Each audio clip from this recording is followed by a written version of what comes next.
Hey, Vance, are you watching? I hope you're watching, man, because I know you're very uncomfortable about Sean Connery. And I'm gonna say that in an unusual way tonight for Saturday Night Fights, Sean Connery's nipples are especially erect. It's true. If you look closely, it's true. And I'm excited because he's excited. Cause I'm excited, and everybody here is excited because tonight's a special night that we've been working towards for a very long time here at the Armchair Dragoons, and that is, I swear to God, Delano, if you're drawing, I'm going to come and get you. No, not doing it. I will. I can see it. I will. I swear. I will change stats. This is a special night for us at the Armchair Dragoons. I'm not going to say why yet. I'm not going to say why because I'm going to tweet first because I like Dalinor despite the fact that he tries to draw on my stuff. Here we are. Yes, you've been drawing on my stuff for as long as I can remember. Oh, Haz is first, and yeah, it's not blue. I just try not to be bitter about that, Haz. Okay, we love blue hair here. Of course we do. Hey, Has. Hey, Haz. All right, so here we go. Our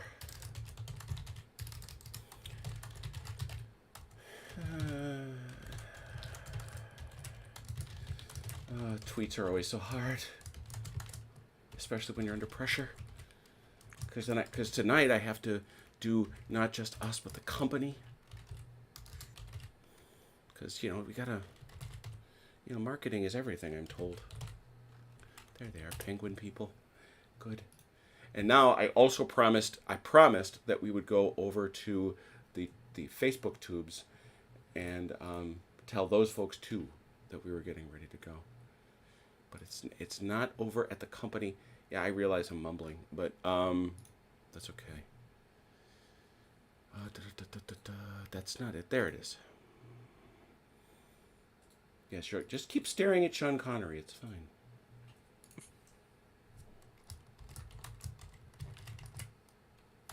I'll try. I prefer not to.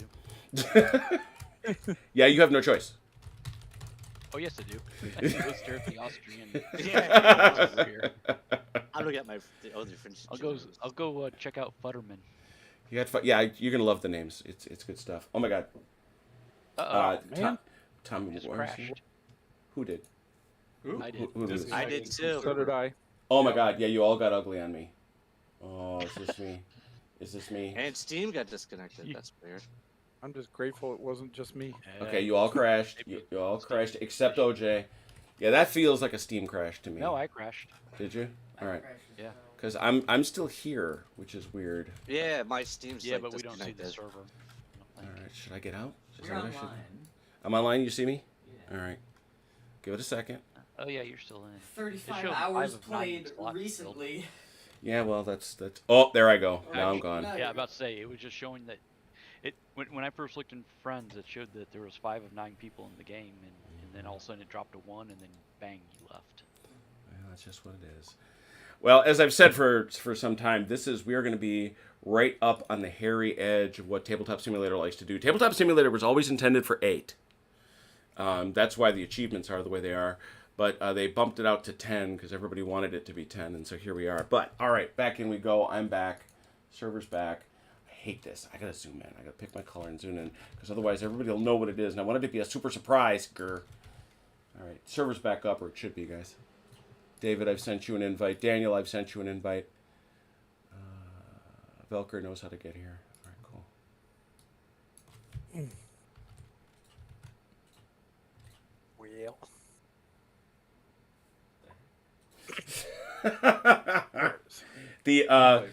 Our guy Hethwill, all the way from Portugal, right, Heth?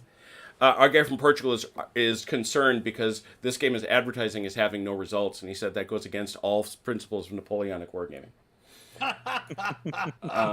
So I worry about that. All right, so we're getting people back. Are people back? I see you coming. That's good. Dallin, are you coming? I'm trying. All right, OJ's still coming. For some reason, my Steam's staying offline. Oh. I'm gonna have to restart the computer. I'm gonna have to restart the computer. All right. I might crash again. Yeah.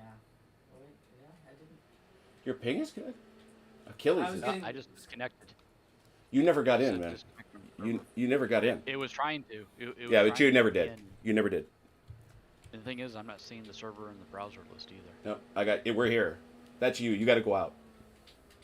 Because everybody who's in has got a good ping. I'm in, but I'm watching a series of peer-to-peer errors for everybody who's not me. Yeah. That's common. That's what you get. Oh, that means it's working? Yeah, oddly enough. Okay, sweet. Well, that means it's not working. It's like a Jaguar. If if it's not leaking oil, it won't run. Right. Sounds like a marine tank. I'm just watching ping rates, and everybody's in good shape.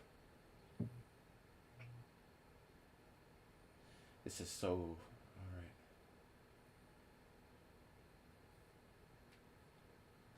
Look at all those lovely roads. There are roads. All right. Well, everybody's gonna keep coming in. That's what they're gonna do. They're gonna do the right thing, and I'm gonna start talking to folks because folks are gonna start arriving. Why am I excited? It is because tonight, you've already heard his voice, we have the man who gave us a Sans Resultat. Now in its third edition. David is, we have tonight David Enstness. Am I doing that right? Am I pronouncing that right? You are, actually. All right. That was very nice. You pulled that off. Thank you. David is our guest tonight, the man who has written the majority of all three editions. He has been gracious enough to come and show us how to play his baby. He's obviously been a friend of the Armchair Dragoons for quite some time. Speaking of Armchair Dragoons, I am remiss. Big shout out to Brant and his family, the Dragoon commander who has fallen ill with the COVID. We hope he's doing well. Yeah, it's hang in there. Yeah, he was hoping to join us, but as those of you who have struggled with it know, it can really kick you, and it is kicking him. Oh yeah. Even as we speak. So we certainly hope you get better, man. Anyway, so we came together, and this is, y'all know my love of the 1809, and so I decided that I was going to build a large enough 1809 scenario for a bunch of folks to come in and have David teach us how the rules play. And you love 1809 because of the Swedish involvement, right? Yeah, absolutely. My love of the Swedes is a matter of long-standing record. He's just bitter that Bernadette's outlasted Napoleon's family on the throne. That is much more symptom than disease, to be honest. Well, if Napoleon hadn't betrayed and backstabbed Bernadette. Is that it? Is that it? That's it. I blame Desiree. Hey, Tom Primrose, good to see you, man. Welcome. I'm glad to see you could make it, even if it's just for a little bit. So what did we do? Well, what we did as we set this up is I said, let's build, and this, by the way, is a scenario that comes with the lovely hardback, not spiral bound, or not comb bound, I guess, not even comb bound. Is that spiral, the old second edition? Is that what we'd call it, David? It was technically a coil bound. It was a semi-concealed coil binding. Oh, very good. See, I knew there had to be a phrase for it. In any event, it's now hardback, and it's a lovely, lovely hardback that sits right here. There it is. There, I have it right here. And so I have that now. And this map is from there, the terrain topography done by my lovely wife, as ever. The topographical lines, heights, and such like that. It looks good. Yeah, it does. It suits. It always suits, and especially for our purposes. It's also, especially when you have something that's a little more squiggly, and rather than your typical round or lozenge-shaped hills, it does much better. In any event, both sides are roughly equal in force. There's some slight variations, and I won't promise that it's a perfectly balanced scenario, because it isn't. But both sides have a core. Each one of these side tables represents a core of troops under the ESR system, and it is much the same over here for the Austrians. Under each core, there is an overall commander who's right here. Of course, on the side of our dear friends, the French, we have Davout. Who else was I going to take? Come on. Of course. Don't be ridiculous here. And he's commanding 3 corps. And over here, we have Jean Blanc, who gets to command 2 corps, which seemed only fair. I will say that I was able to filch their stats from the lovely cards that one can purchase from the Wargaming Company, which, as I've described in other narrowcasts, as essentially having your very own set of Napoleonic Commander trading cards, which is pretty freaking awesome. And I wish I could have had them when I was a kid. So we Now have... that you just paid me a great compliment, can I pick on you? Sure. Lon's stats are wrong. But they're not. I pulled them from the... Did I go generic? No, you know what? I bet I went generic with Lon. I bet I did. They're semi-generic. Yeah. I mean, his command. Yeah, is no, right those for are the him. no, my friend. Those are the ones you sent me. You know, Those aren't the ones on the card. No, they're not the ones on the card, but they're the ones you sent me Okay. for the generic commander in the chat. Oh yeah, sure. That's probably- where I What got were we it from. talking about? Authors knowing their rules and stats before? No, that's my fault. I'll done him when it comes up, but but the other guy whose stats I was able to take directly from him, I think I did it for. Yeah, I did it for. I took them for Rosenberg. There they are. Who commands 2 core? And over here we have Kolarad Krakowski, who commands 1 core. This is not going to play out the way it does in the book, just in case you got the book right in front of you and you're wondering why we're at this end of the map like this and why the Austrians are all the way there and the French are all the way here. David and I met during the week, and I think he made the very wise recommendation to turn it into a bit more of a meeting engagement. Our first and primary purpose, Marky Hustler, good to see you, man. The first and primary, we will, Tom will probably do, 4 hours, like Tommy says. In any event, the intention here is to teach the rules, and the goal of both armies is to defeat the other army. It's nothing really more elaborate than that, because the most important point is that folks can start to wrap their heads around ESR, the way it plays, how it works, and gosh, with all that, I just want to point out, David, for your benefit, that I've got everybody has a set of command markers, which I know you will address with the assembled crew. Woohoo! Everybody's got those. And they've got something for objectives. I do. Well, I had thought simply to match that to the marker, because I can do the tooltip on that and say whose objective it is. Sure. And then I've got this for routed, of course, because I love my fire so much. And it occurred to me during the week that I have this, which I like a lot, for withdraw, even though I somehow failed to spell withdraw properly. That's great. And I wasn't drinking. That's the crazy part. So we also have a withdraw. Maybe that's the mistake. And we also have multiple copies of the very convenient ESR QRS right here, which will pass out once we start getting troops on the field and everybody's side tables clear off. Everybody should have a die roller convenient. I only see 2. Oh boy. Definitely want 4.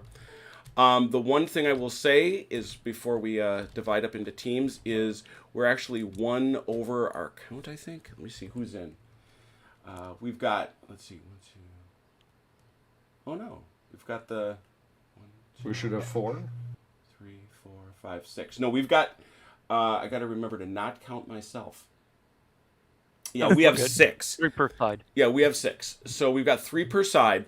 My thought, even though I know David and I talked about this, that the idea is for everybody to command a corps. Just because I wanted folks to have an experience of doing it, what we're going to do is each side will pick up a supernumerary. It'll be OJ and David and Daniel. And they are going to get a whole division to command under their corps, just so they can get an idea for how the troops manipulate, how they fulfill orders and stuff like that. So I'm going to ask 1 corps commander on each side to please share their corps with 1 sub-commander, if we could, please. All right. So with that all said, Ron, I don't need to ask. You're playing Marshal Davout. That was a dumb question. Or you want to play Lon?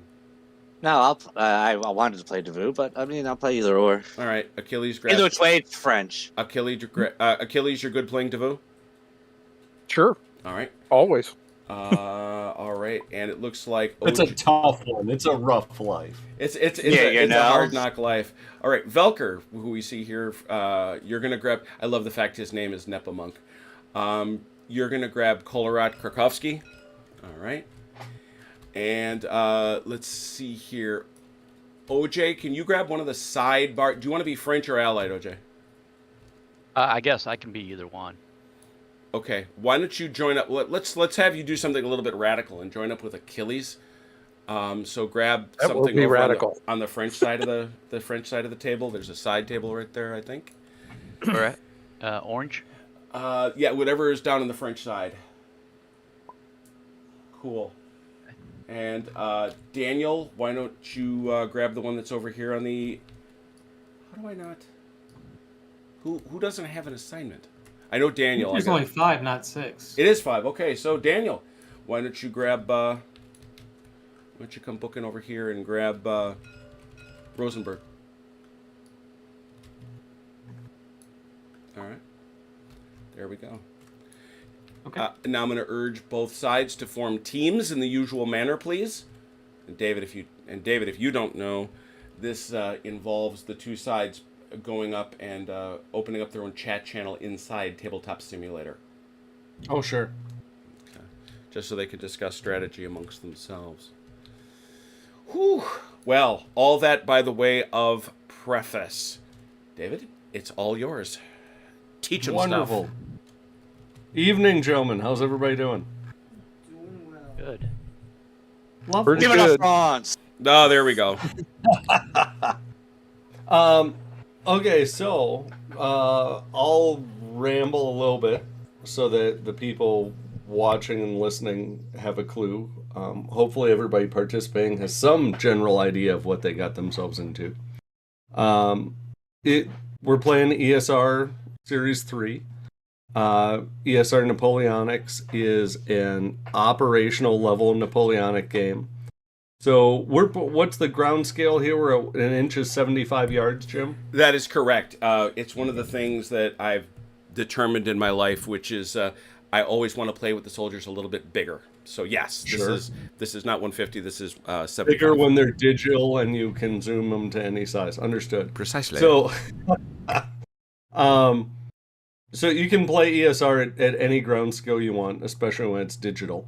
And so 1 inch is 75 yards, 2 feet is a mile when you're measuring, to give you a sense of the size of the table that you're looking at.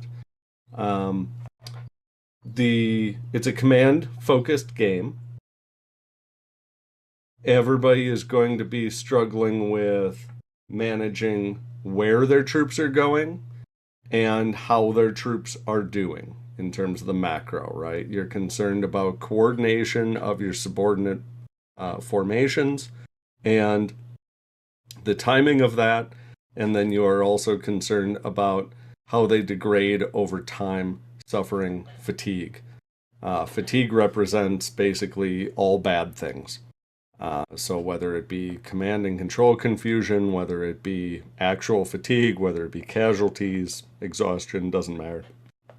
All falls under the umbrella of fatigue. As Jim mentioned, 4 of our players are force commanders, and so you are going to be issuing an objective for your force. You can think of it as a waypoint, you can think of it as a destination. That is where your force is going, the entire thing. Okay, you are always concentrating towards a point. So you can set those momentarily here when we start turn 1, and then you can change them. You can issue the change at the top of any turn. It takes effect the following. And for those familiar with ESR 2nd edition, a force commander commanding nominally a corps, changing their own their own objective for their force, that is a change. In 2nd edition, if you did, it was instantaneous. In Series 3, it follows the same mantra as everything else. It's no longer an exception. So you will be able to change where you're going.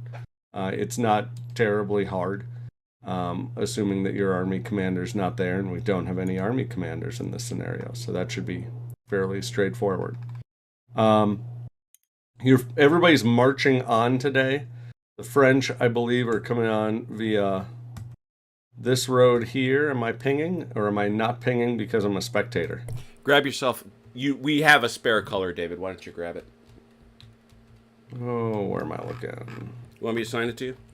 Yeah.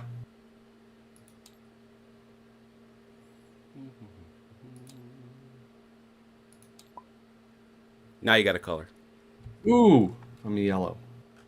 Okay, so the French will be coming in via this road and this road. The Austrians will be coming in via this road and this road. In fact, for the sake of expediency, why don't we also allow the Austrian play over here is Velker? So these two roads will belong to you for entry, and then I can't see the two names over here. So over here it is that's Daniel Moreno. It's Daniel. Wonderful, Daniel. So you'll have those two to come in by. Okay. And then, is it Dallimore? Dalinor, yep, that's it. We'll have those two. And then, lastly, these two. Lastly.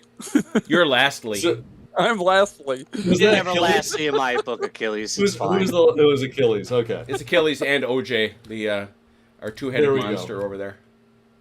So you'll be entering via those roads. Everybody's going to enter ployed. And this is part of the reason that Jim and I decided to back this scenario out. So the 1809 envelopment scenario has the Austrians stuck in this advanced position around the river here.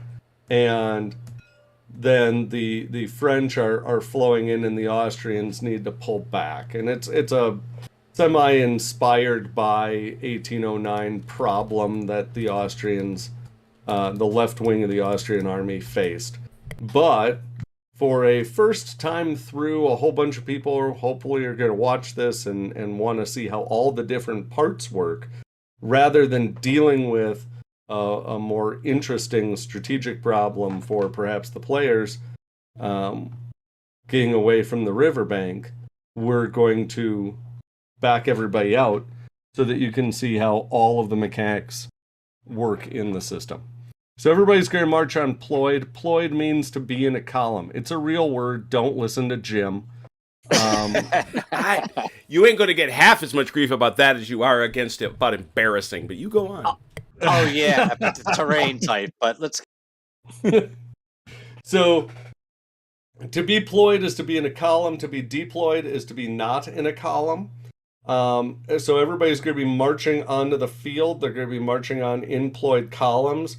You should assume that a full-strength infantry division is probably going to take a good 3 turns, maybe a little bit more, in order to get everybody deployed. Might be a little bit faster, but you shouldn't count on it. So keep that in mind. Getting hit in a ployed column by the enemy is lousy. I would not recommend it. It's great fun for the person hitting you. It's not terribly fun for the player who's in it. So, as I mentioned earlier, game of timing and coordination, you're going to want to be thinking ahead always and considering the distance and estimating the time and guesstimating when you want to start taking action. As far as the order system goes, every formation that you've got, so each player has 3, correct? Each of the main players have 3, and then we've got 1 delegated. You mean divisions? Yeah. Yeah, each formation. Yeah. Formation is a division-sized element.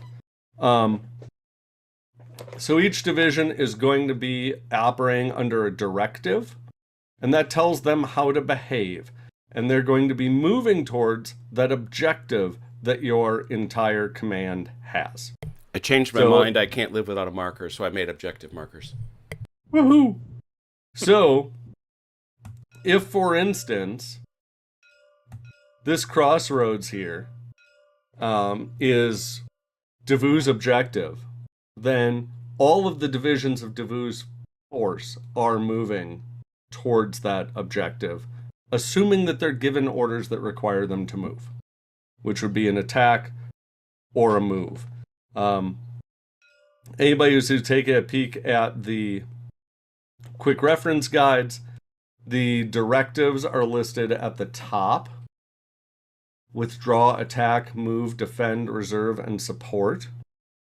An attack directive has to move at the force's objective, as does a move. However, A move has the option to follow a road or a governing piece of terrain like a change of elevation, or a river in this case, and may avoid bad terrain. Attack does not have that option. Defend, you should consider effectively locked in place. As with reserve, that's not exactly true, and we'll walk through the options that you have when somebody's on defend. Support has to stay within 900 yards of whoever they are supporting. So you have to maintain some level of closeness to whoever the supported unit is. And withdraw will pull you back away from threat. So introducing threat. Threat is big new change in ESR Series 3. We got rid of our old combat system. We merged it with our artillery and skirmishing system, and we got a threat cohesion system. So each formation is going to have a bunch of units. Each of those units has a cohesion value. You add them up. That is the cohesion value of the formation. It gets degraded by fatigue. And when the enemy threatens you with the threat value of their units, you compare the two to get effectively combat results. Is everybody appropriately confused so far? Thoroughly. Yes. You have succeeded. Wonderful. So with that, do we have any questions? I should probably tell you a little bit about what the terrain looks like. The forests are all dense, which means that if you hit them with troops that are not designated as lights, or any troops that are ployed, they have to halt. And then subsequently, they can move through them paying double. And upon exit, they halt in order to reform and redress. And then they move freely following that. Artillery cannot enter dense terrain unless it's part of a ployed formation. So you're not going to stick all of your guns in the middle of a dense woods. See, Dalinar told you. The streams are rough. We've got a couple of fords, correct? Here and here. Those are open. So you're paying no penalty for those. The roads themselves, the main roads that we've got, here, and here, and then this one bisecting. Those are all good. So you will move at the good road rate rather than the open rate if you're on them. Something to tell you about movement is ESR Series 3 introduces the regulating unit concept. There are some other game systems that use it. The way that we've implemented it here is that if you're in a ployed column, the whole column is effectively treated as one unit for the purpose of movement and moves from its head. If you're deployed, you're going to be moving that regulating unit, which is any unit you choose for that movement, right? So I pick it. Now that one's the regulating unit. I have to move it according to my orders and make sure that it's legal. Everyone else has to stay cohesive. Cohesive in this ground scale is 3 inches.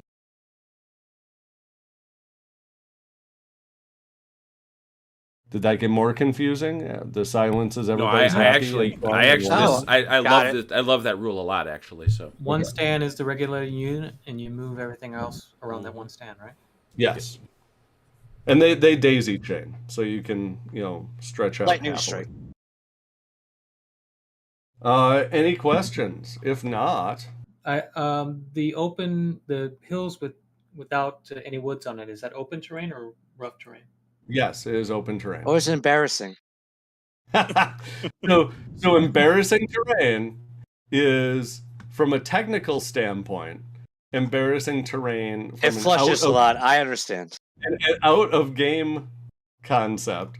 Embarrassing terrain is terrain that causes a unit to change its movement or formation in order to deal with it. And as an in-game concept, embarrassing terrain is terrain that's not open. It's rough or dense.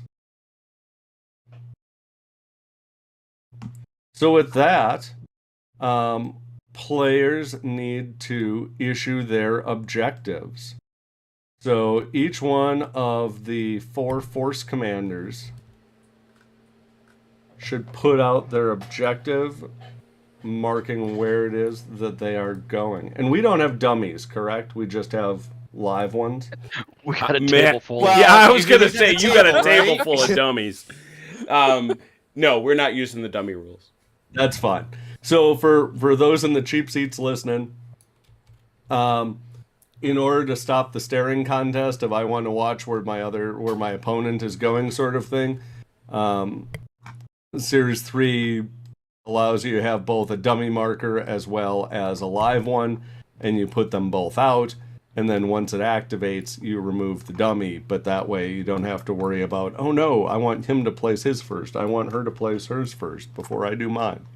But obviously everybody here knows each other very, very well and doesn't mind and got over it and will simply put down their objectives, right?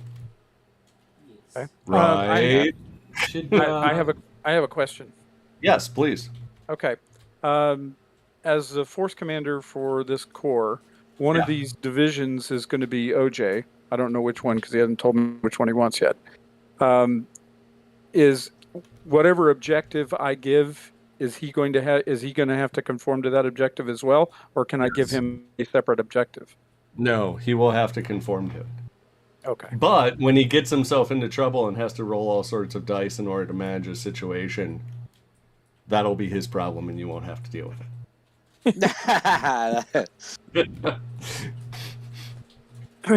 Okay. And I just have to deal with my bad die rolling.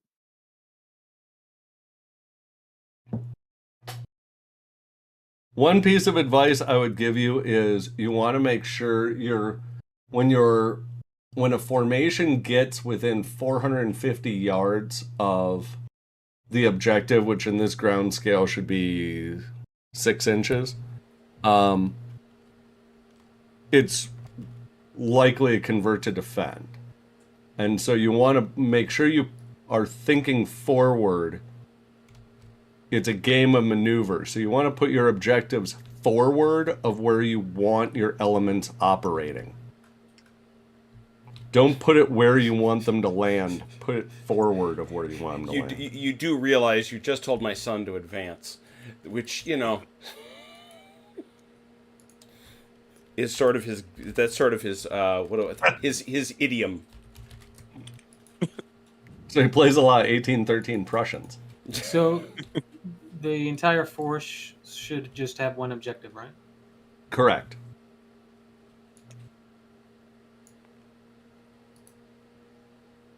And in terms of if you're average person, you're probably sitting there going, oh my gosh, all my stuff is just going to pile up on this. So momentarily we're going to be issuing directives, and then it's a question of how do you want each one of these divisions of yours to behave? You give them a move. They could be following a road to the objective, and it no longer has to be the most direct path. So you can watch your road network and see how do I want to use my road network in order to reach my objective, in order to concentrate my units from the directions I want without bottling them up. Another thing to consider is only attack and move are going to have to move their regulating unit directly at that objective. Support just has to stay within 900 yards of whoever it's supporting. Defend hangs out in assume its current position. So you don't have to dump everybody into the meat grinder at once, nor should you. Is there a general area around your force or your objective, like a certain radius? It is. It's 450 yards in all directions. So you basically got a 900 yard diameter circle. Converting in math, how many inches? Oh my god. 12. Thank you. You of all people.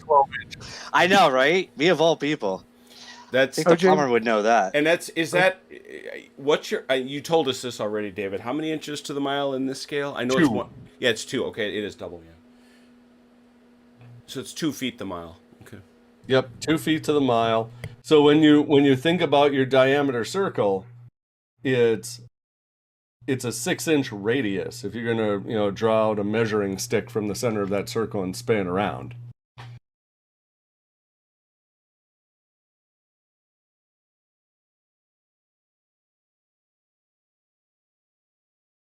Is everybody happy with their objectives? So as a You got those practical matter, issued? Daniel and Dalinor's markers are essentially a mile apart. Just to give you an idea, just to give everybody here a sense of the scale. One of the things that Phil Portway has commented on, Phil, and this is for your benefit as much as anything, David. I know the crew here knows them.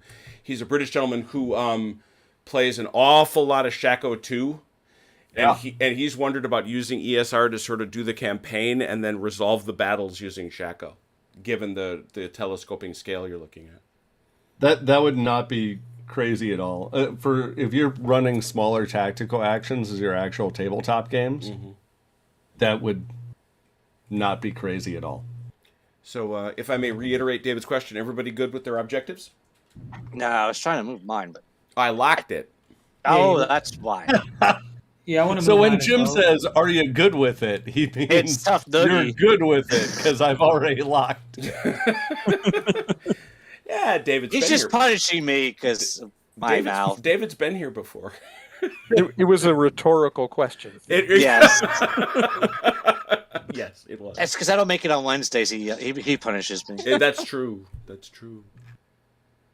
Okay, if everybody's got those issued, then according to our handy dandy quick reference guide, so the first, and if you look at the quick reference guide, the turn sequence is across the top.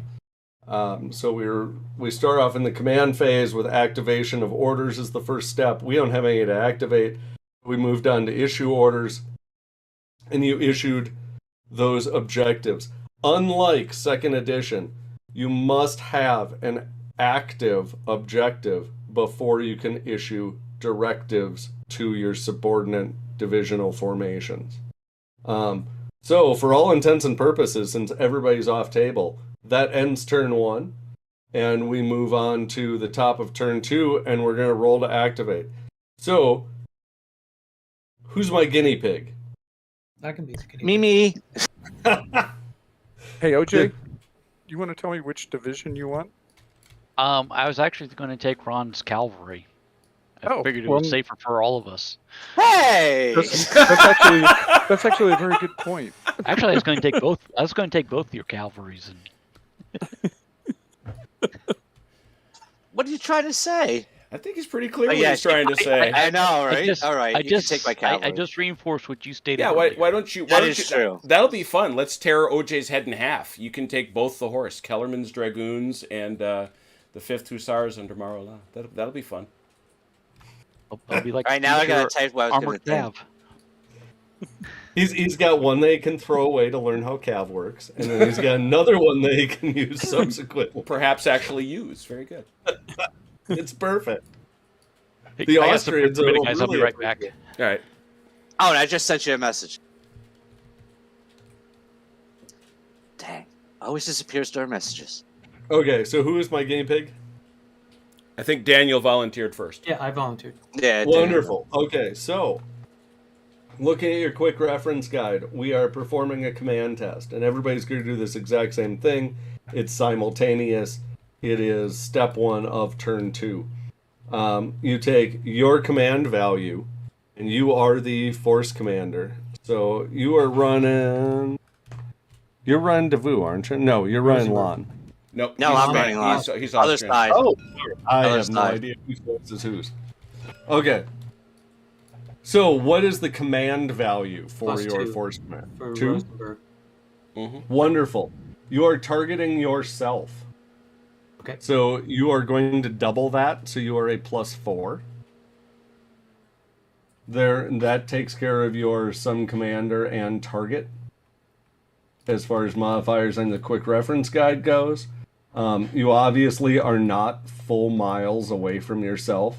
And since you're off table, you're not threatened. You don't have any fatigue. You don't have any delay markers. You're a +4, and then you add 2d6. And you're looking for a net 7, so don't roll a 2. I think I'm good. Wonderful. Then you are active. And everybody else is going to do that same thing. Effectively take your Force Commander's command rating, double it for this roll, add the sum of 2 dice, and all in all, you want a 7 or better. Valkyrie If anybody actually, I can't fail. Valkyrie needs which a does mean it's automatic. Valkyrie needs a 5. Now, if I had to could roll a tool, I could fail that. Velker fails. Woohoo! Yay, I'm back. Velker. That means that we get to have learnings. Teaching moment. A teachable moment. So you failed by 1, correct? I did. Wonderful. So the number of turns that you are delayed is the difference between what you needed and what you got. Wow. So you will be 1 turn behind everybody else. Woohoo! All right.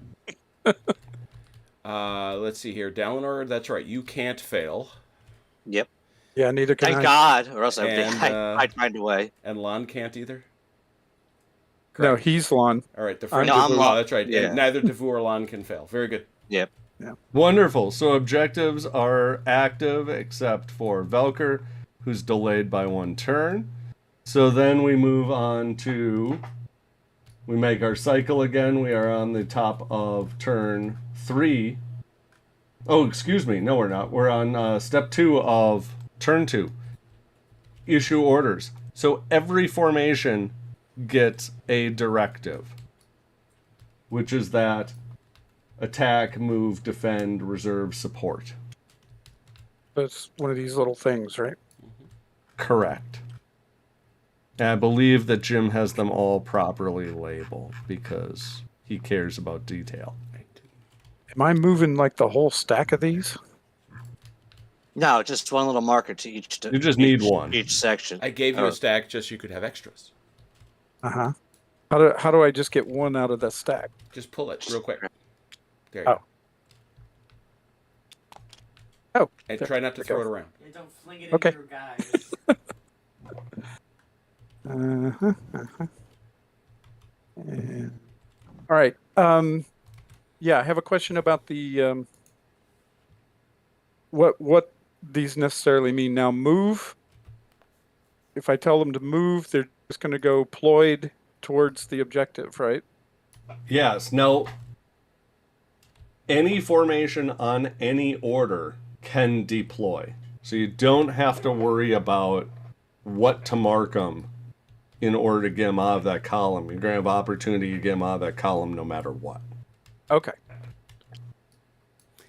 And The with question move, you is, don't- how aggressively do you want to move Right, on to and the and table? this is the key. Tell me if this has changed. I don't think it has, David. If you're moving, you can follow roads. Yes, on If a you- move if you're directive, you attacking, can follow a road. On an You're attack going directive, straight. correct. So if let's say, here's Daniel, and Daniel's coming in from this road.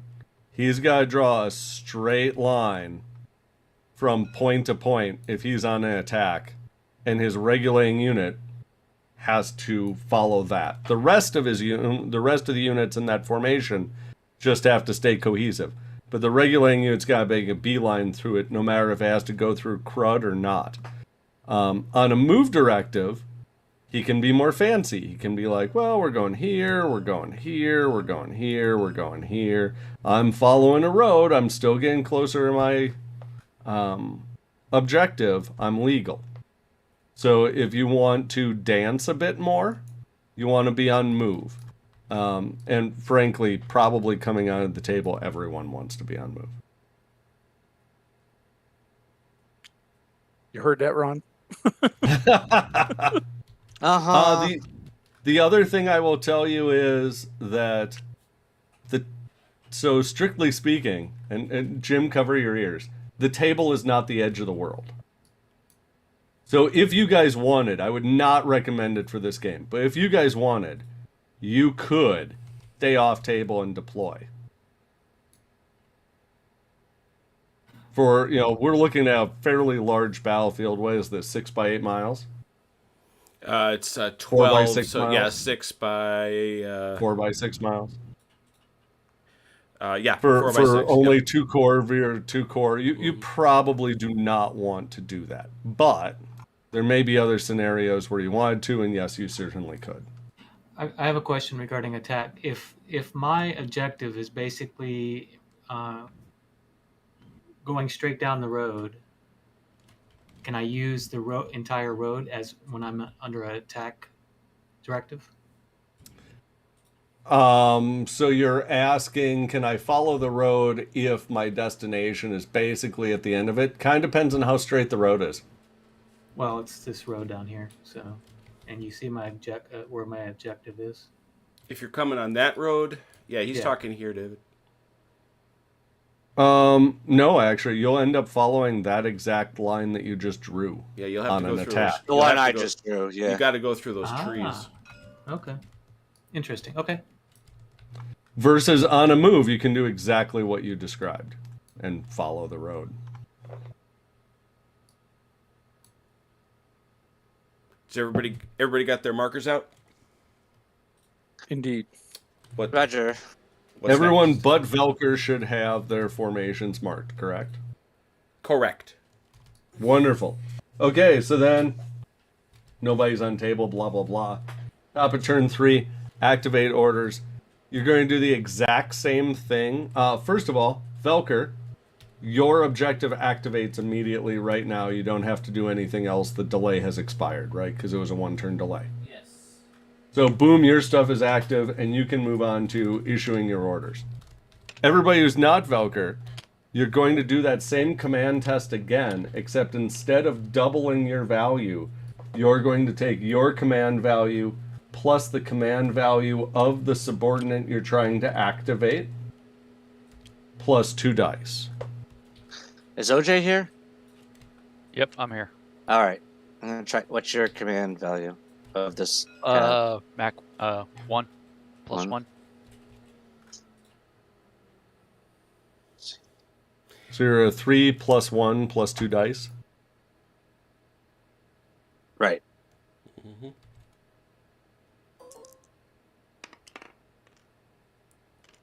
Exactly. So it's a 9. Yeah. This is why, by the way, these chips have 2 sides. Right.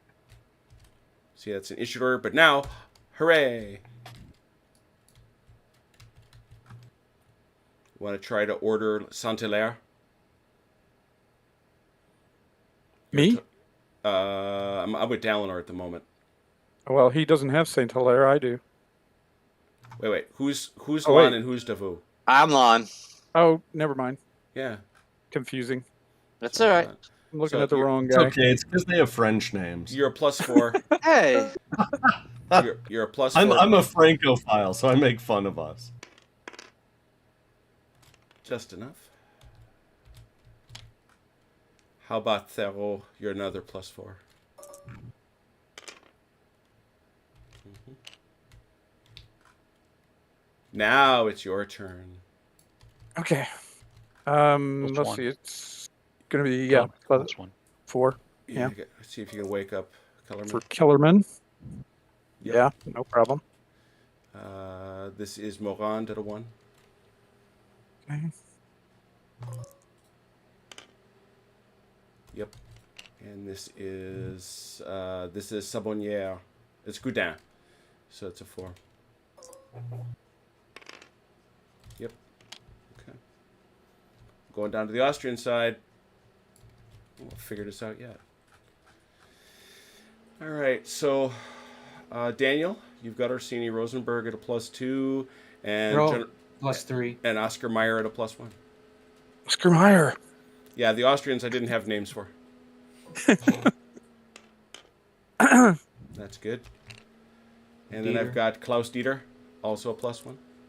Because he makes the best BOLOGNA. Oh, that's not enough. Okay, so that's a fail. No, That's a What do you miss 6 it by?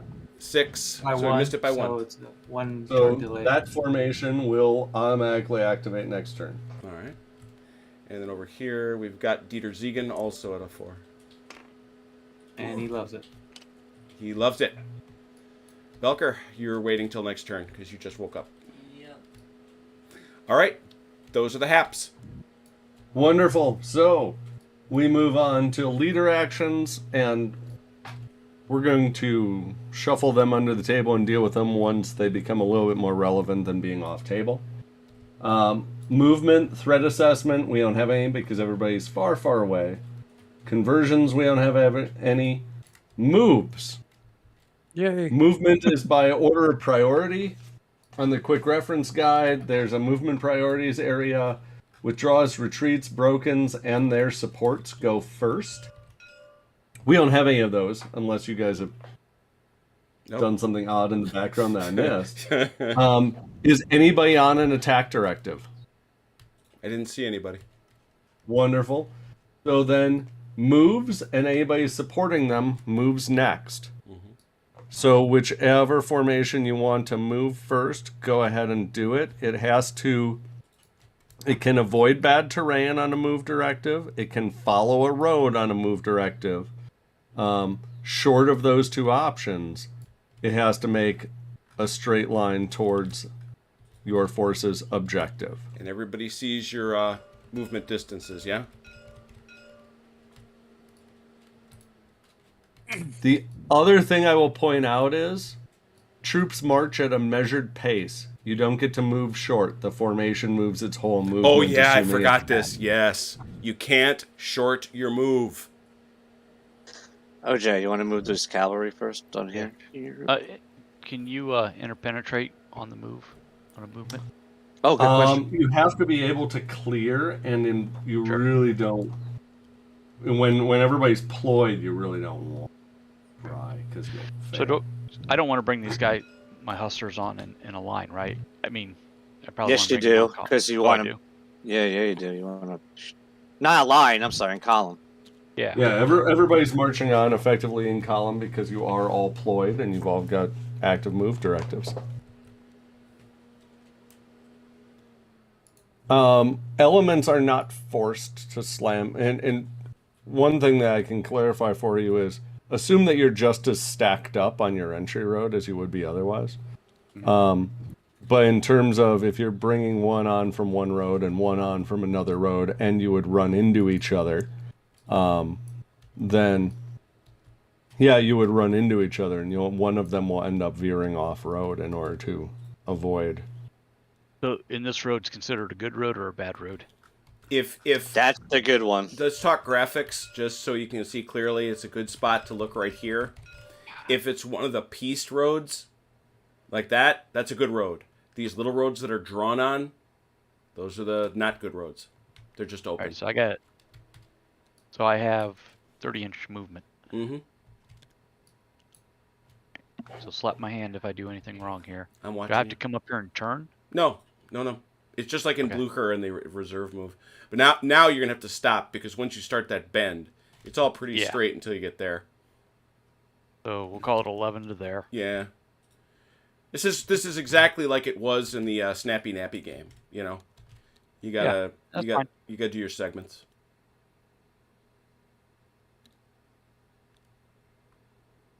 $15.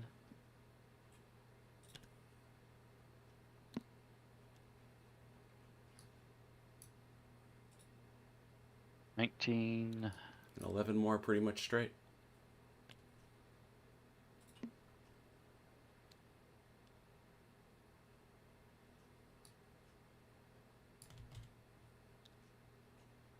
Did I There you do that be. successfully. Yep, that's You great. did. So now when you're laying out that formation, at the head of your column will be the formation commander on the Okay. round base. And Yep. then all of the infantry battalions will be strung front to back He's got in a long cavalry. column following it. Oh, Cav, sorry. And then if you've got the Cav have got an artillery battery with them, right? Yeah. Yes, they do. That'll be behind the cavalry squadron groups. And then at the very tail end, you'll have that reformation area. That's your rear area marker. That is all things precious to the people that you are about to go send to their death.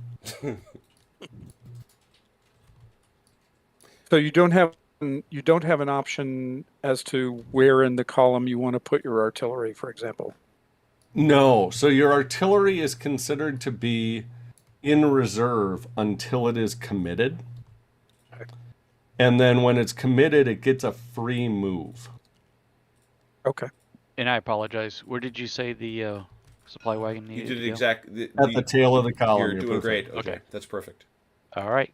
That was Well done. awesome, OJ. Every once in a while, I get it right. All right. And this is all for everybody in this same category. It's all simultaneous. So Achilles, you can bring your guys on. Okay. OJ, Uh-huh. I want Oh, bring Yep. the cavalry in on this road. Velker, you're waiting. Daniel's building the conga line of destiny back here. 18. And where am I supposed to be going to the bridge, right? Yeah. Now, here's the question. I started off on a good road. Mm-hmm. I'm at 25 inches, and then I'm switching to a bad road. So what proportion of your movement did you use on the good road, roughly? 25 out of 30. 5/6. So you use your last sixth at the open rate. You get a sixth of it. So you get sixth of an open. Yep. 4 inches. Oh, I see. So you that right? proportionalize the good, and then you get that fraction of the bad. Correct.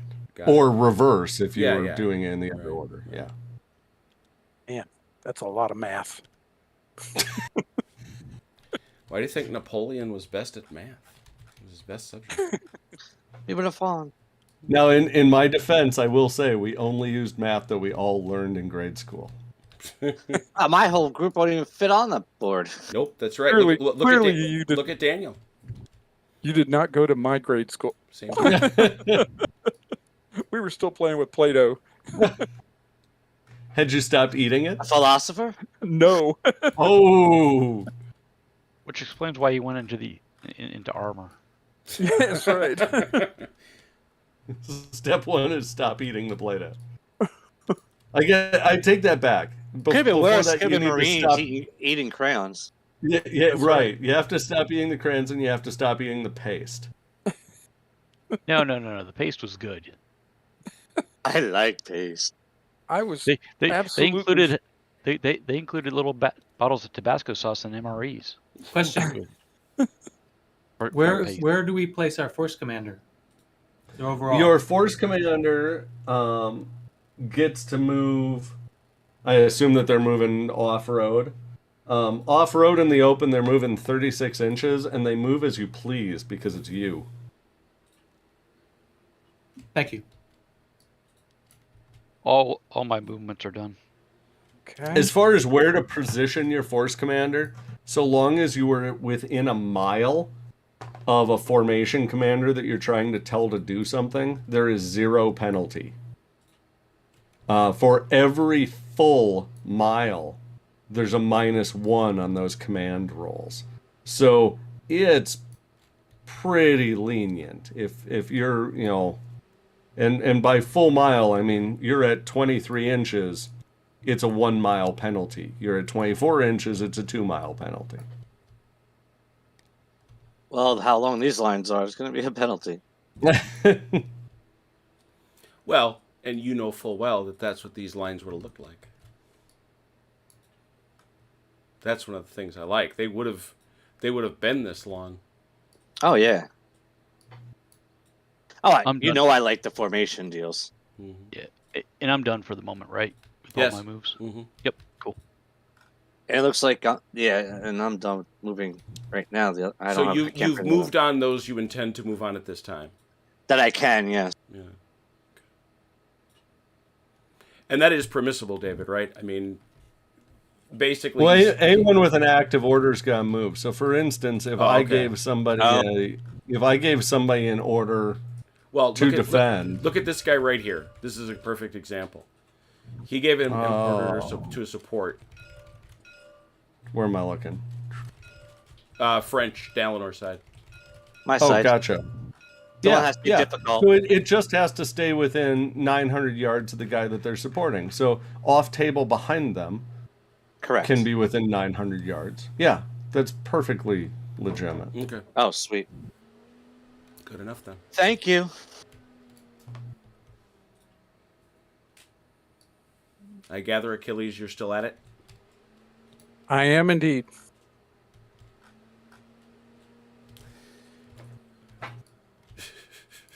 Daniel's troops cracked me up. Why is that? Just the line. Just the conga line. Oh, the conga line. Yeah. Yeah. Those guys did not get their orders. These guys, though... They're supporting. Oh, they're the reserving. guys next to him. Ooh. They're supporting the guys next to him. So Oh, very good. They're reserving. I like it.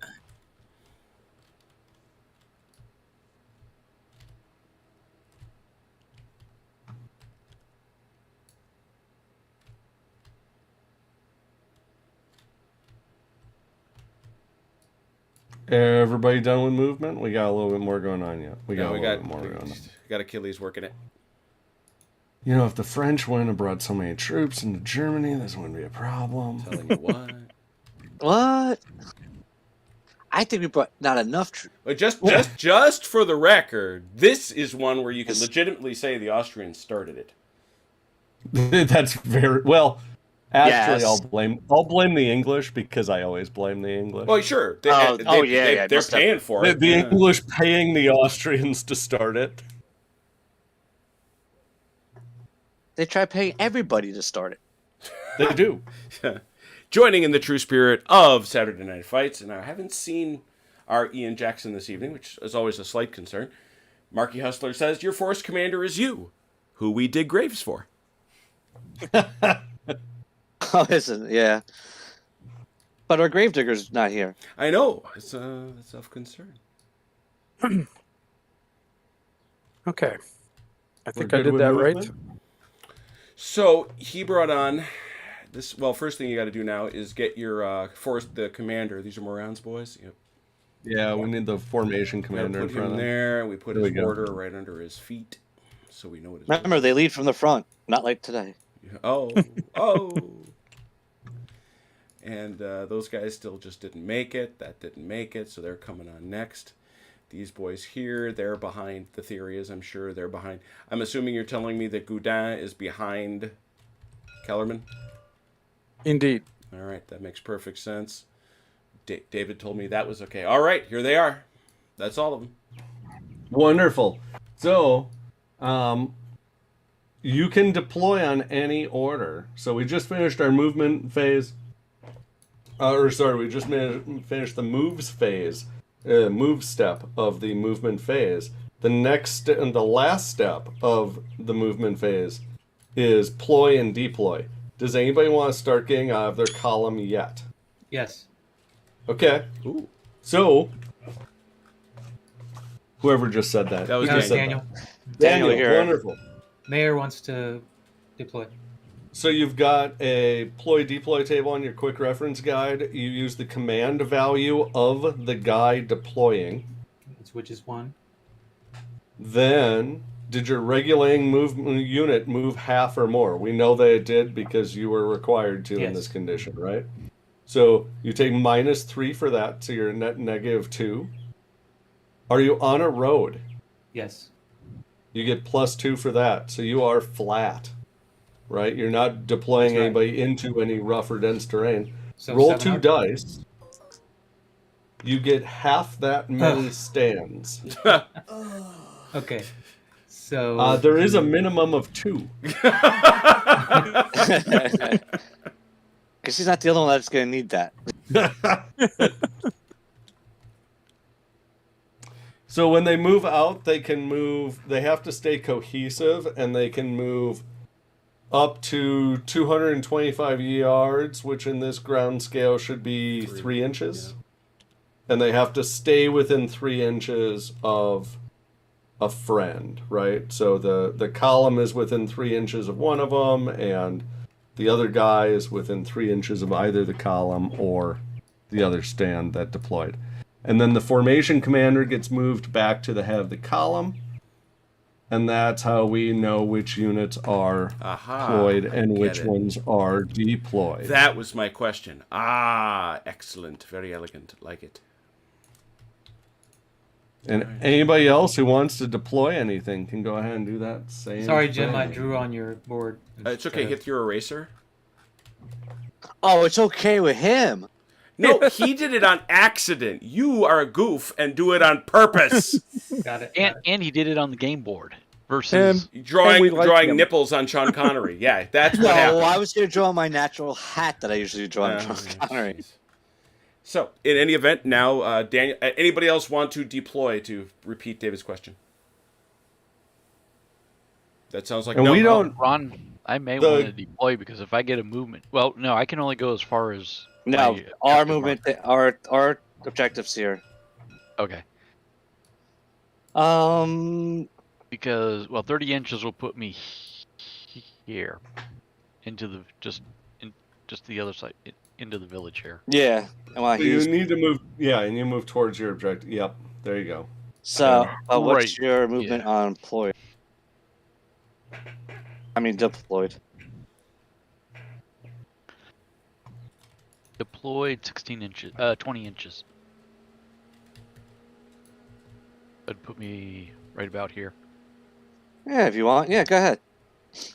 And cavalry all have the rapid deployment trait, so you get an extra die. Oh, Nice. so you start out at a base. Oh, Jim sounds surprised at that one. I did. I was. So that's a 1. So he rolls 3d6 and adds 1. Because he's got. he what's- also moved half, so it's going to be his. Yeah, he moved half or more, right? So he's a negative 2, but he's on a road, so he's flat, Yeah. and then he's just 3d6. Yeah, 3d6 halved. I get it. Round it up or down, David? Down. 6. 6. So that's, Minimum of 2, maximum of 5. that's everybody. No, Oh, no, it's, there's 6 units. nice. The Plus last 6. one is free. That's 6. That's all of them. The last one is free. So if And you remember, got, and is it the same 3 inches for cavalry Correct. when they step out? Okay. it is. So, I kind of missed a little bit of what Daniel You said did the there. last one is free. Yeah, if So- you got 5 of 6, the last one also deploys. right. Okay. But you got. If you got 3 of 4, And the you last can one deploy. also You, the other thing is, Mike, you can deploy up to 3 inches forward of that front guy. So you can, you got to sort of fuss it. You got to figure it out. But if you do it straight from there, it'll keep it simpler for sure. Because Oh, yeah, how clean a lined up do you want to be? yeah. I'm just moving him off to the side for the moment, just to Mhm. get him out of the way. So if I don't move forward 3 inches, Then you bring everybody up around that guy. so let me ask you this: is there Yeah. any benefit to having two lines, basically So- 2 lines of 3 Funny versus you one should, funny line you should of ask. 6? When you resolve combat, any losses, any combat losses that are applied, which means retrograde movement, a unit either falling back or routing, those get applied to unsupported units first. If you have no unsupported units because you're all too deep, for instance, then it's all the same. But if you've got one unit is supported and one unit is unsupported and you suffer a combat loss, the unsupported unit has to take the combat loss. That makes sense? Yeah, so it sounds like I would probably want to try and have 3 and Yeah, Two try to rows do the of 3. double line. Generally a good idea. so if I want to do that, what's the best way to do that at this point? Form off roughly the center of your column. Yep. Okay. Because that should easily put you. Yep. You just go 3 inches this way. Which way? And you don't have to be touching to provide support. You have to be within cohesion distance. Oh, geez, yeah. So you can have two waves that are in this ground scale are 3 inches Now apart. it's 3 inches, so it's going to be like this, Mike.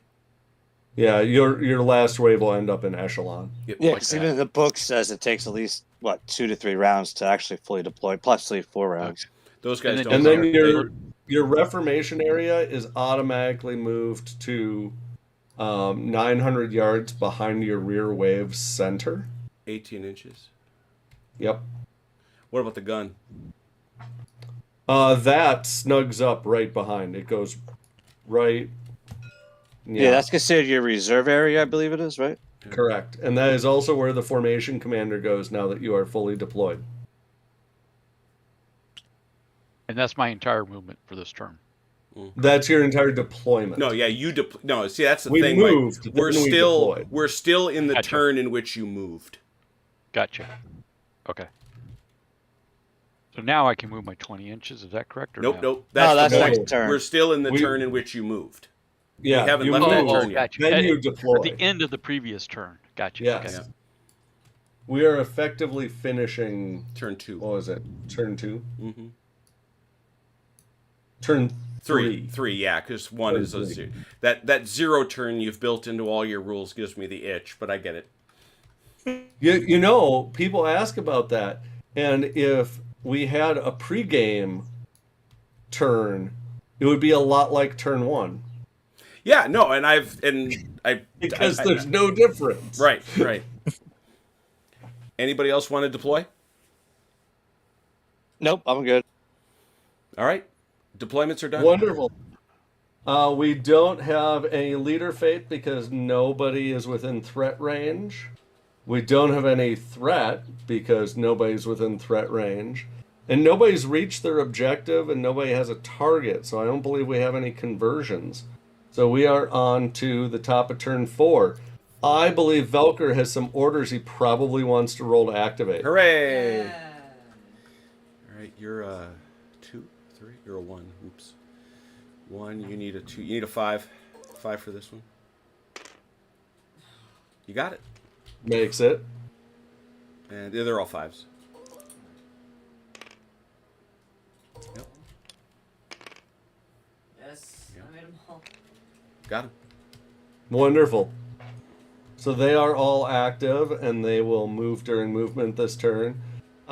Issuing of orders. Now that you've seen what you've seen, does anybody want to issue a new objective or a new directive? It will not take effect till next turn. Yes, I would like to issue a new directive. Okay. So you put it out now, but you have to continue to follow the old one until you successfully activate it. Question. Yeah. When the force reaches, or when any part of the force reaches the objective point, Yep. what do they do? Do they stop at that point? And part of the reason I'm asking that is you said they have to take their full movement. If it's less than their full movement until they reach that objective point, do they have to continue, or do they You stop can- at the objective? A formation may voluntarily halt anywhere within that 450, which is 6 inches. Okay. So if you want to march them past at their full movement, Mhm. you can. Yeah, I think Okay.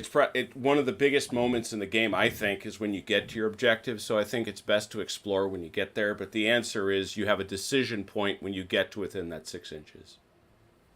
Okay. And it is a big deal because you have to be thinking, so right now we're in our issue orders step of the command phase, right? And we're on turn 4. Yes.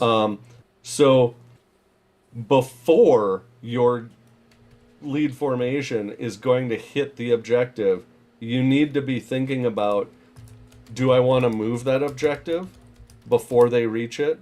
Do I want to issue them a new directive before they reach it?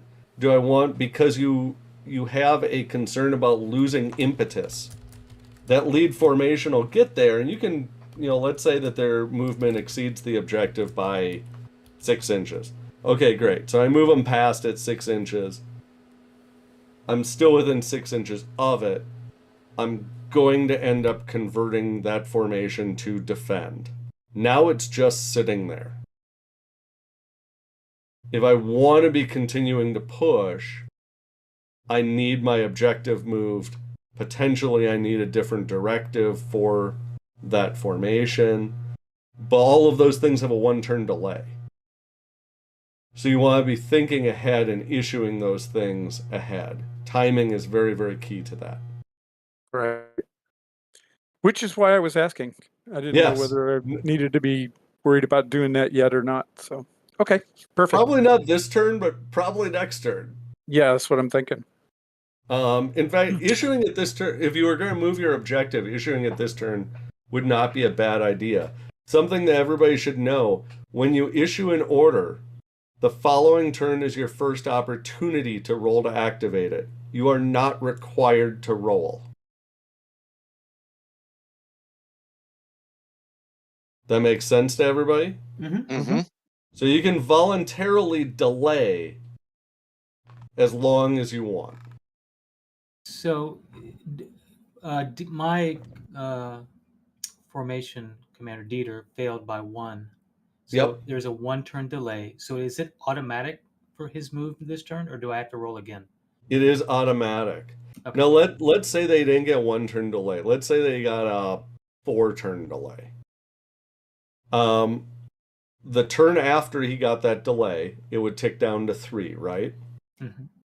Then you could roll to activate him again, but use the modifier on the quick reference guide that says per delay marker -1 each. Mhm. So he would have 3 delay markers at that point. You would be subtracting 3 from your roll. Right. A new delay replaces an old delay. Right. Okay. So Okay. they don't Worse? stack, but you could correct whether it's better or worse. Gotcha. So Okay. you could add confusion by telling him to hurry up. Right. If I want to change my objective now, how do I do that? You issue it now, so you put out a new one on the table now, but you have to follow your old one until the new one activates. Correct. Okay, gotcha. Do I need another marker, Jim? No, they're all out. You got a stack of them. No, objectives? the objectives. The Objective objective- marker. Oh. Thank you, sir. Mm-hmm. Asking it shall appear. Please, Lord, drop us another objective marker. Speaking Lord, of which, Jim, you arranged scotch for all of us, right? Yeah, right. I arranged bourbon. I It'll be arranged showing up bourbon for momentarily. me. Oh, Digital scotch. you were doing so well Digital a moment Roman code. ago. with And I the got objective I got a marker. digital light up capped for you. Oh no, not Paco.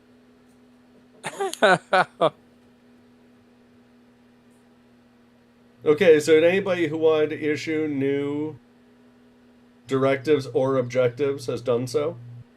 Yes. Yes, sir.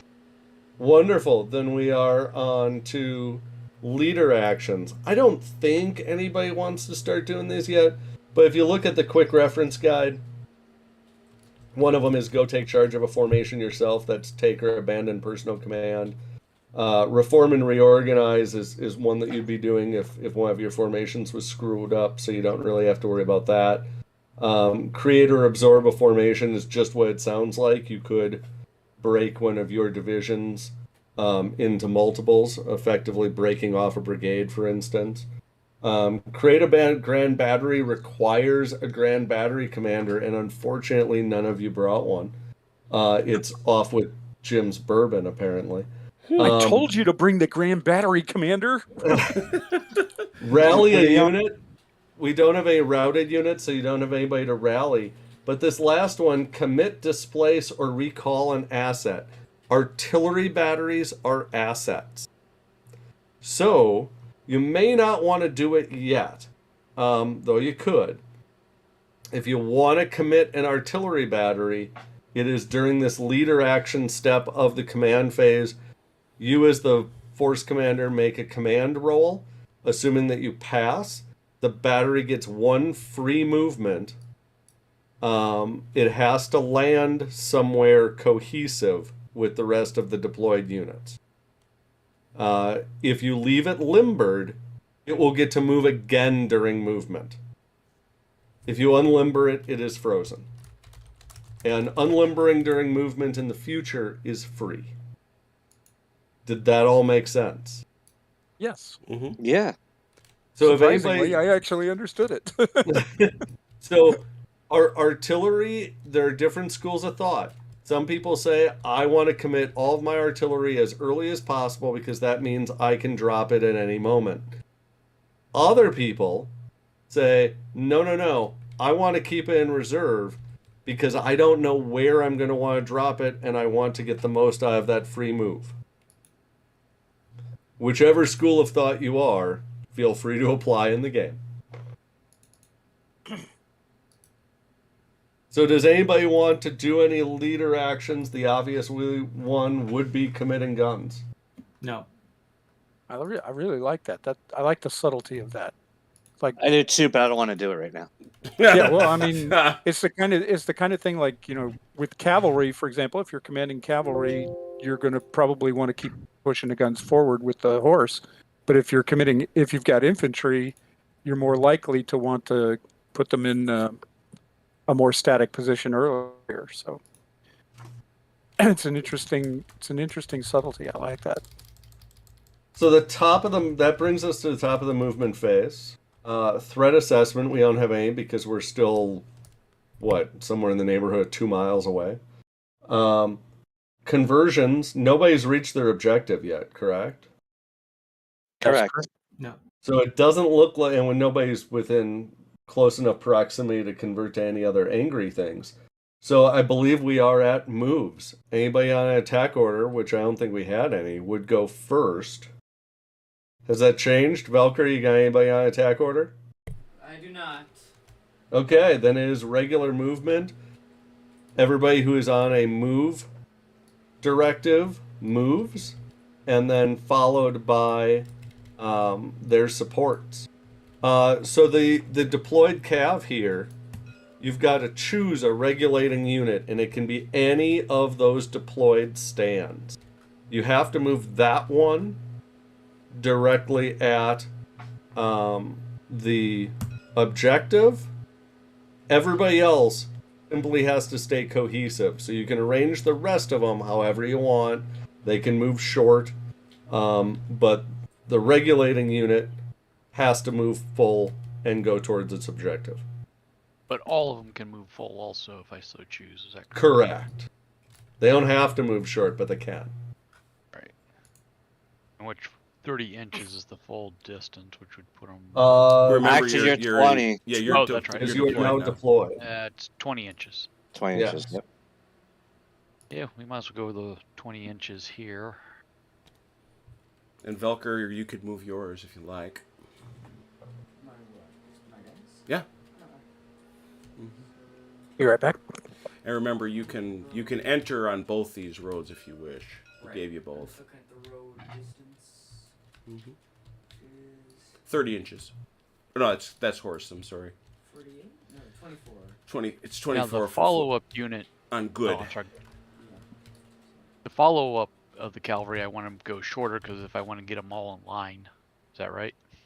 The only requirement is that they have to be within, and when I say a unit, a stand is a unit. Mhm. So one of these stands had to move full.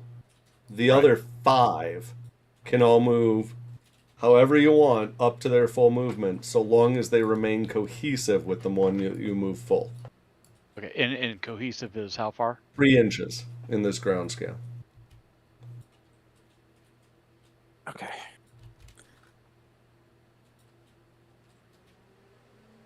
And facing, you don't have to worry about facing changes as much as they're free. You can spin the stand as you please. Right.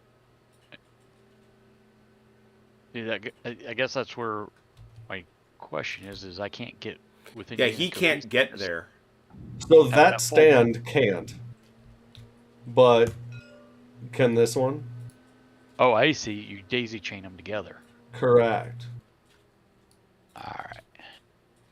Everybody has to be within 3 inches of a friend, and you've got to connect back. And then your reformation area is always within 1,800 or 18 inches, 900 yards of the back. So technically, cohesion is, and this matters a lot when you are on reserve or defend. Cohesion is either 3 inches of a friend in this ground scale or 18 inches of the reformation area.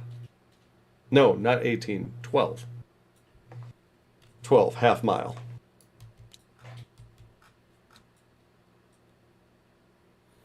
And he actually stays further back than that, Mike. Okay. Once you move your gun up, that's where he parks.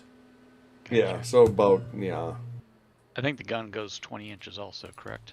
The gun, while it is in reserve, just maintains its reserve position. So it is always Right. directly behind the rear center and immediately behind. And then the wagon, the reformation area, is 12 inches behind the rear center.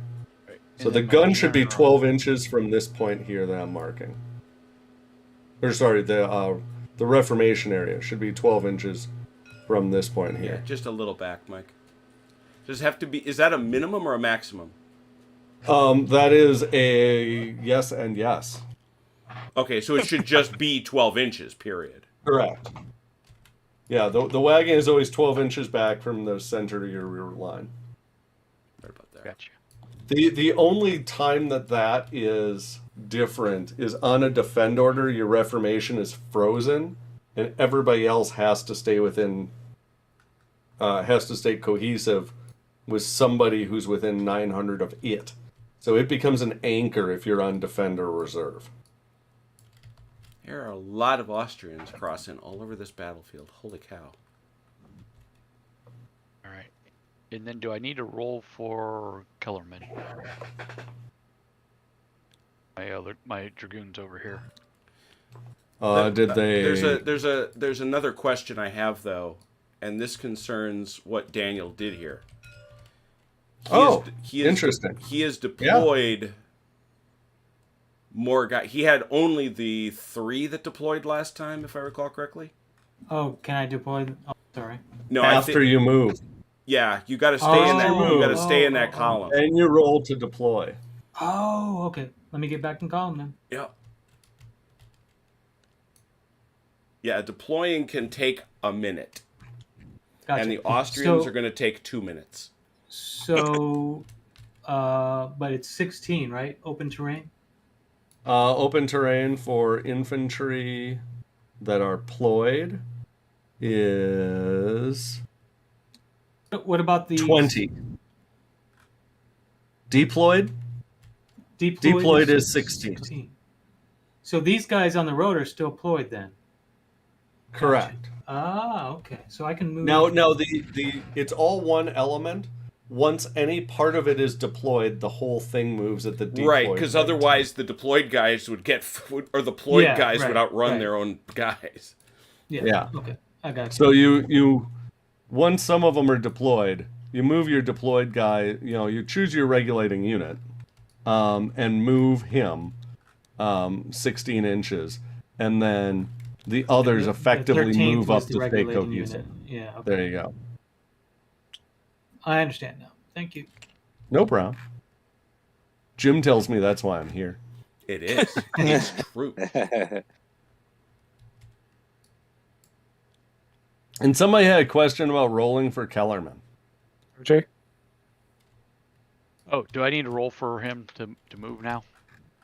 Or he automatically? Does he I thought have an Kelvin's already out here already. He has an active order, right? Yeah, Yep. He does. Okay. he just rocks and rolls. Yep. Okay. You don't have to. Orders are persistent, so you don't have to worry about rolling for them again until you want them to do something new.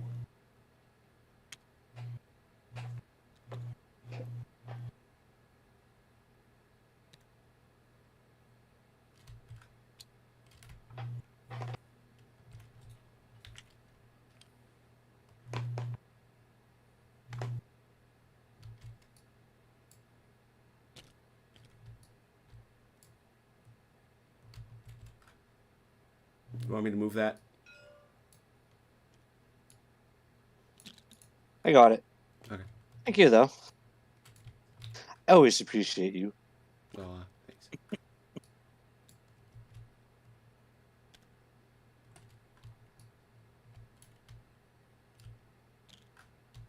See, now I'm wondering whether or not Devu is going to be sneaky.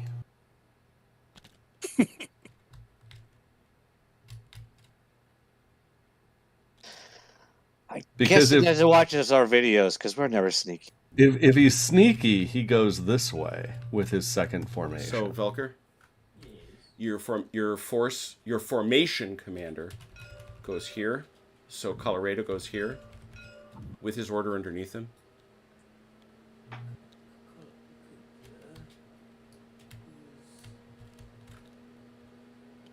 Colorat.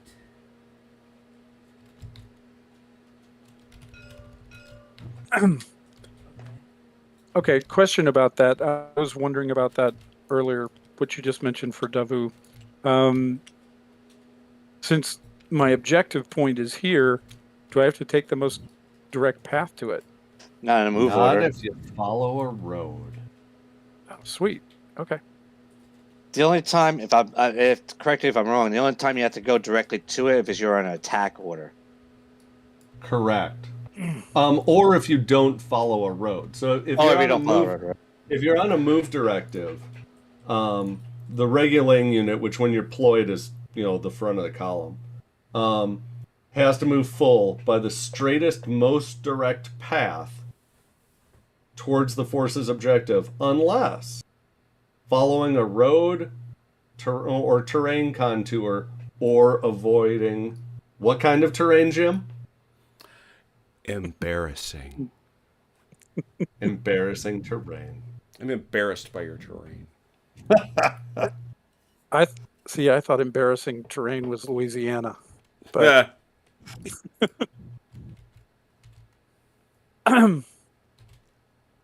You mocking Brent. no, I'm mocking Louisiana. Okay, Mother's follow up watching, to guys. what's that? Mother's watching. Uh-oh. Oh yeah, she's been here. My lady wife is in the chat. All right, follow-up question to that then. So that, but if I send one division, And I don't know what orders they're on. I was assuming move. Everybody's on yeah, move. they're all Okay. on move. But if I send one of the divisions a different route, Yep. I can do that then, even though it separates the command. Correct. Okay, all right. The perfect. only proximity concern that you have is support has to end its movement within 900 yards of some part of whoever it's supporting. And if it doesn't, it's compelled to convert to attack or defend. Sweet. Okay. Yeah, that was what I was wondering right at the beginning of the game too. That's kind of what I was trying to get at earlier. But now it becomes clear. Road networks matter, They do indeed. especially when you're dealing in miles. Yes. Yes. And tracked vehicles. Because the couple of games we play, roads don't matter. They're just there for Right. decoration. Well, I mean, if you're zoomed way in, you don't care. It's like, yeah, there's Yeah, a road there. exactly. Great. I can see where I'm going. What does it matter?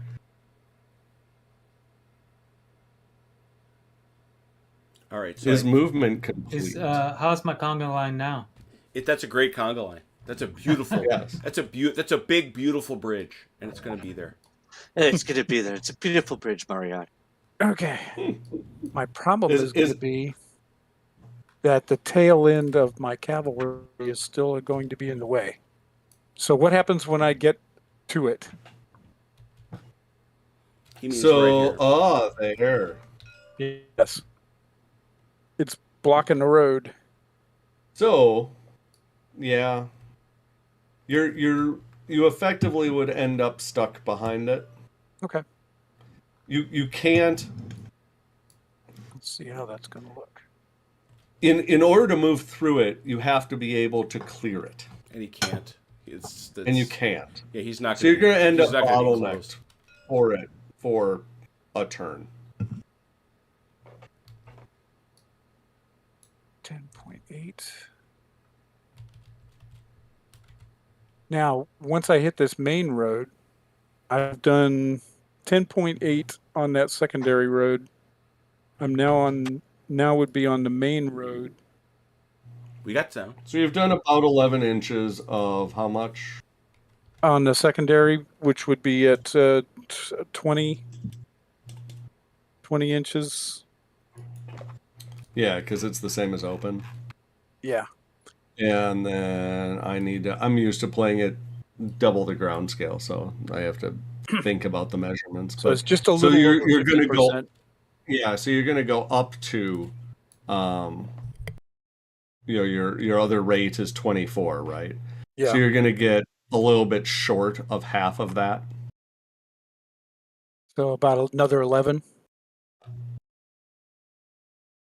I've done 11, it'd be another 11.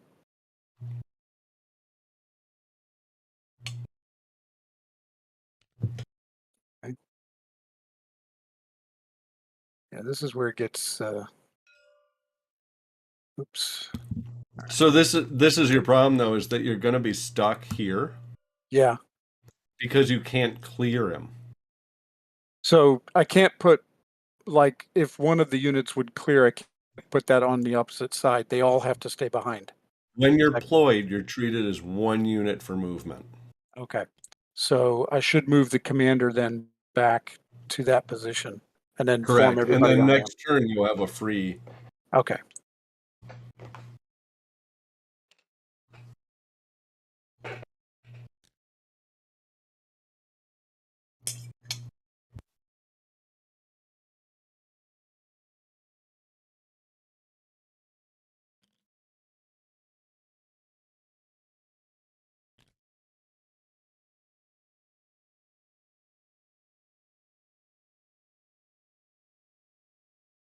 Question: does the regulating movement have to stay the regulating movement for the entire game, or No. regulating unit? Every time you move a formation, you can choose a different regulating stand. Perfect. Thank you. When they're ployed, they're all treated as one, and it has to go from the front. So you're locked into the front stand. But when they're deployed, every time they move, if they move multiple times during the turn, you can choose a different one every time. When they're deployed. When they're deployed. Okay. So you could. So that's how I can get these cavalry. Second line Yeah, of cavalry you could line choose of the sight. guy in the back if you wanted to be the regulating unit and move him, and then move everybody up with him. Gotcha. The other thing that you can do is, let's say that you had committed your artillery at some point in the future and it was unlimbered and therefore frozen. You could choose it as your regulating unit and everybody could form off of it. The only caveat there is it has to be able to comply with whatever active directive the formation has. So if the formation is on a move directive and it has not reached its objective, I can't choose the stationary artillery. But if they're on an attack directive, they're required to threaten the enemy. If my artillery is already within range of the enemy, and I go, I don't want to send all of my cav in, I want to just keep bombarding, I could choose my artillery and form off of them. I've met the criteria. I am threatening the enemy. That makes sense?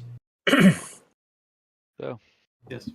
Okay. So the force commander himself, not the division commander, where does he need to be for the formation? Anywhere you want. Oh, okay. He moves at a rate of, in the open, 36 inches. Okay. It's halved when he goes through bad terrain, but and the only penalties are when you're doing command tests. Every full mile, every full 2 feet is a -1 on your command test. Otherwise, you put him wherever you please.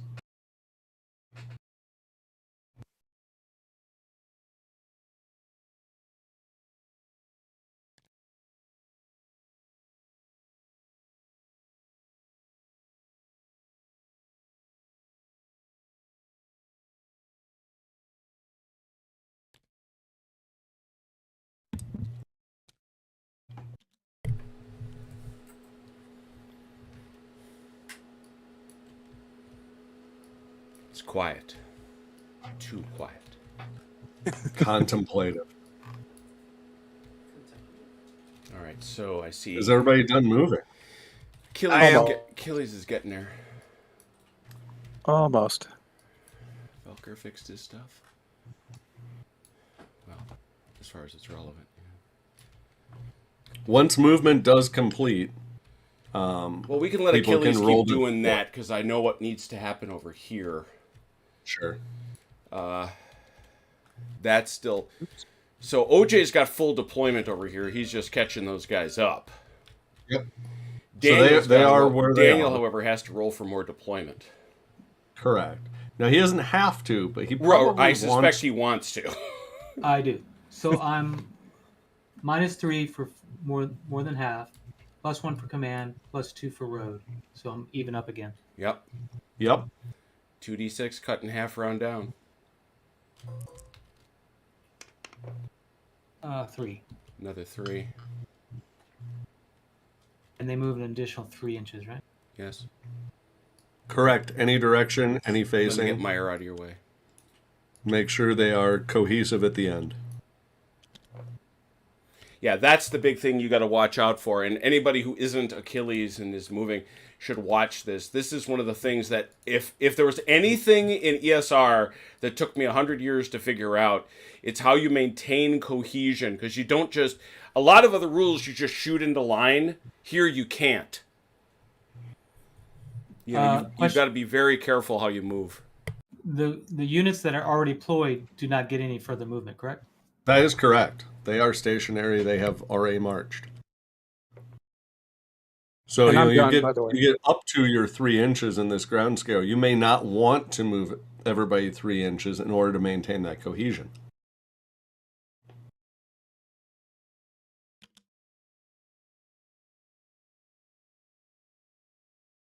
And I'm going to use a technical Napoleonic term.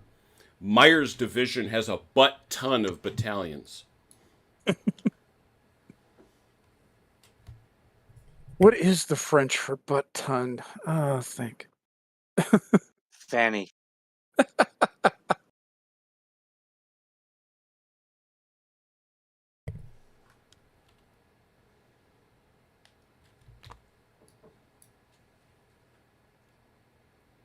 Le butt ton. Le ton de but. Ton de boot. All right. You boots. Ton de derrière. There you go. Yeah. So this is so Daniel has deployed as far as he can. Yeah. So having done that, what else we got, David? What else you'll be asking them to do if they wish to? Is there anybody else who wants to deploy anything? If not, then we are on to the combat phase. Combat phase. What's the distance between that Cav and the Austrians? It's 21 inches. 21 inches. 21 inches to closest point? Closest to closest. Yep. Okay, you can't quite make it.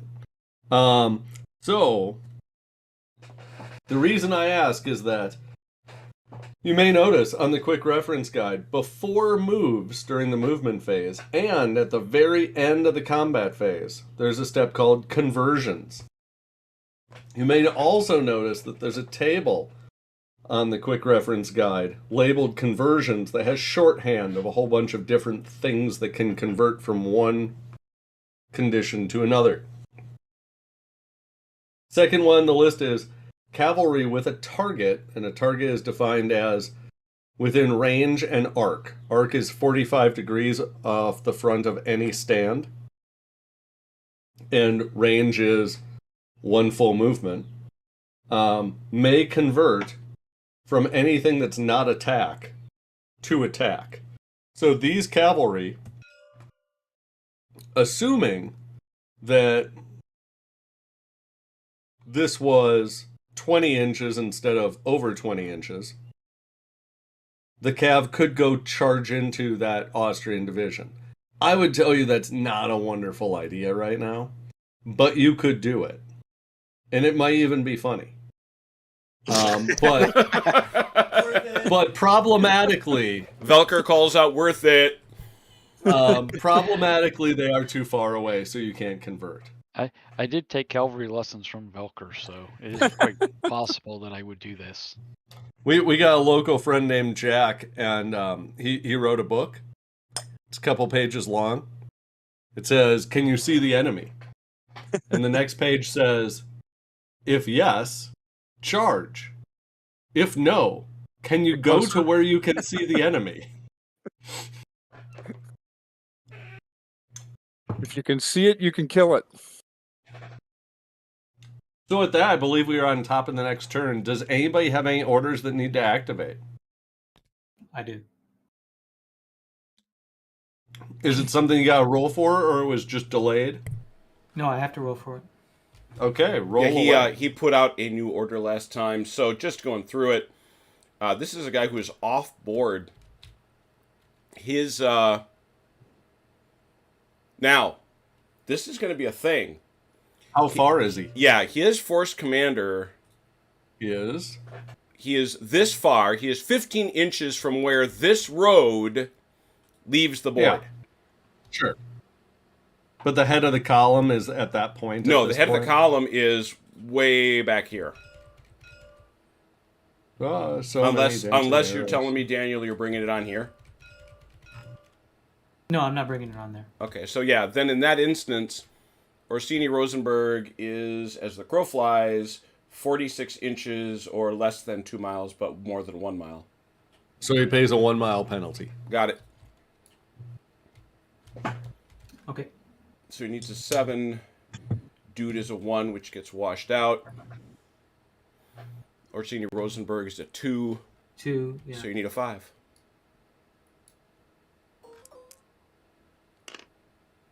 And I got it. Dink. Flip. On the activation of orders, does that include new objective points? Yes, it does. Okay. Do I need to roll for that?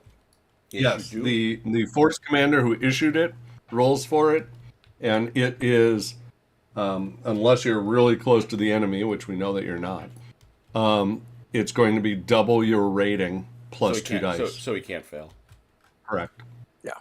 Okay. It's gone now, and now it's your new one. Ooh. Sexy. Ooh. It has new objective smell. It has that fresh new objective smell. Ew. Anybody else activating anything order-wise? Anybody else issuing anything order-wise? Negative. No. Leader actions. Does anybody want to commit any guns yet? No.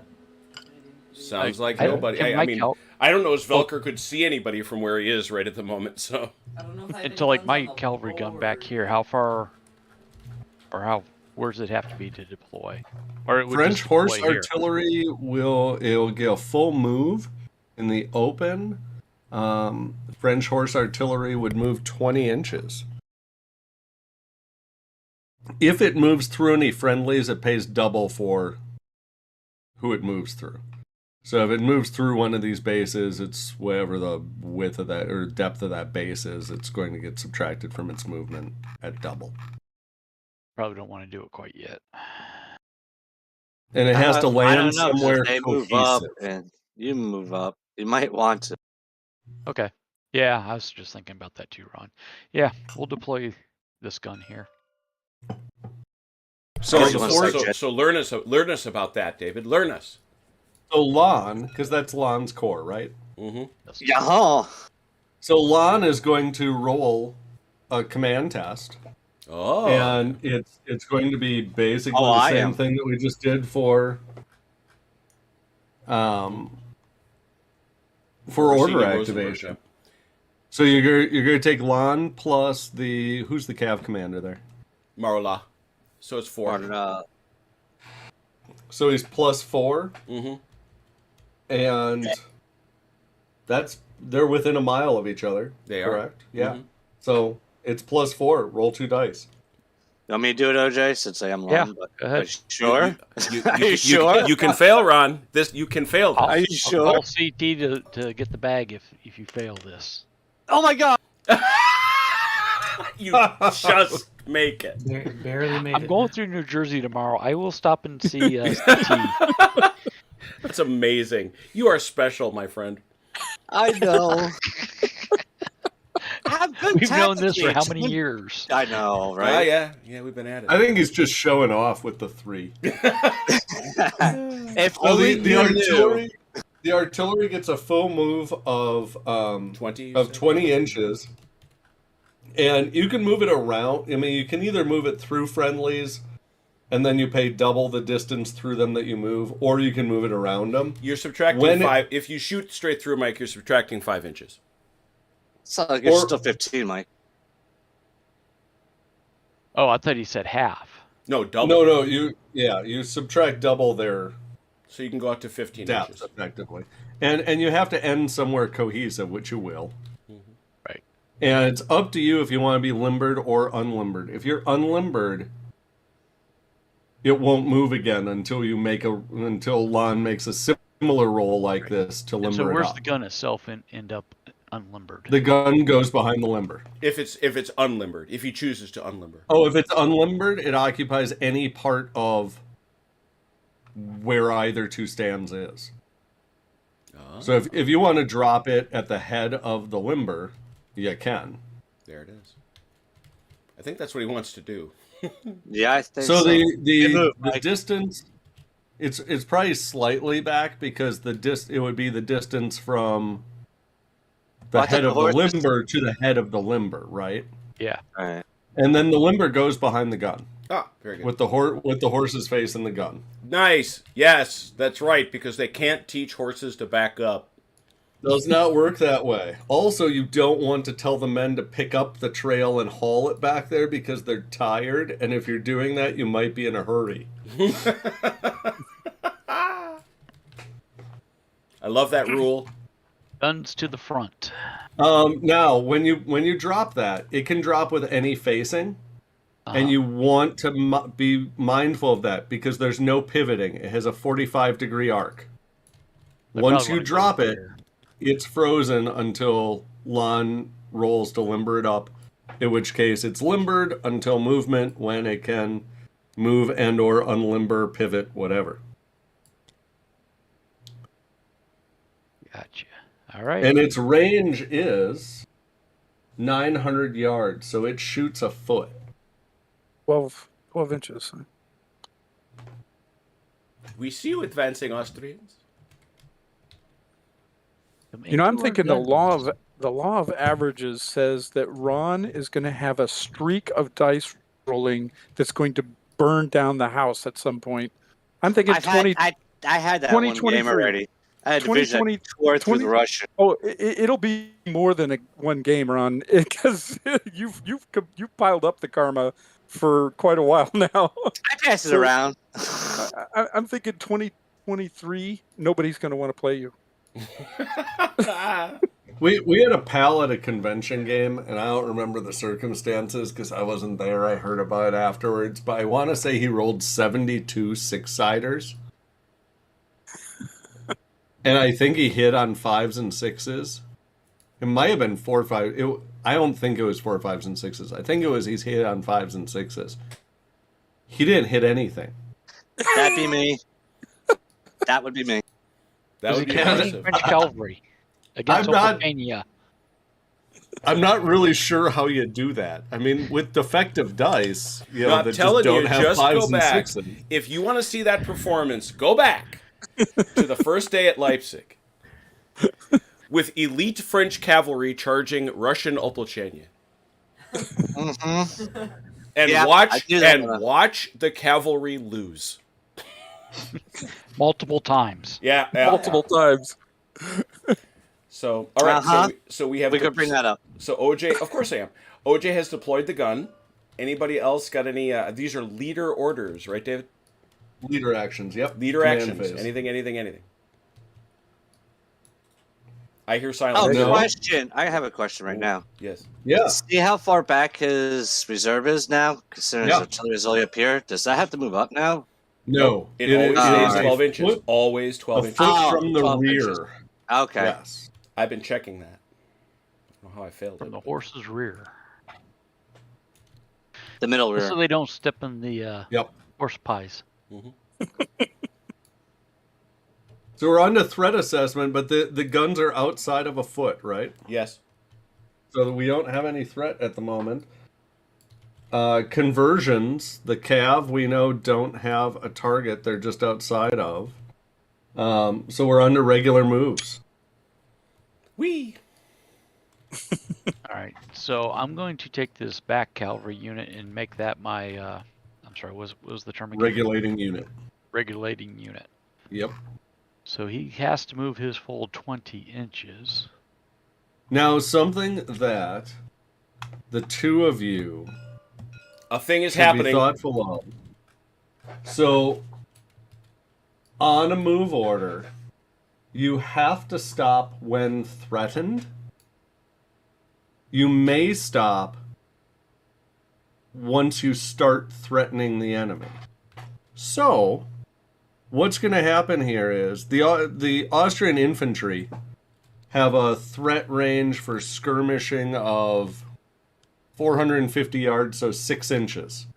Yeah. The French artillery have got a threat range of a foot in this ground scale. So the Austrians are going to have to stop when they get bombarded at a foot. And what about the French cavalry? The French cavalry have to stay outside of 3 inches of the Austrians, or they have at 3 inches they stop, is what I should say. Because at that point they are being threatened by the Austrians. And I'm outside their threat, but they're not outside my threat. Is that correct? Yes, that's correct.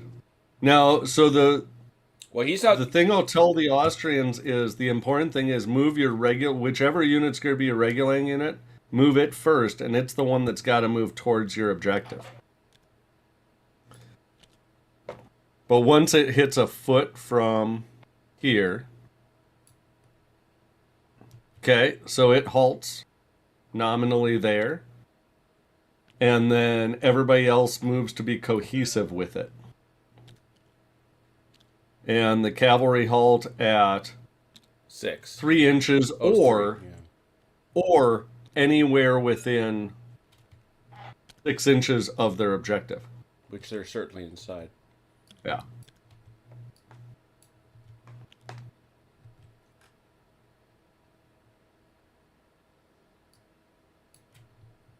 Some stand of the Austrian should be farther forward. Or there we go. So long as somewhere, maybe I just can't draw a line. No, they're a little behind. They're a little back. There you All go. that matters is that there is somebody's got to be within 12 of that gun, because otherwise they don't stop.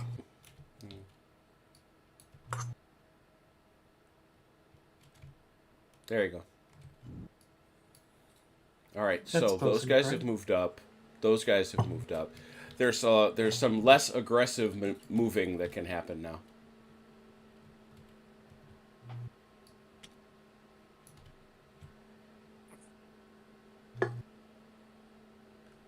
If you're done over there, OG, do you want to start moving Kellerman? Yep. I was getting over there here in just a second. And the Austrian here, who's got Mayor's division up front, Mm-hmm. something that you should consider, and I don't know exactly what you'd want to do because these woods over here suck. But I don't know what fool put them there in the map. Yeah, Yeah, some guy. But this ployed portion just has to stay cohesive with the rest, right? So you could swing it to the right, you could swing it to the left, you could bring it straight forward, but the next thing that you're going to do after you finish your movement is roll to deploy stuff. So think about where you want those to be. If you swung it, in sort of an arc here, that means that when you deploy, those guys just have to turn right and step forward, and they're nicely lined up. Right. But Hey, OJ? And I also want to consider support, right? Yes. Yeah. Well, Okay. you want to consider it's not a safety net, but you know that the unsupported thing is the place that's going to suffer, versus otherwise you'd get to pick. What's that, Achilles? You can still go 24. No. How can I? Because you're on a secondary road and you're cavalry. Oh, is it 20? No. Bad roads are the Oh, yeah, same yeah, as yeah, open. yeah. Another 4 inches. That's what I got.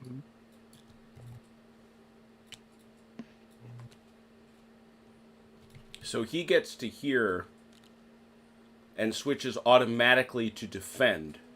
Right, David? Who was I just looking at? I was Over looking here at at different Kellerman, parts. in the center of the map. Yes, He has reached his objective.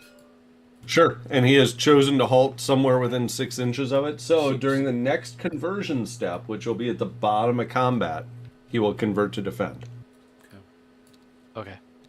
It won't matter that it's then versus now, but that's when it happens. Yes.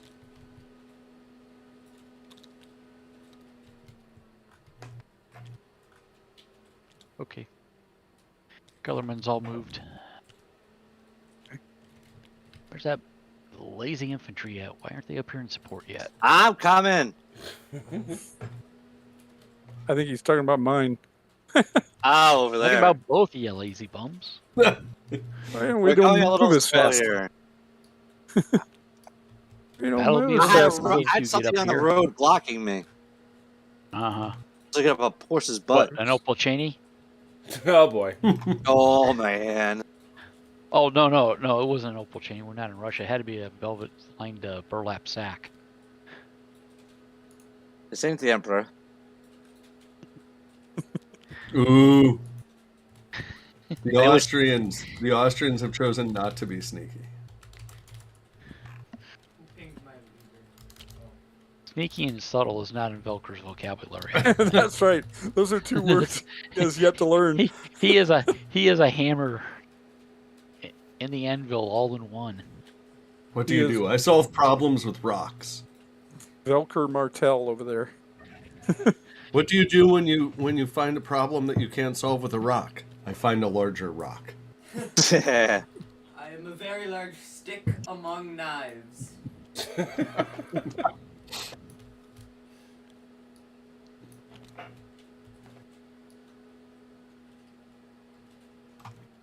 Oh, okay.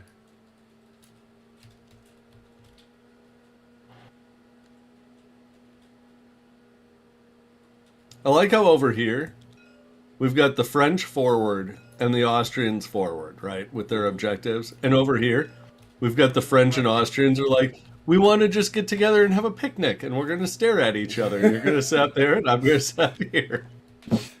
They had a lot further to go. They were a lot closer to each other. That's very true. I'm just looking at where the objectives were placed, and it's like, well, on one side, they're placed opposite each other. At the other spot, they're placed just apart from each other so that they could both stop first. We're going to stop. Stop. snack Take a this- break. I like to think of it as tactical wisdom. Bah. Just charge in.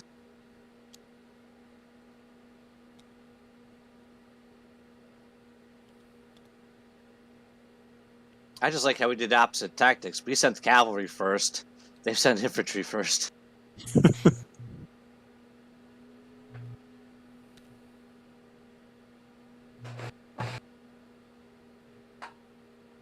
And once a player is done with their movement, they can probably roll for deployment, assuming that they want to deploy. I do. So what was that again? His command and my The local commander's command rating, and the assuming that they moved half or more, minus Right. 3. If they're on a road, they get a bonus. If Nope. they are in bad terrain, they get a negative. If they're neither, it's their command minus 3. it's Plus 2 their dice. okay. I'm going to step away for just 2 minutes. I'll be right back. So it's the first commander or the The guy who is there. okay. So So if you were in personal command, you would get both. right. So since I'm not, You will only get the formation commander. all right. So, wow, I'm at -1.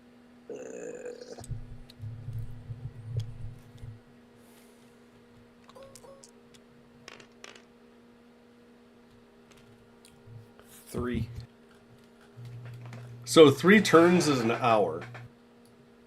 Not necessarily evenly divided, but when you think about deployment, so you're out in the open country, you're at -1, average dice will give you a 7, so you'll get a net 6, you'll get 3 units, and typical division has probably got 9 to 12 battalions.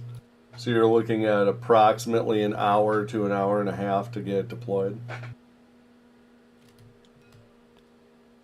I want to deploy some more units too. So I think I'm a -2. So -3 for moving more than half. I don't get and +1 for the commander. Mm-hmm. Correct. Did you move half or more? God, yes. Okay. Move 12, so Wow. 16. So Wow. Okay. 2, right? Yeah, that minimum of 2. Okay, so if I want to order Kellerman to deploy, Mm-hmm. I need to roll Davu's command. Nope. no. Kellerman's. Oh, it's just Kellerman? Yep. Yeah, Just, just it's Kellerman. just the guy who's there. Just But- the guy who's there. How Okay. did you move more than half your move? He did. Okay. So you're at a Yes, -1. I did. But Excuse me one second. see, and this is, and just to show you where we're pulling all this from, it's right here. You're on the road, so that gives you a +2. Okay. So it winds up being a no +1. net. And what are we rolling for? What This was is- is Kellerman's rating a 1 in this? He's a 1. Yes. So Yeah. it would be +1. It's 1 -3. I 3 think. Yeah, -3. plus 2. Yeah, so it's a net 0. And what are we rolling for? This is Cav? this is to deploy Kellerman. Oh, I thought that was an automatic since he's this close to the No, objective. No. He changes his order automatically, but he doesn't Changes deploy. his order. Gotcha. Okay. And So I need he's to roll Cav, that? so he's got rapid deployment. He'll roll 3 dice. That's right.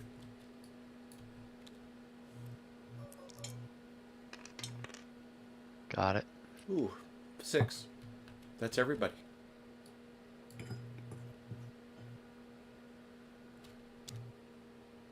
The way we did this last time is the first 3 were able to come Yeah. up here together.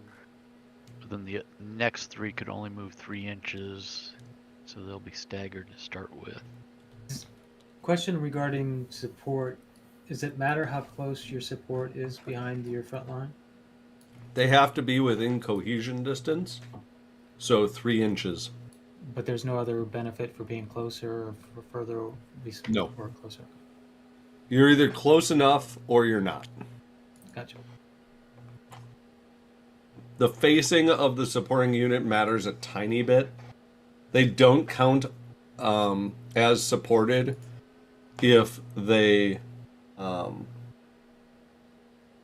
if their flank edge would be struck by the guy they're supporting running away. So for instance, what's a good example? So this guy right here, right now, is probably within supporting distance of this one, but you wouldn't count as support from a threat that's coming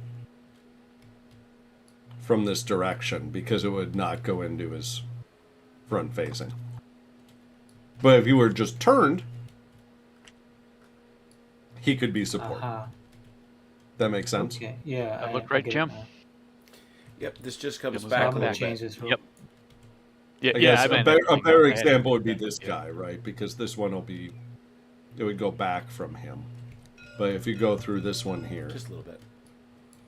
you know, And so then if remember, that guy, column oh, was you got it there. turned, Cool.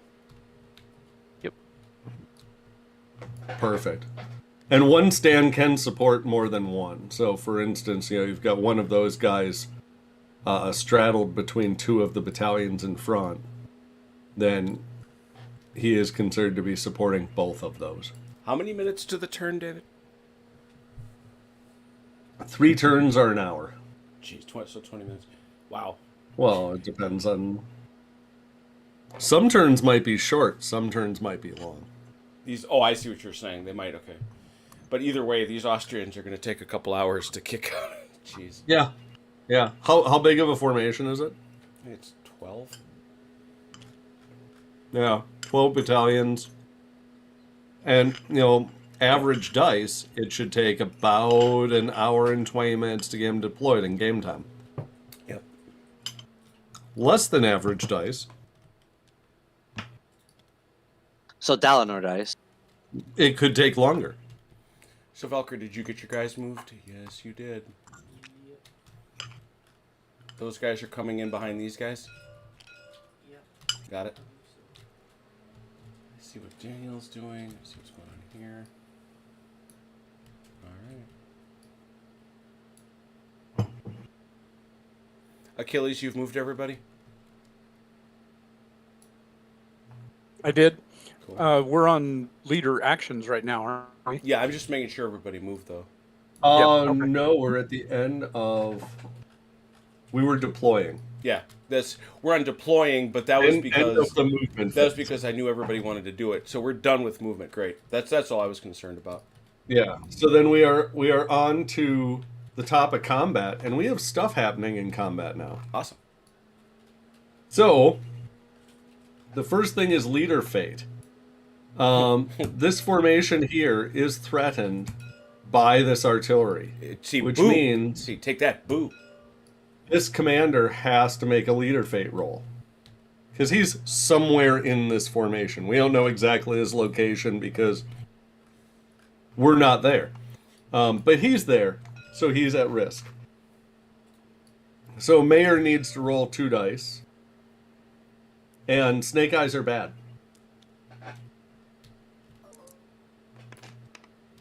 Oh, 7. Oh, he's fine.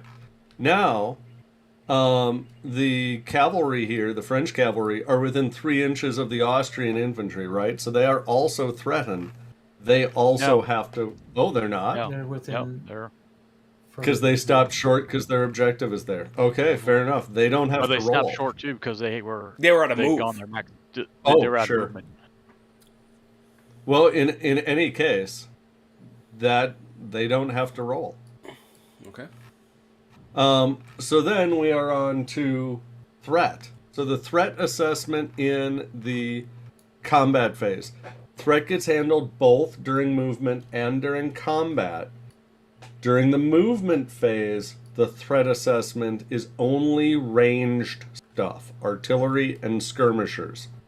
During the combat phase, it is only stuff at contact and artillery. So artillery can likely threaten twice a turn.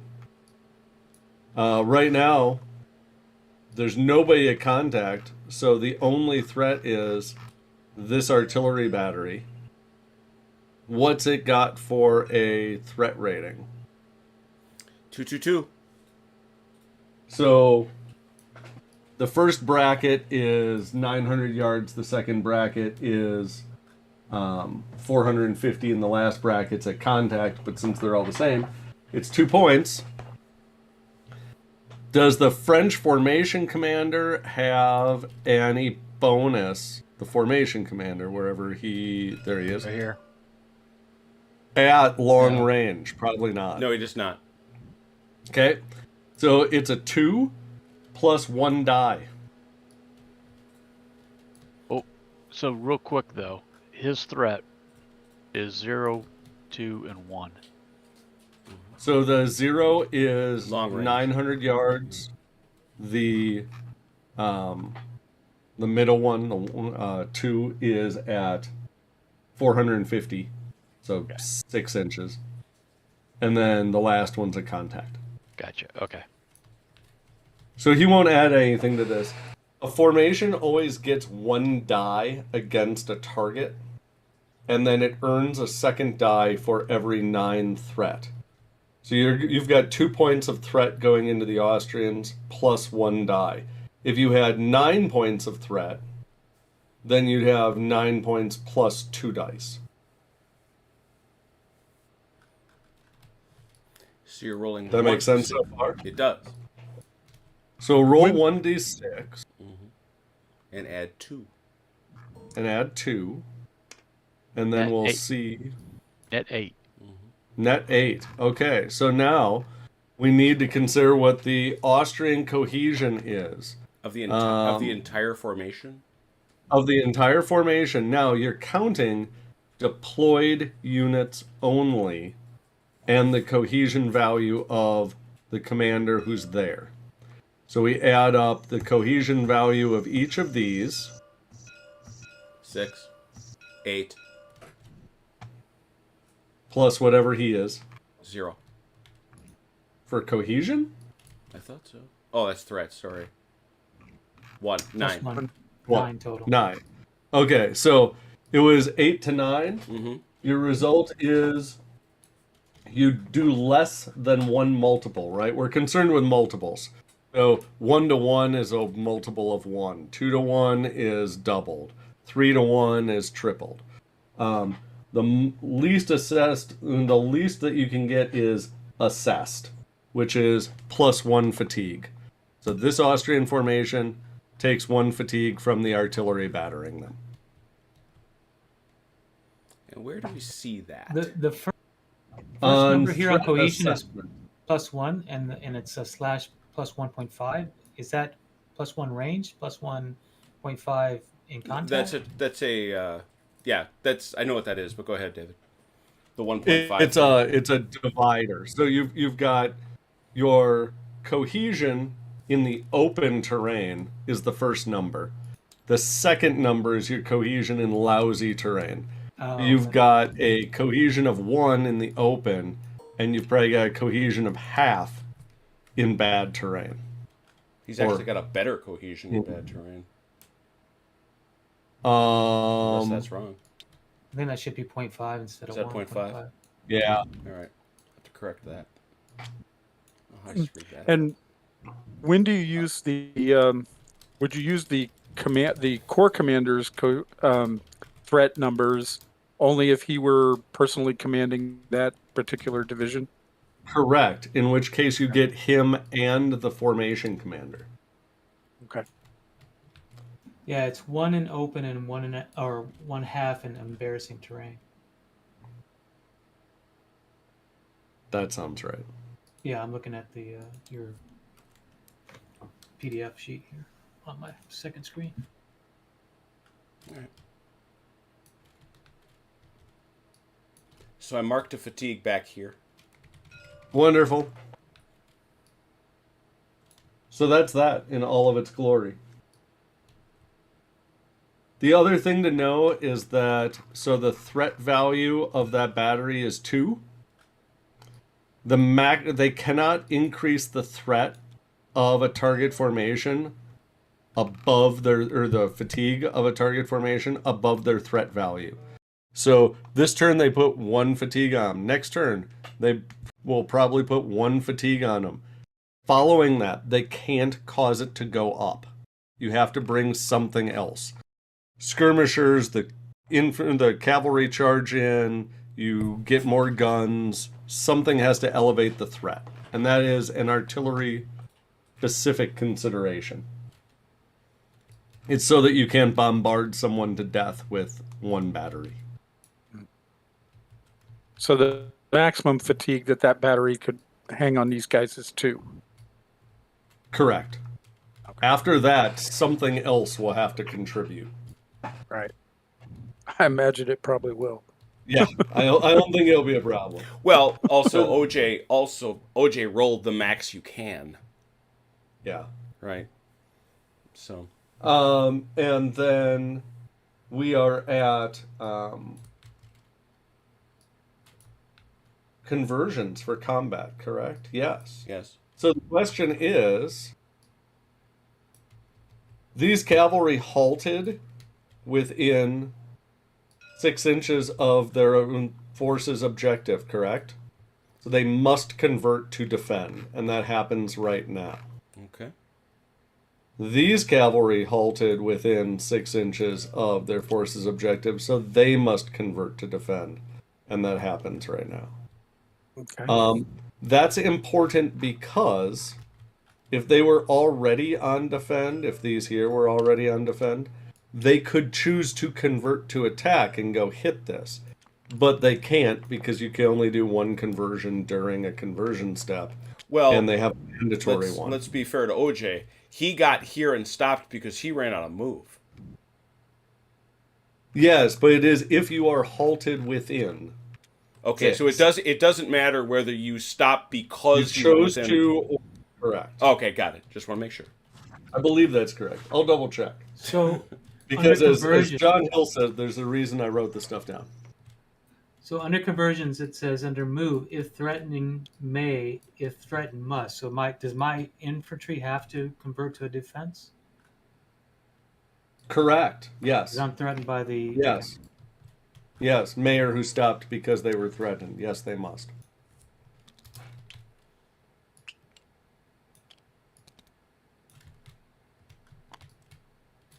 Okay. And I believe that takes us to next turn. I think it does. Do we have any orders to activate? no, not to activate. Or do we have any that are automatically activating because their delay expired? No? I don't believe so. Issue. Does anybody want to issue any new ones? Yes, I do. So whether they are objectives or directives, this is when you issue them. I want to issue a directive to this lead unit.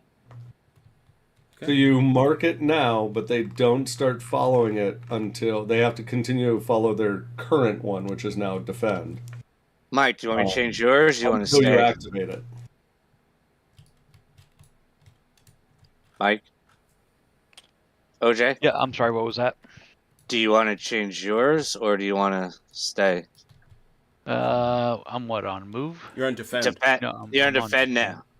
You're on defend now with this objective. I think I want to stay defend right at the moment until you Okay. get your infantry up. Yeah, I take know that. I'm tempted, but well, wait a minute. Yeah, though. it's gonna take a little- Let's talk about this. Let's talk this through, right? Because these infantry are not supported, right? Oh, this one is. Which Yeah. doesn't make them more fragile. It just means that if they lose, the losses have to be taken on the unsupported units. Okay. Yeah, Ron, I'm thinking we want to bring the infantry up, maybe. I'm trying. No. I mean, I didn't mean that anyway, but don't you Right, think right. that we Yeah, want to hit them harder? And all spread out. All right. Yeah, it's we've going to had take 'em- about 3 turns for me to deploy these guys. Yeah, I mean, I don't see them rushing ahead right at the moment. So I don't know. He's changing his orders. He may. Yeah, but that's Yeah, that's next true. turn. Right. That's next turn. That's what I want to see if I want to do it ahead of time. I mean, if you want me to do something, that's fine. Just I'm bear in mind, discussing- I know this from personal experience, having played this. You slap those hussars into those infantry, those hussars are toast. I know. Oh, I I like- tell him that. Yeah, I mean, and that's what I'm Toast is thinking. good, we want Toast. to we want to use the Toast. cavalry for them to force them to Yeah. react. Yeah. Well, that's why I had you go first. No problem. Yep, we're good then. All right, Okay, So no order changes. OJ, Oh, on for Kellerman, Uh-huh. do you want to change anything over here? I have a question about the defend order. How far can he move from where he is while he's on a defend order? Sure. So you are anchored by your... Whoopsie. I tagged your artillery first. You're anchored by your reformation area. Okay. So when you are on defend, your reformation area is frozen. Aha. Your units must stay cohesive with your reformation area, which is 900 yards from it. Mhm. You can arrange them and move them freely, but at least one of them has to be within a foot of it, and then all the rest have to remain cohesive with that one. Okay. So it becomes an anchor, locking you in there. So let Okay. me ask this. So I yeah, wanna I'm, get my cavalry into a position that forces Velker to deploy before he gets across the river. I probably got to go to a move. It Or can I depends just on set a how new? aggressive you think Velker is as a player. Because if Velker was relatively passive as a player, or even neutral, if he was neutral, he'd probably get up here and say, rushing this bridge and then risking my deployment roll is risky because my cohesion is only as many stands as I get out, and if I have a bad roll, I might only have a couple, and then he's going to slam into me with all of this cavalry, and he's going to have a whole bunch of threat, and it's going to double or triple my cohesion, and I'm going to get thrown back across the river. Can his Or- infantry? I'm sorry, real quick. Oh, Can go his ahead. infantry cross the river? Or Yes, it's at the river? fordable as rough. Thank you. I'm sorry. So go ahead. Or he might roll out and cross it. He may start deploying early here, like you were just saying, and cross the river as rough. Or he might say, no, I'm going for broke. I'm going to push up here deployed. I'm going to make my roll, and those cav are all going to bump off of me and get killed. So what do you think Velker will do? We don't have to think about that very much. If you really want to stop him up, then you probably want your cav to be like here, so that he has to find a way to deploy with no room. Okay. But once he gets up here, he can deploy. It's a rough... But even if I have my cavalry here? Correct. He could still deploy right in front of you on the other bank of this river. When he comes across the river, it's just going to be slower because it's rough terrain. So if I'm on a move, I could get right about to here, right? You'll go 20 minus whatever the width of the river is doubled. Except that his objective point is still here. So do Yeah, I he's need got to know? to He'll change have to both move. his objective and his order. Correct. That would also have to move. Okay. So I need to change the objective and the order. Yeah. Okay. All right. Well, then let's do that. Here you So go, to Caleb. change his... You issue it now, you roll for it Ah. next turn. Okay. So next turn, they're going to still be locked where they are, and Velker's still going to be moving forward. All right. So where do you want this, Mike? In the village or just outside of it? Well, I think that's what we're just saying, though, is Velker's still got a turn to move, right? Yeah. So if Velker moves full speed down this road, what is that, 24 inches? 20. Good road? 20 Oh, is inches. Yeah. Oh, it's a good road? I thought it was a Yeah. secondary. Sorry. Yeah, so So he's it'll going be to get right 24. about there. It'll be 24 inches That's what I thought. on a good road. Mm-hmm. So He'll be he's going already to be at at the the bridge. bridge. Yeah. Yeah. So the answer is the opportunity is already gone. You're talking as if I'm not here. Yes. Yes, we are. Well, If He could you hear us. wanted this to make him stuck in this, defile that he's in right now, you would have had to have pushed all the way through here already. Okay. And the answer is you probably never would have got there in time, right? Yeah, Well, more than likely. ignoring the fact that he started a turn late. Yeah. Had I rolled even worse, maybe. right. Okay. So let's see then. So what you're saying, and just to be clear, you're saying I can't go to a move order because my objective's right here, and I can't go to an attack order, or I can go to an attack order. If you go, so cavalry have the option of converting once they have a target, and then they get to ignore their objective and go strike the target. But if you were to issue them an attack order, they would attack to their objective, which is right there. If you issue them a move order, they would move to their objective, which is right there. So activating either a move or an attack order for them isn't going to accomplish anything because they're already at their destination unless you Gotcha. move the objective. Right. Okay. So so we would have to first move the objective and then change the orders on the next. You can issue them at the same time. Okay. Okay. You all don't right. you don't have to worry about losing 2 turns, but you will lose 1.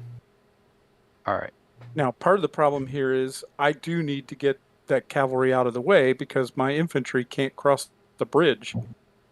No, the river is fordable as rough, so they can cross the river without you Yeah, getting out but of the way. But it would be best if you got them out of the way. yes, because right now their thing back here is blocking the road. Yes. Okay.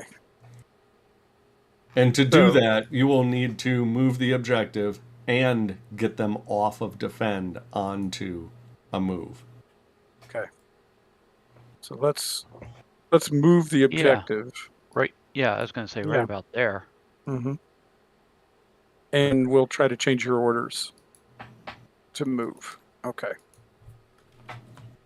And I don't do that. I don't roll for that yet, right? Correct. You just issue it. So you put out the Okay. marker, so to speak. I got it. Oh, thank you, sir.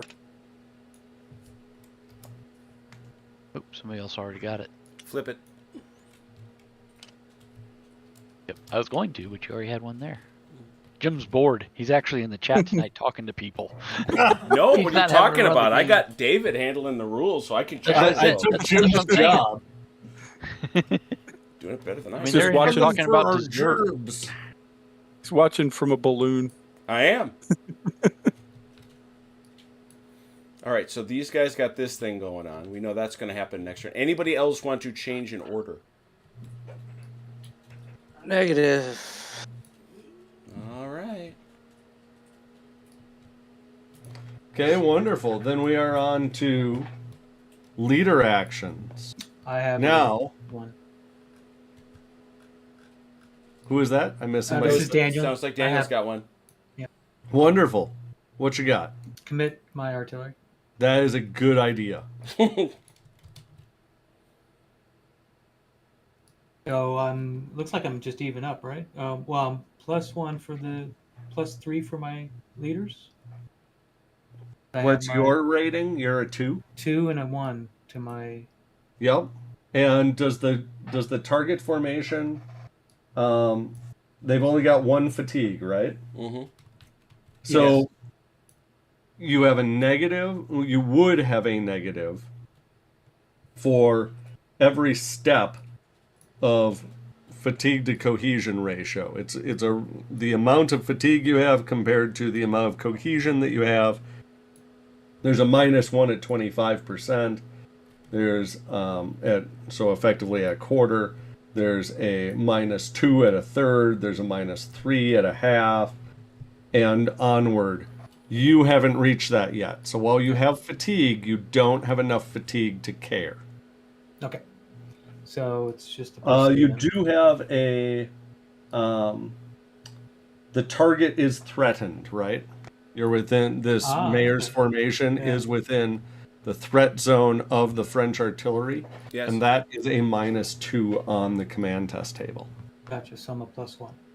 Yes.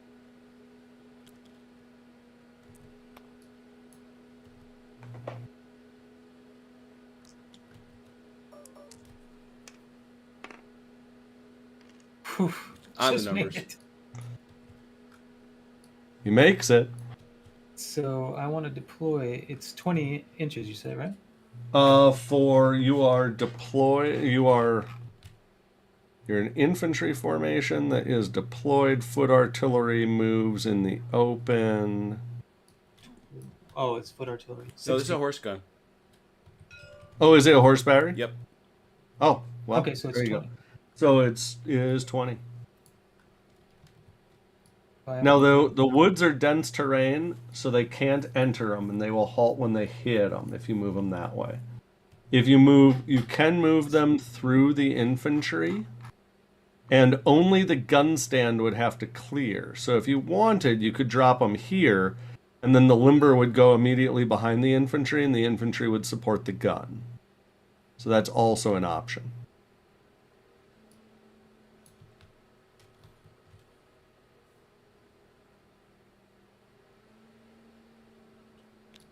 Is that considered in the woods?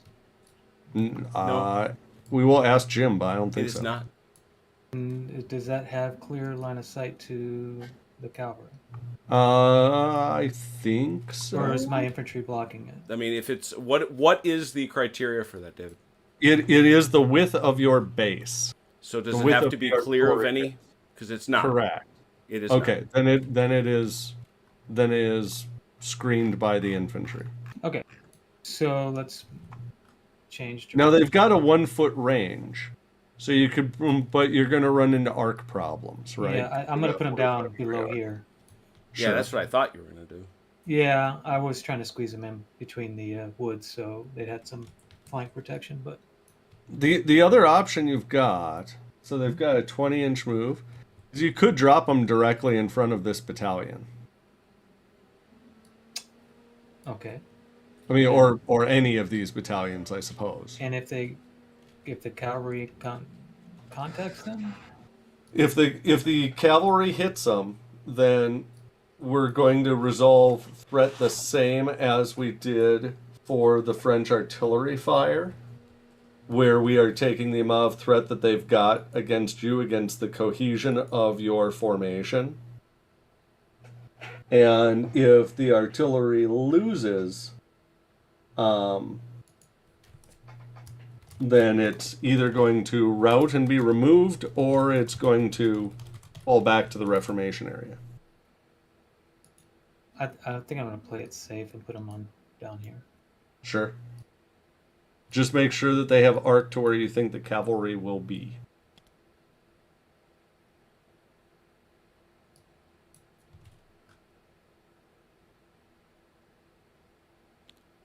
Or make sure that they can hit the French Yeah. horse artillery, because it's all one formation. So whether you hit the cav or whether you hit the French guns, you're just firing into the target. It's all the same. That was 20, so I could go out to here if I wanted to. Yeah.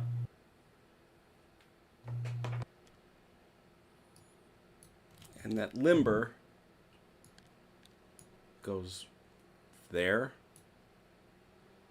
Well, yeah. I mean, I suppose it would technically go. Yeah, you know, but I know you have this thing that's not the end of the. That's literally not the end of the But, earth. but either way, I mean, in this situation, it's not going to make any difference whatsoever. Can it come up quite that close because it's within 12 now of my gun? I'm just Oh, asking. that's right. Can I go? Yes, back? it does not Okay. have. Oh, okay. It has to remain cohesive with the formation, so it's got to stay within 3 inches of one of these. But Okay. it's obviously. Yep. It I'm can good go with that. into I the just- threat zone. That's okay. Okay. And now, this thing.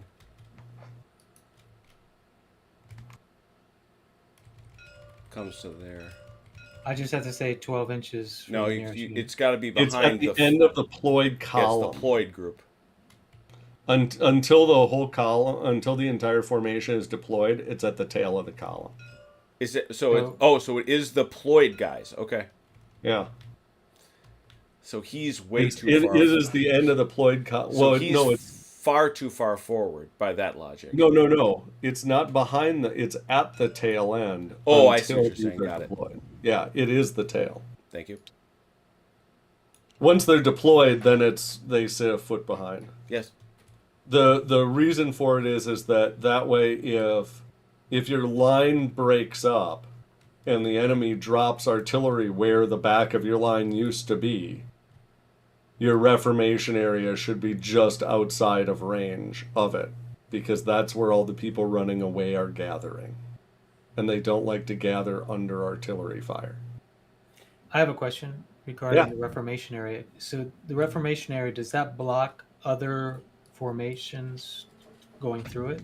You have to pay to move through it just like you would any friendly formation. So you pay double and you have to clear it. Roger. Any other leader orders? Actions? Nothing? Then we are on to threat assessment during the movement phase. There is some. There is some. I know. I can see. Yes, indeed. In fact, now it's bidirectional. So we've got, and Yep. So we've got the Austrian artillery here. Mhm. What have they got for a threat value It's their at? 2-2-2 as well. They are also 2. So they've got 2 point. Does the Austrian formation commander have a threat value at 900 yards? Probably not. No. No. He does not. So you've got 2 points, -1 for fatigue, plus 1d6. Going at the French. 5. So it's was it a net 5 or a net 6? Net 5. Oh, Net sorry. net 5. Net 5. And the French cohesion is Six. 1, Six 2, 3, there. 4, 5, 6. This is within 3 inches. Yeah. Yes. So 7, and then plus No. whatever their formation commander is. No. 6.2. It's just. So it. 8. Oh. The So artillery's outside. they're at 6 plus their formation commander versus 5. So it's just an assessed result. The French cav take a fatigue. And then you also have the French artillery coming back at them. That should And not have it- changed. It would be the same as last turn. Now, it's would good. he go after? Would my French artillery go after the Austrian artillery? It's No, it's I- the same thing, Mike. It's all It's one all Yeah. the thing. same. Gotcha. Any part of the target formation. It's one of the real elegancies in the system. You may remember I said this on the Armchair Dragoons. This is what I was talking about on the Mentioned in Dispatches podcast. There is no thing in ESR where I look at your base, you look at my base, and I go, pew, pew, I shoot you. So I have it's- 10 cohesion. No. Yeah, it's 2 plus... So the French have 8 got. infantry, 1 commander. Yeah, it's just a and straight plus 2. But now they've got a... Now, is the fatigue simultaneous? I imagine it Simultaneous, is. isn't it? The fatigue is simultaneous. So the French aren't subtracting any Yeah, fatigue. they just this get their turn. plus 2. The Austrians are subtracting the 1 fatigue that they've got because They it had comes that off earlier, both threat yeah. and cohesion. Yeah. So whatever the cohesion for the Austrians is, -1 for their fatigue. So I 10 don't goes to think 9. it can matter. Nope. I think they're just going to get a... I don't think he can roll anything that gets them He can't. anything other than an assessment. So he's just going to go up to 2 fatigue. Yep. Yep. Yeah, it's 4, so that's it. And then we go on to conversions. Do the cavalry want to charge to their death into the Austrian infantry that have become far, far more formidable? Yes, they do. They can. It's an option. They can convert to You attack. want to find out how melee doesn't Yeah. work? Let's not, Mike. No. Nope. I'm good. Then I don't think we have any other conversions. We're under regular moves. Moves is...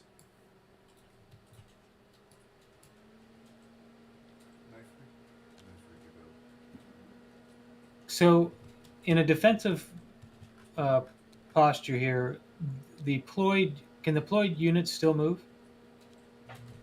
Yes. On a regular They- move, as long as they stay within 12 of the Reformation. Well, the Reformation is always. Oh no, sorry, you're right. You're on defend. No, Yeah. the deployed units are effectively stuck because the Reformation area is the tail of the deployed column.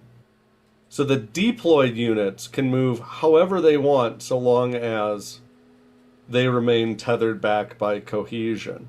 Gotcha. The deployed units are effectively where they are until they deploy. Okay, thank you. Sorry about that. You asked, and I thought deployed when you said ployed. Haha, it even confuses you. It's not my fault. That's the way the Latin words work. We just add random prefixes and suffixes to other words. To quote the man who I took medieval Latin from in college, go ask those 7 guys in that cave in Asia Minor. And Velker, you can move. When I hit the town, do I take a movement hit? No, because you're rolling on the road. I thought so. Oh, look at that. Correct. Stop a little short. You even got a good road.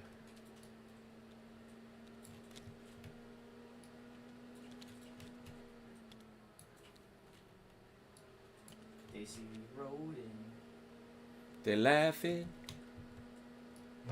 So now, while people are randomly moving, I'll throw out a woulda, coulda, shoulda for the French, which is You can't. I So- don't think, David or Daniel, you can do that.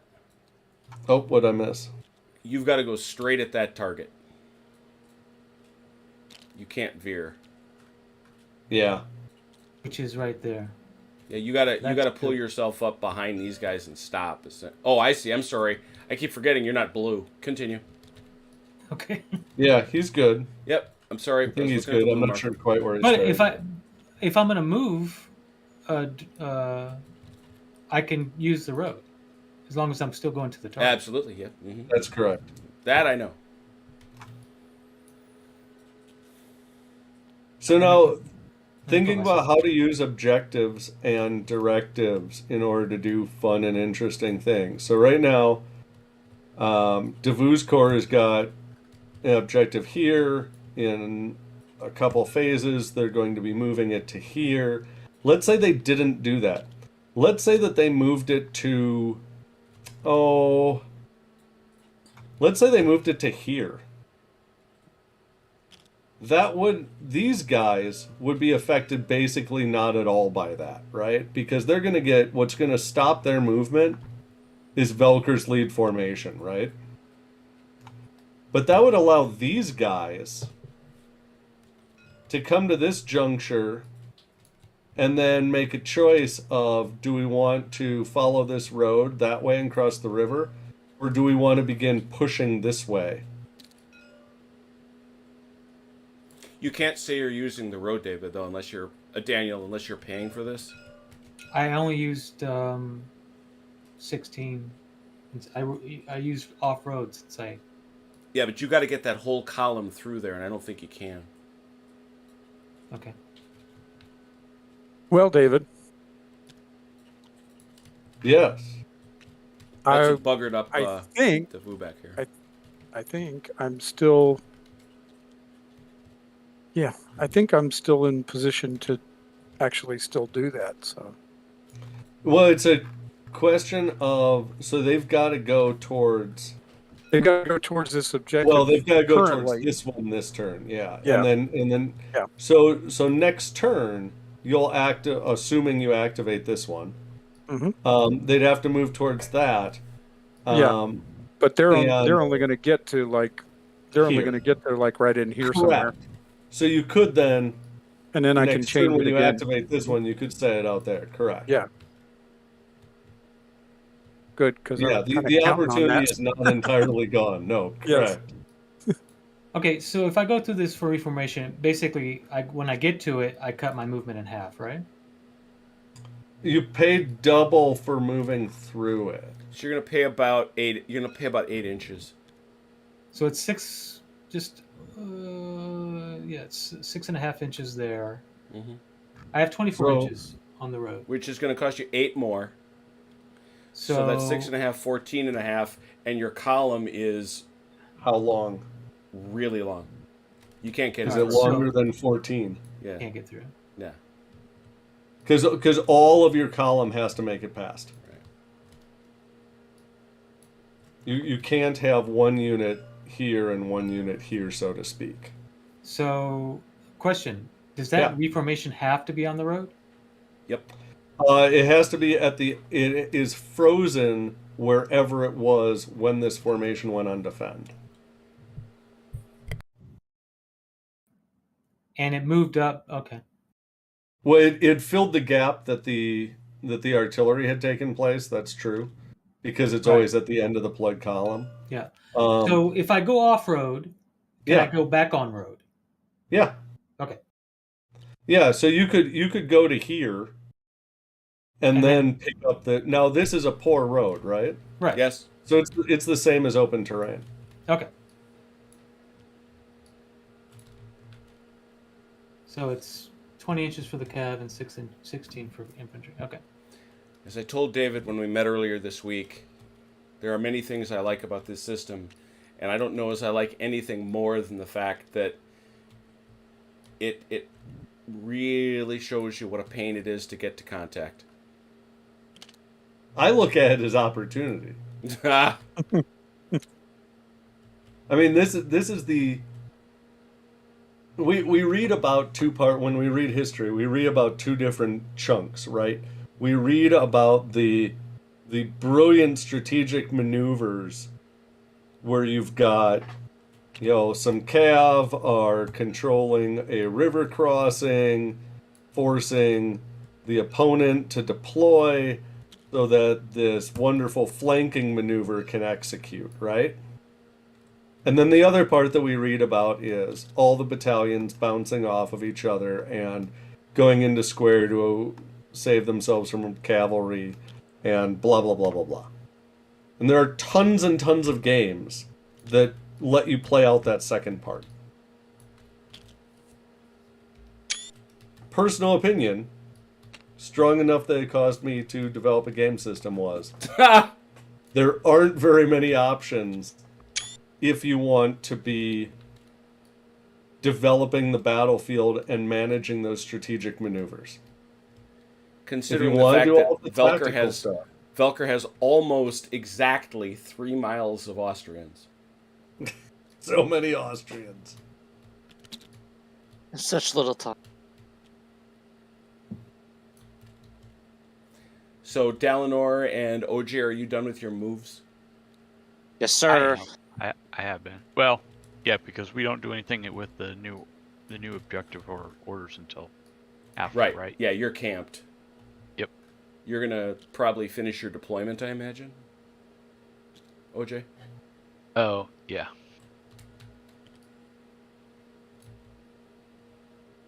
When to deploy and where to deploy is very important.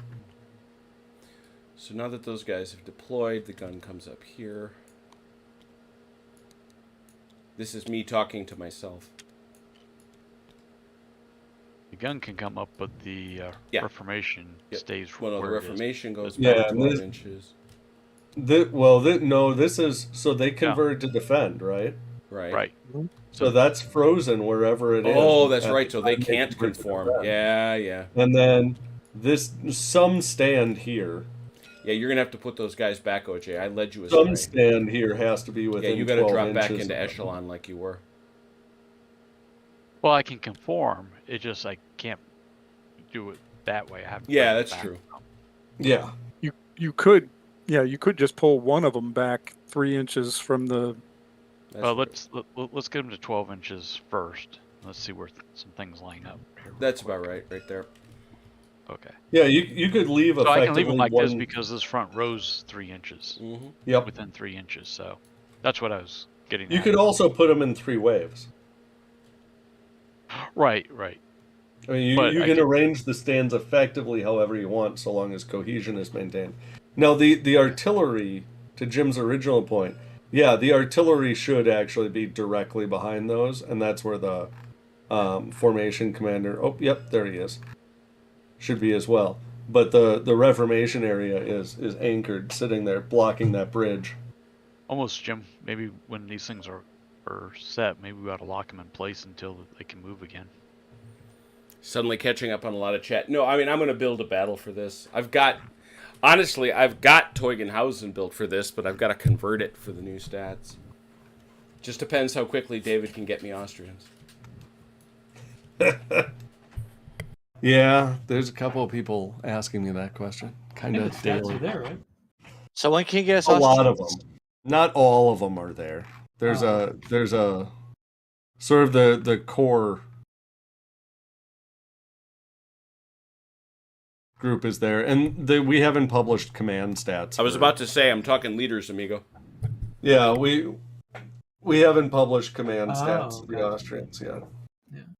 Although those are quite We close. could preview them for you. So pioneers and sappers, the dashes just mean they obviously don't have threat and whatnot, right?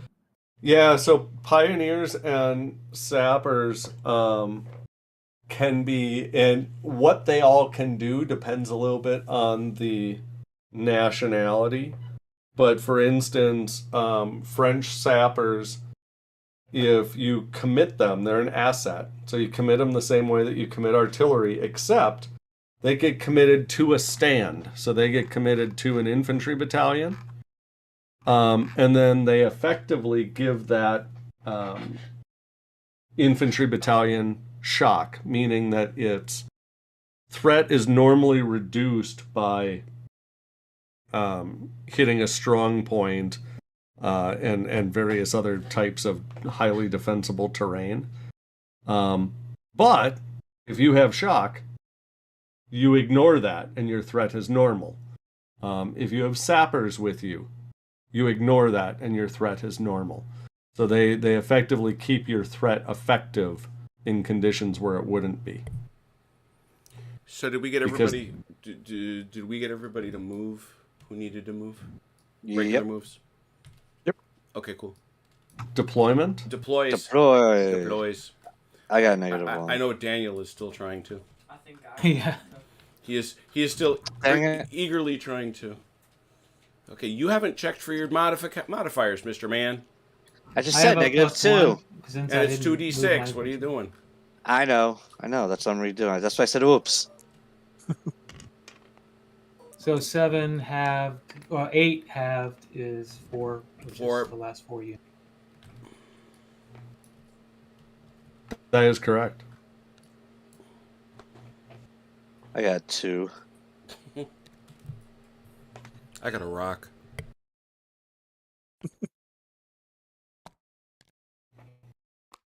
Velker, you're going to deploy? I am. Oh, yeah, you are. Holy cow. I missed this somehow. You moved more than half, which means it's a -3. Your commander is a 1, which is a -2. But you're on a road, which is a +2. So we know this is a no net. It's a 2d6 cut in half. 7, so is that 4. Sorry, 3. Duh. Math is hard.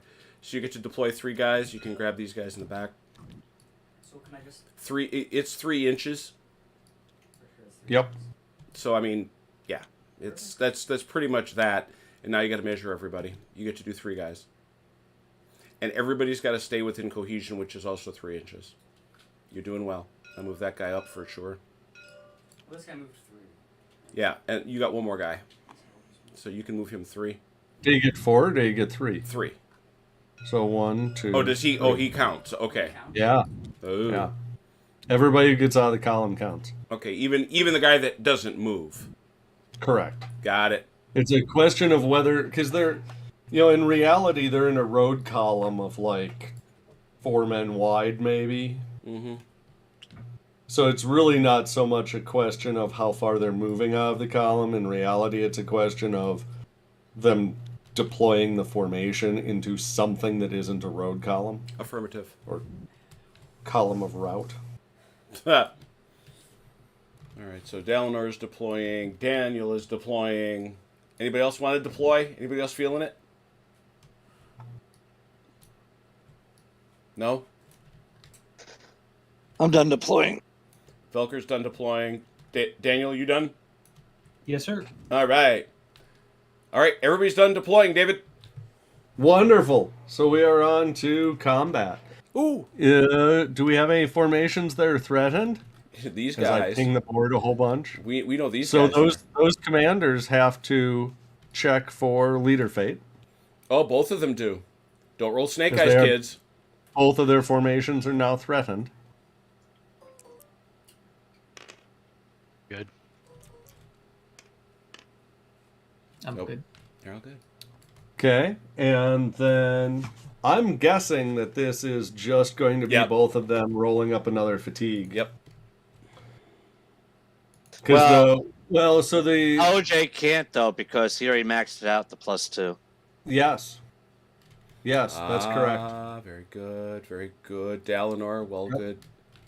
Because I now Thank you, I'm have getting more this. than more cohesion than he has. Uh, Can you quick it's be- explanation? yeah, it's the artillery alone cannot cause the fatigue of a formation to go above its threat. Oh, gotcha. Okay, That's why he couldn't give you another one. right. I got it now. So it's got a if he had a battery of 12 pounders out there and they had a range threat of 4, then he could put 2 more of them on you before it would matter. So basically, we're both in the same spot where I can't give him more than 2, and he can't give me more than 2 at this point. Correct. Now, let's say that you activated a new order that you might have pending somewhere, and that allowed you to move forward and get into, or even right now you could, during movement. These guys, your front wave is not locked in place, right? It's just tethered back. If you move them to get within 3 inches, I you'd didn't be realize I bringing could move those guys. Okay, I You thought I can. was stuck. It is the Reformation area is anchored, and then you have to maintain cohesion with it, 900 yards. So But I thought they were anchored because of the defend order. the Reformation area, when you go on defend, your Reformation area is frozen. The stands can move. The Reformation area can't move. All right, so since this back unit's within 12, and as long as I stay within 3 of all my stands, Correct. I can move forward as much as well. Yes, which means you could get within 3, which means you could snipe at the cav with skirmishers. Okay, so can I didn't realize that. Can I do that now? Go right ahead. Okay. I have no objection. We wish to see how that works. Yes. And only the units that weren't deployed, right? Or Correct. that The were already deployed. Correct. Deployed units went after movement, so they couldn't have.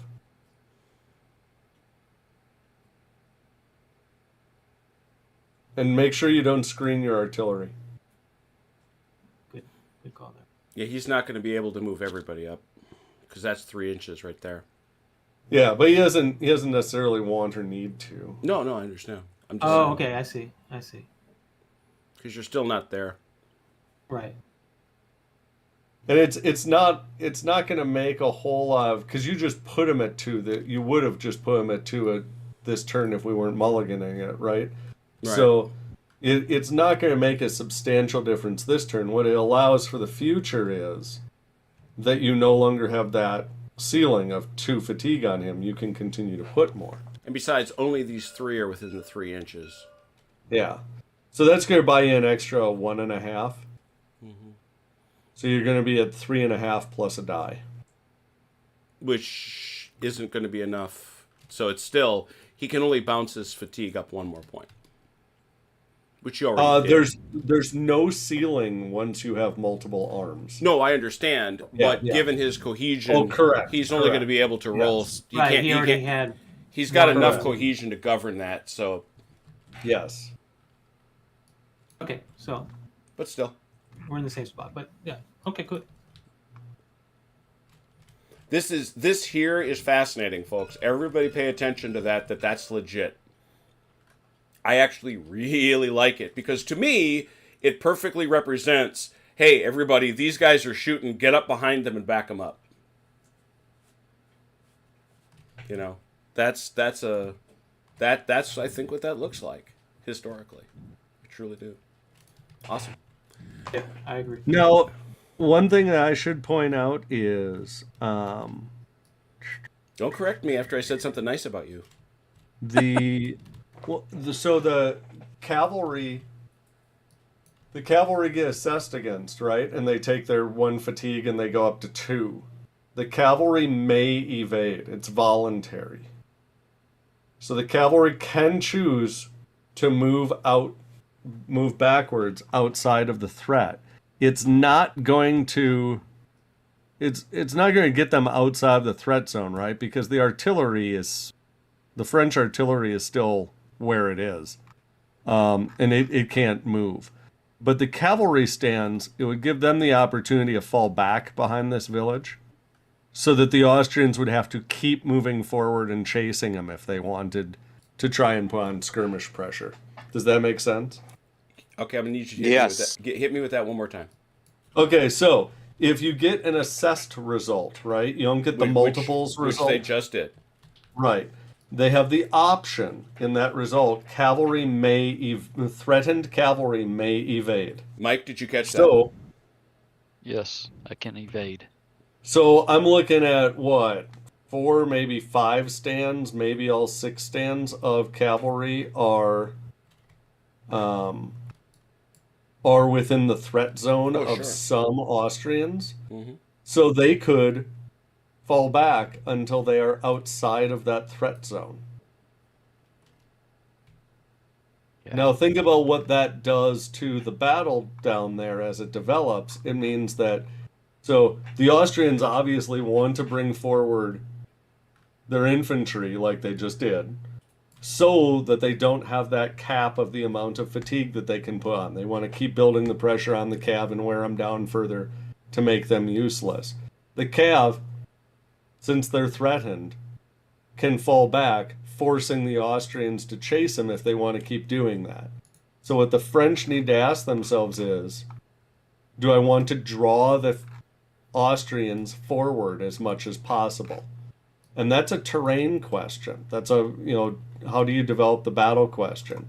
You look at the terrain and you look at the layout of forces and say, do I want my opponent to stay where they are, or do I want to try and get them to come forward?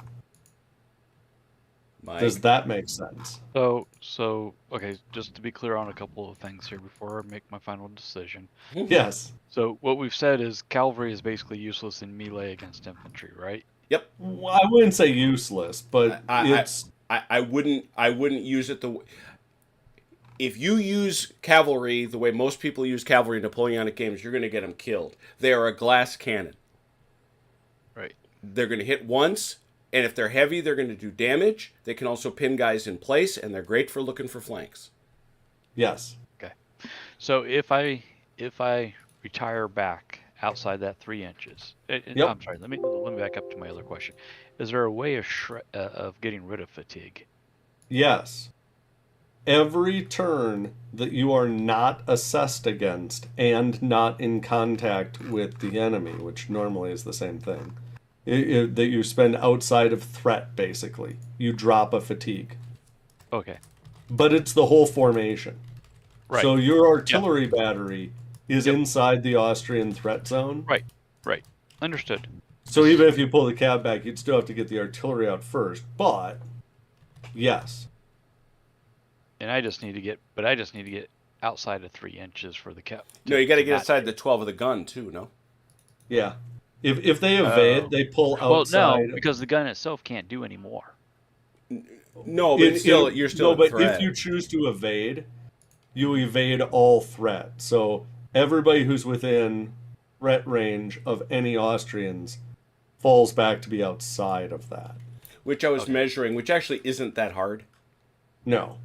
You're going to stick your front wave is going to fall back behind the village. Exactly. And How about we just take this guy right here first and just only move him? Sure. Because Sure. he's the closest to Yep. that overall. So he would have to go about. Not even. See where I am, Mike? Yeah. I was just There waiting you for go. you to finish. That's perfect. Okay. Man, I like that rule. Nice job, David. now the stand that was not threatened, that top corner one, it's not threatened, it doesn't evade. So it This stays where it was. This one? Yep. So he stays in front. Okay. Makes sense. But his gun here is still threatened, It is, but it's not cavalry, it's artillery. so And it stays. it does not have the option to evade. Okay. All right. But the key piece, though, and you can decide whether you want these two guys to evade too, Mike. Those Yeah, guys it is a may. It's not those a guys. must. Those guys don't have to go. It's squadron by squadron, right? Well, Correct. the one for sure is going to have to, Jim, because it's going to be with. Well, no, because it's just this, right? Yeah. So you can. What I'm saying is, you can reestablish your lines. Yeah. You can choose to do that. It's Because I was only getting. Oh yeah, you got to get him only out. Yeah, you got to get him out of threat. Yeah. any given stand that falls back has to go all the way out of threat. Yeah. So. But you can choose on a stand by stand basis. Right, but Jim, I don't have to move these guys because they're not in threat from the infantry. Yeah, but they are from the gun. Yeah, but Yeah, you but can what do you- choose it by stand. Correct. Stand. So Right. this guy got out. This guy got out. These guys could actually stay in. Right.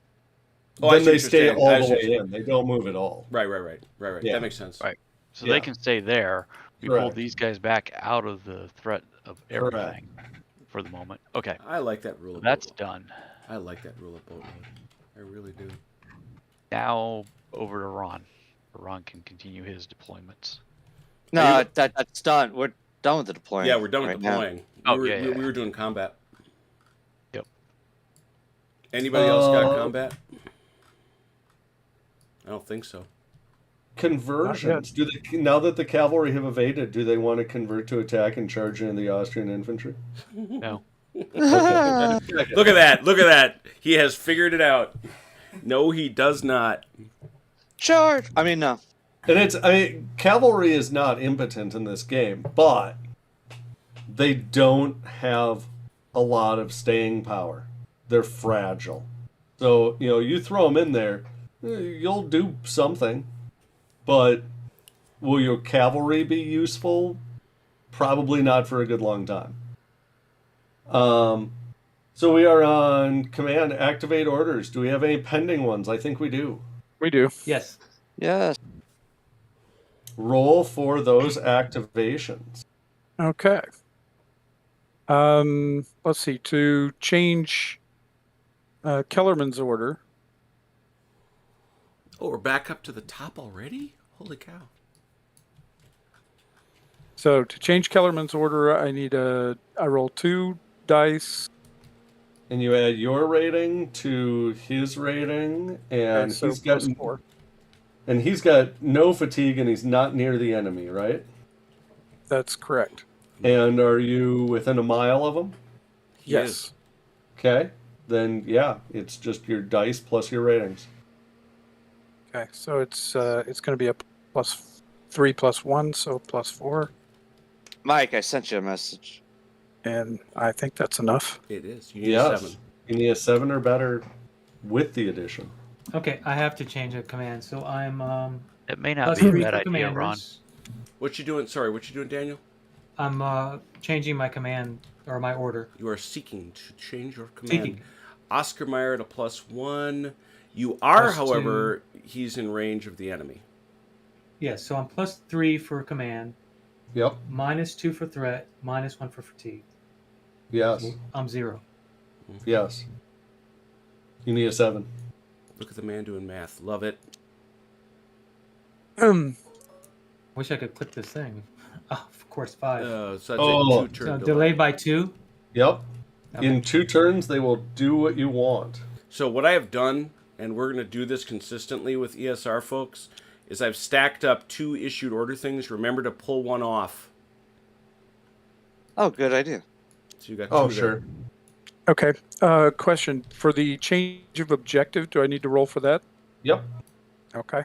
However, that's- what's the modifiers there, David? It is yourself plus yourself because you are the target. Yeah, he can't fail. Kellerman is Yeah, I can't. It's Kellerman and Kellerman is. Oh no, it's No, no. Davu and Davu. No, it's that's Davu right. and Davu, Yes. Which means he plus cannot 6. fail, right? And it's good. Correct. Okay, so All right, that changes the I objective do want to to issue a new order. I know it doesn't take effect, but I do want to Does issue. a new- Does anyone have Nope. any orders they want to resolve? I'm just checking. Velker, you didn't have any, did you? I don't think so. Okay. Groovy. Okay. And when do we reach the phase when we issue a new objective? Immediately after we've rolled for activation. So if all the activations are done, Nowish. we do it now. All right. You don't Question. actually have one that's written down for it, Jim, so I'm gonna have to use this. What's that? What order do you need? I have them all. Withdraw? Yep. That's what that is. I wanted to flip it over though. Oh, I see. Okay. All right. Question. Oh, and from- that sorry, real quick before you ask, so that I don't forget again. Mhm. One thing that I should point out, and he's not going to want to do it, but the Austrians here, Mayer's division, does have a valid conversion option that he could be doing during any conversion steps since he's been threatened, which is if you're on defend or attack and you're threatened, you can convert to withdraw. Now, I don't think that the Austrians want to pull back and cause a bigger roadblock, Right. but so people know that's an option, that's an option. Okay. Okay, sorry, what was your question? Okay. Also, the cavalry have that too. Yes. Although their artillery is stuck there. They have the artillery dropped. Okay. Question. Yeah. Now, as in the previous instance, when Kellerman reaches his new objective, he will go on defend. Yeah. Okay. Unless I change that order, he will stay in that spot on defend. Is that correct? Regardless of where the new objective is. Correct. Okay. Yes. So if I place a new objective somewhere else, he's and still you going to leave stay him right on there. defend, he continues to defend the ground he's on. Perfect. Yes. Thank you very much. And that All is right, so- exactly how you want to do that. Okay. So tell me, let me know when we're at the point where I need to place what will be the new objective. Now. I think we're there. Now. Yes, right. Okay. Now, All right. now is the time. Can you give me a flag there, Jim? I can. Would you like me to? I would. Proceed. All right. We're going to do Oh, something boy. really... Oh. Nice going. Nice going, David. You've persuaded them. Except I didn't go where David was pointing. No. No, but I'm Different saying plan. thinking outside the box. Yes.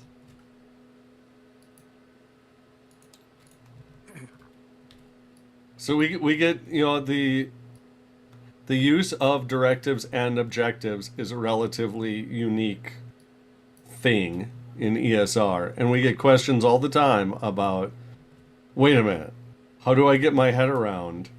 How do I use these in order to, for instance, screen an enemy and then pile in with my partner against a different opponent? So this would be how you do that. We'll find out if it works. Right. Yeah. Any other objective? That's always the hard part. Yeah, right. Execution. Anybody with different objectives? Objective or changed order? Anybody? Nope. Apparently nobody.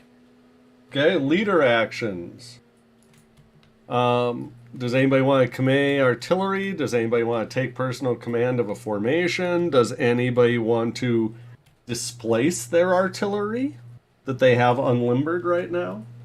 If you want to limber it up so that you can move it, this is when you do that.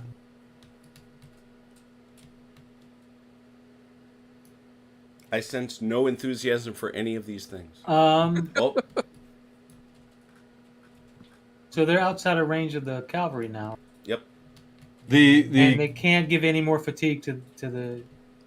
Mike sent you another message. that Well, actually, max. to be clear, they're in range of that cavalry, but I think your second point pertains. They can't. Correct. They can't hurt it. Yeah. Now what they do accomplish is, there was the question earlier of, when does my fatigue go down? And the answer is, your fatigue goes down when you are not threatened. So you keep them there, you keep Right. threatening them. You are not causing it to go up because you don't have enough weight. Right. But You're you st- can it will go prevent down. them from Every recovering. now and then, this 6-pound ball comes rolling in. Just want to make sure you're awake. Just enough. Hey, Just enough to keep that adrenaline pumping. exactly. Yeah, that's So nobody has any leader No. action? Not at this time. Seems not. Wonderful. That post adrenaline dump is very exhausting. I'll just point at this guy. Nobody has any leader actions? Okay, just checking. No guns you want to run up there? Okay. It seems like he wants to run those guys somewhere completely different, so. Then we are on to threat assessments, and Yeah, this wouldn't be a leader action. That was deploying these guns, right? This is movement. No, that is part that of the is. leadership. No, that's Yeah, it exactly is. what it is. yeah. If you want to commit them, it is a leader action to commit a formations asset. So you would do that now. Yeah. So I want to, because I want to get Okay. this gun up here and start Yeah, Yes. exactly. Velker. So you're So gonna it try. is Devuz plus Kellerman's, 4. minus nothing, I suppose. Yep. So you need a 3 or better. On 1 or 2. 2d6. 2 dice. Got it. There you go. So it gets 1 full move, which for It's another foot. horse gun. artillery is what, 20? 20. Yep. Right. So if I move them up this direction here, Yep. it'll be 15, right? Mm-hmm. Exactly. Yeah. Yeah. Which we said. Yep. You're doing basically fine. going to- Oh dear. And that is just out of range, but you can How- only come forward so far.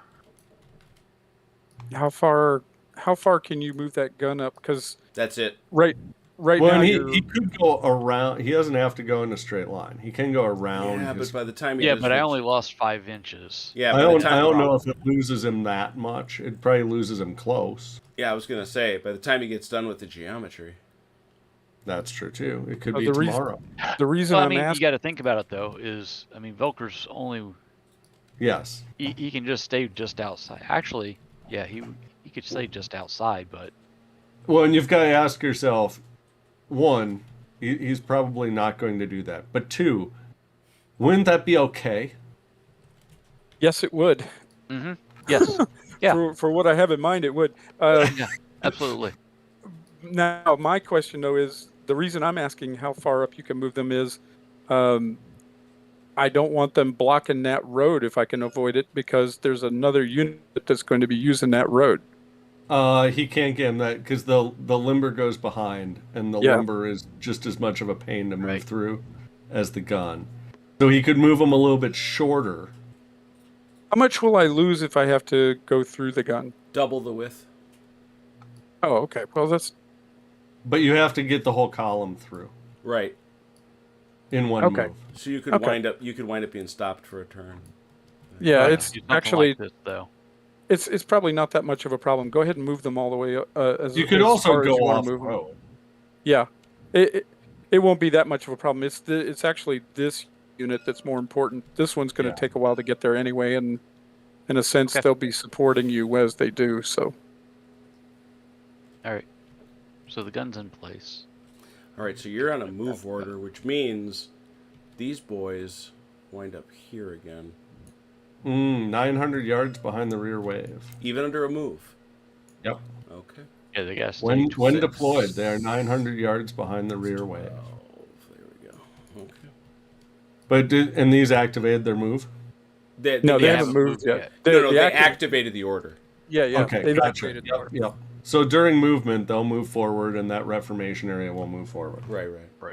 Yeah, makes sense. All right. Okay, That's moves. is Yeah. well, that was leader actions. Right. I'm Right, saying yeah. that takes us to moves. Yeah. Yes, we're on to movement. Threat assessment down here. I think Mm. they just both stay the same, right? Yep. Neither one has enough threat to drive up the other, and they're locked in. Yep. So we go on conversions, and the cavalry, have another opportunity to charge for glory, and then we go on to regular moves. Regular moves. Okay. So Velker, just so you know, you owe an eighth of an inch. Oh no, more than that. You owe an inch and a half. What's the nearest guy? Inch and a half? Inch and a half before you stop and can go to a defend order. Alright. That's not too bad. I don't want that gun shooting at me. I know. Gun's not very nice. So it's movement time. So an inch and a half. Inch and a half. Nice. So, and I can move at the same time, right? Yeah, everybody moves at the same time. Does everyone Yeah, we prorate it if there is You a can shoot them up conflict, there. but Can I move here. faster? Yes. Yep. Mm-hmm. Here we know that Valkyr has to halt his How fast can I movement. move? It's your when it's he's your threatened. it's your standard move, which I think is on a good road, which is what you're on. He's part. We're talking about the same formation. Yeah. Who is it? So Yes. they're partially deployed. So they're Yes. using open What's gonna be 20? deployed movement. So you got 20. No, you don't do that. That's the key thing you don't do. You've got to come up behind them and earn the right to deploy, essentially. Oh. Nope. You stay behind your. But commander. they've got 16. Yeah, they got more. They've got Way more than they need. exactly. And Very- he could take them to the right or Oh, left there if you you go. want. Oh yeah. But you just. I see. Okay. So he could. But explain he could that if they're not curve this deployed. column. Oh, you can. I see. You take the whole column with you. Right. He could curve this column. And Start- then when but he then rolls every- to deploy them, his Yeah. deployment will be easier to place. Yes. Right? Yes. I get So it. this guy pivots because he's still the head of the column. And then just like when we were in grade school, everybody's following behind him. So you could pivot him more. You could spin him so that he's facing nominally this way if you want. And then all these guys would swoop in. You okay? behind. You okay, Daniel? Nope, I'm figuring it out. All right. Just worried about you, man. Nice. You do you. It's this objective markers. Knock this piece off. Can Yeah, we I've got a. adjust it? I will be creating new objective markers that do not have the bump boxes that these do. Can we move it now just a little bit? Yeah, we know where it is. We know where it is, don't we? Yeah. Yeah, I know. Mine was doing. This one was yours. Here was doing the same thing to me. Kind of worked around it. So, Dave, Yo, can I do this with my Reformation for Kellerman? yes. Or does he have to So stay it on goes. the- Well, actually, it would end up over here over on this side. because it's 900 yards behind the center of your Can you Battle go ahead and wave? do that up for me? based on their facing. Okay. Basically, I was trying to clear the road. Is what Yeah, I was- yeah, My yeah. ultimate So you're- goal was. I just wanted to make sure I could do that. Yes. There you go, Achilles. See, I was thinking it for you. Thank you, Thinking sir. ahead for you, buddy. Now roll those tanks. I mean, infantry. Absolutely. Keep those infantry in front of my tanks. I was just reading Red Storm Rising, where the cavalry was racing to the rear of the Soviets. Ah, that would be a day. Okay, let's see.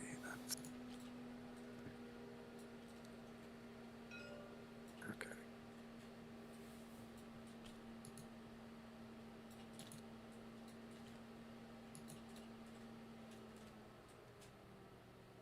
That was a lot. Yeah, you do. Yeah, you'll definitely have to come up with some kind of a plan B for advancing these guys. Yeah, I'm thinking. Look, I can't move the objective, can I? Well, not without ordering everyone else to do the same thing. Right, exactly. So the objective is what it is.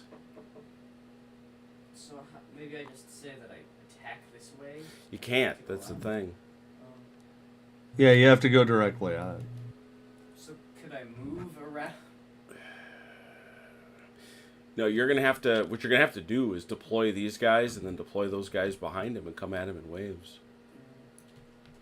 Alternatively, move the objective. Yeah, But where? he just pinged for you. Yeah. So all these guys could move this way. Well, the point is, all the guys on the road could keep doing this and then go up like this. Those guys can do the overland route. Can I have more than one objective? No. So, But well, remember, if I if- put these guys on defense, then they would stay there. So these Yeah. your lead division is effectively locked in, right? Right. Either you're going to push through the French cavalry, or you're just going to keep these here nominally in place. So the question becomes, what do you do with this division, and what do you do with this division? Yeah. And if you look at the battlefield, it is, are you better off dedicating something to hold back this French column and sending help this way? Or are you better off just anchoring these here and sending your other elements against the French left? Or Do you stack up and then push straight through? I mean, those are your three obvious potential options. I'm sure there are other more creative ones. Man, decision time. Which one of those is a good idea Thank you, will be Tom. the one that doesn't get picked. Tommy, if you're still out in the chat, Tommy McGuire has tweeted, "This is a very strange game. I think I like it." Daniel, how confident do you feel about being able to defend your half? I feel good so far. You feel good? All right. Yeah. We'll talk about that during. All right. So who's still moving? I'm almost done. I am still moving. Sorry. All right. No, it's not a problem. You still need your artillery and your reformation moved up there, Achilles. Yeah. Even though you got your guns in front of your horses, you got your. Well, the one positive thing is it doesn't take us 4 hours to get into Oh. combat. Oh, no. I don't know how those guys. Oh, I must have accidentally moved those guys into the woods and I didn't see them. Okay. Let me, The sixth those line guys of up. Goudan's division has gotten lost got- in the woods. that's right. They got lost in the trees. Told you not to give the lieutenant the map. Oh my God. There's nothing more dangerous in a combat zone than a second lieutenant with a map and a plan. Yes. Or lack of professional. What are these guys doing on their heads? I don't know. Who are those guys? What are they doing there? It's third third Corps, line. 1st Division, 3rd Line, Goudan. You could probably bunch all your infantry up and get them in there.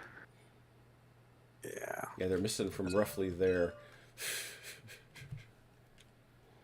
Can I just stick them at the back? No? Will it matter? Yes? Yes, to Jim it will. Oh, don't you? Oh, I cannot believe you would ask me that question.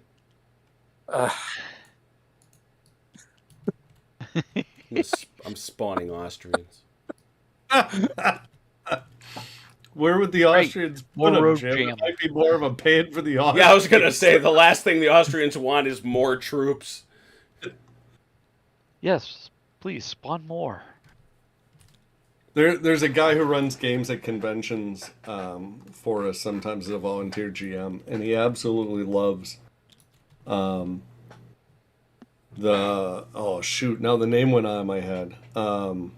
There's a couple of different names for the battle. It's in Russia in 1812 on the French left flank. Odinu is running a corps against Wittgenstein. Oh, yeah. Yakabuvu is one of the mhm. places it gets named for, but there's a couple of different names for it. But it's a tiny battlefield to begin with. And then, like, 2/3 of it is heavy woods. And then there's an uncrossable river cutting off another, like, 10%. And the French have got numerical superiority, and they get beat because there's nowhere to put anybody. Right.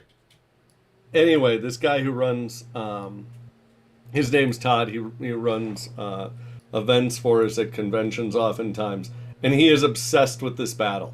It is his go-to ESR game that he puts people through all the time. Because he thinks that it's fascinating to have all of the resources that you would ever want and no place to use them. It's an example of what is it? Lanchester's principle. Oh, my goodness. Yeah. Yeah. Mm-hmm. Yeah. All right. So is everybody moved? Everybody moved? Yes, sir.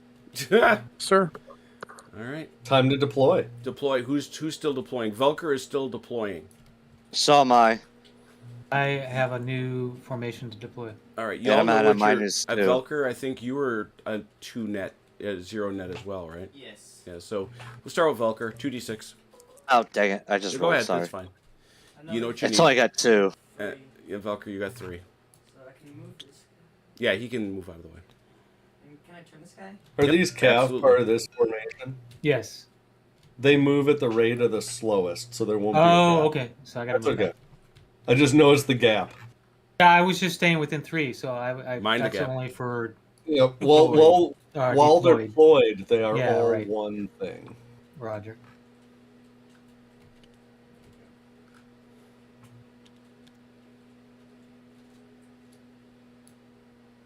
So, Volker, did you move all 3? Yep, these 3 moved. Okay, and are you still within 3? You've got to be within 3 inches of this guy. Okay, so I'm -3 for moving more than half, and +1 for command, +2 for road. Yep. Great. Wow. Man. That's my luck tonight to be. Dude, I deployed. can't even. Right, so 2. Yes, sir.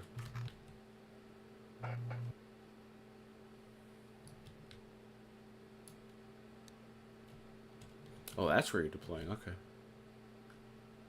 So how do you change out your dice in TTS? What do you mean? I mean, like, let's say that I roll 2s for my deployment all night. Yes. If I was in the real world, I would be like, these dice suck. Give me different dice. Oh. We You can always clear the Never roller. That never happens. We never have bad dice rolls. Oh, no, not at all. Yeah, I don't know anybody that does that. Neither do I. I Unless I'm trying to move the Union's 12th Corps. or Yeah. you're not dealing with problems moving troops during that type of rule set. Well, that was Let's see- Franklin's let's- fault. Let's see which one I selected. See, now he's got all new dice. Cool. It's not gonna help. yeah.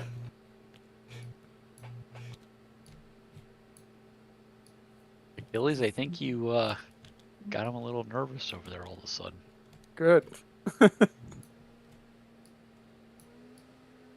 Yeah, I'm trying to make a bit of a command decision here on when to have Guden go into deployment.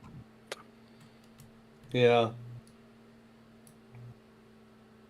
Relative distances being what they are. You're, what, a mile and a half away? Mm-hmm. Yeah.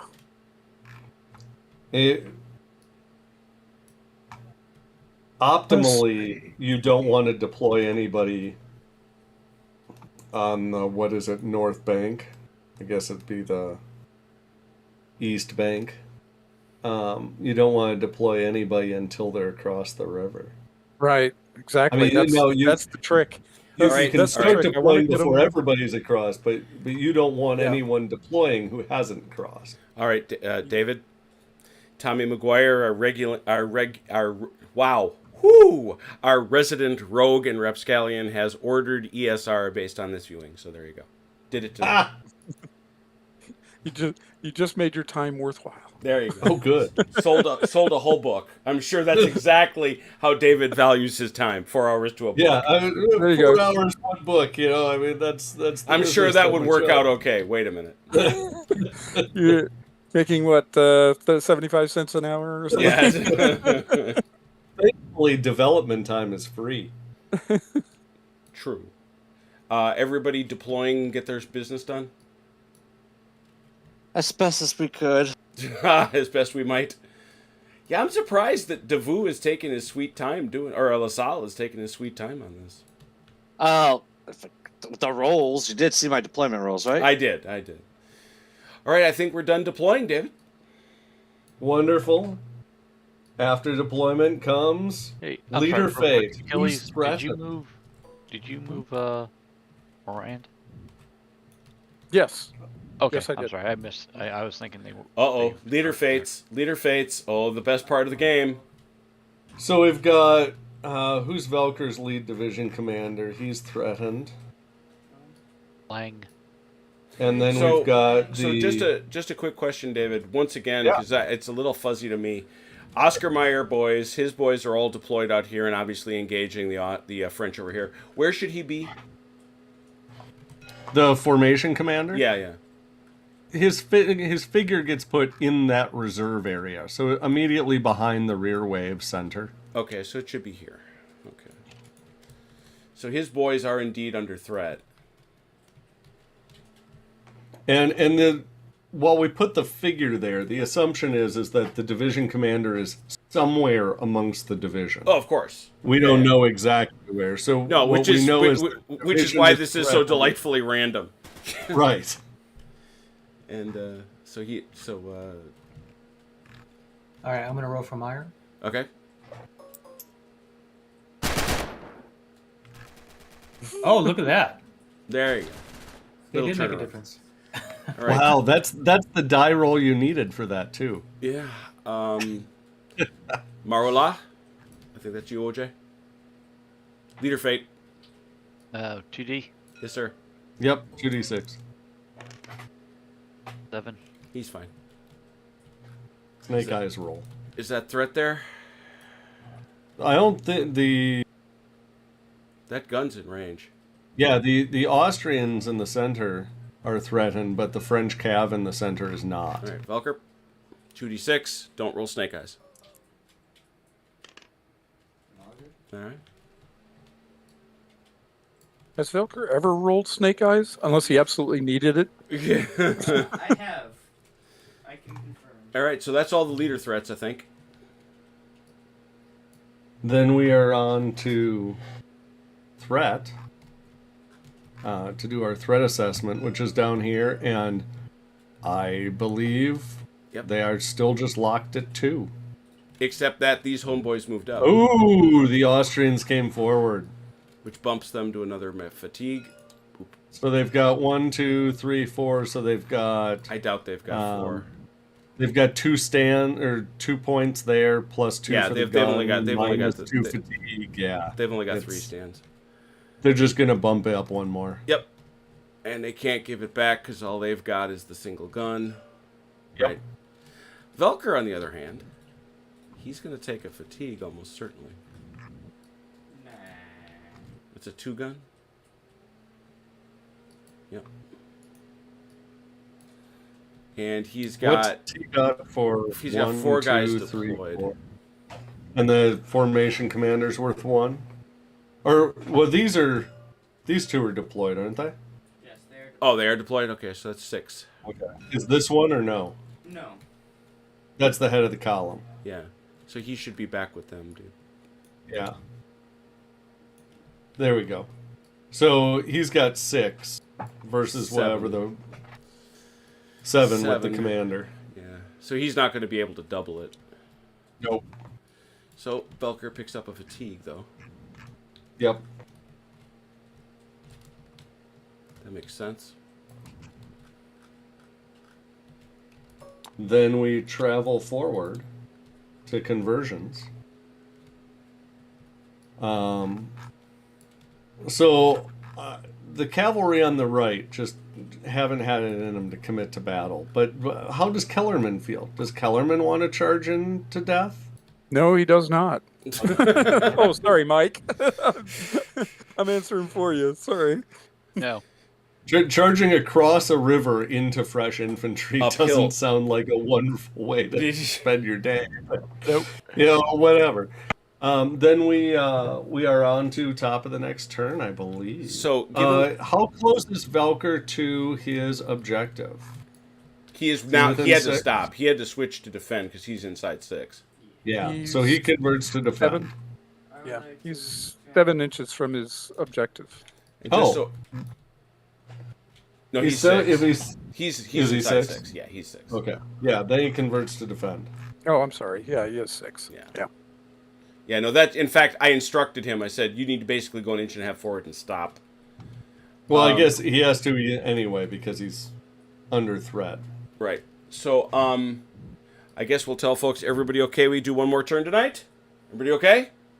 I'm good. Saturday night, having fun? All right, good. I like it.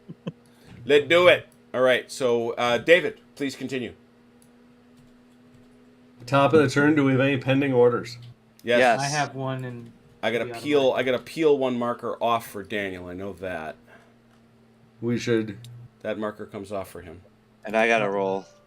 So do I have to wait another turn for that to come, Yep. or is this the second you- turn? No. You've got two options. One is Oh, wait yeah. till next turn and it will activate. Okay. The other one is roll for it now, but subtract 1 for the delay marker. Let me look to see what my roll would be. Smart man. Don't forget. Now, and you don't have. Do you have enough fatigue to matter? Probably not. He You're has at two. 2. He has 2 fatigue. Yeah. Yeah, you don't care. You've got 1, 2, 3, 4, So I'm 5, even 6, up. 7, 9, 10. So I'm under threat, and I have 2 fatigue, which is a -1, right? No, you don't care about fatigue until you hit Oh, gotcha. a So ratio of 1 I'm to a 4. +1. So, right. Well, no. -2 for threat, -1 for the delay marker, Yes. and then +3 for my command. So I'm even up. Yeah. Let's gamble. Let's roll it. All right. Okay. Yeah, I Look like at these that. dice. Nice. They go active. And what did he pick? Uh-oh. Oh. Ooh. Knew that was happening. Well, All right, good. now I got to roll for the Cavs. Withdraw, yeah. Which is automatic. Oh, no, because he's under threat now. That actually, does it change it at all? Because usually that would be... Where is Lon? He's back there. Not 24 inches, so no modifier, so it's 3. That's 4. Threat is... Plus, now minus his fatigue. He's at So least I'm No, they're no. at least Remember, the fatigue is a proportion of his total. right. Yeah. And look at his total. What's his total? 1, 2, 2, 3, 4, 5, 6, 7. 7 for the artillery. And there's 8 for 3. the- Oh, and Yeah. 8 for him. So that's at 8 least for him. all right. So it's at least a quarter. Yeah, 8. But yeah, they'd be at a third. But what I'm going to tell you is, you wanted them to withdraw. Yes. Yeah. So we're in order activation. After we get a command, we do threat assessments. Then we do conversions. Then we do moves. Right. Yes. During conversions, they are on defend and they are threatened. They can convert to withdraw. It's Oh. free. Oh, there you go. Oh, okay. So you don't have to worry about making your roll right now at all. You just have and there's if you made it now, they wouldn't move until then anyway. Correct. Okay. Hey, What you do Anytime want we to can do, have Ron not roll is a good thing. Hey. I'm going to spoil that a little bit for you. In a moment, when we get to leader actions, I'm gonna have him do this. yeah, Yeah. You're- Yeah. We already discussed that in the chat. okay. Because you could choose to leave it there. Because you don't, unlimbered artillery does not have to. The rest of the formation can ignore it. It doesn't have to stay cohesive with it. Oh, okay. So you can move away and you can effectively leave it there to die, but you probably don't want to. No. I'm an Okay. artillery guy. I like artillery. So then, any other orders to activate? I don't think so, Velker. You're good, right? Or did you want to change orders for these guys? Did you want to place orders for these guys? You like that? You're good there? Yes. Okay. Yeah, that's the other thing is issue any new ones. Does anybody need to put out a directive or put out a new objective? Anything? I think I want. What do you want to change? I think I want to change my objective. Velker's going to change his objective. Ooh. I object. Tiv. Go ahead. I think this is how this works. Mm-hmm. It's legit. I think you'd want it on the hill, though. Somewhere in that direction. Mm-hmm. I don't know if you want nearer or farther. All right. So you leave it there, and you activate that next turn, obviously. Yes. Okay. Any others? If not, we move on to leader action. I want to do one right here for the Dieter. All right. Go for it. So +1, +2. Well, you just put it out. You don't do it. Oh, that's right. That's next turn. You put it down face down. Oh, all of this planning.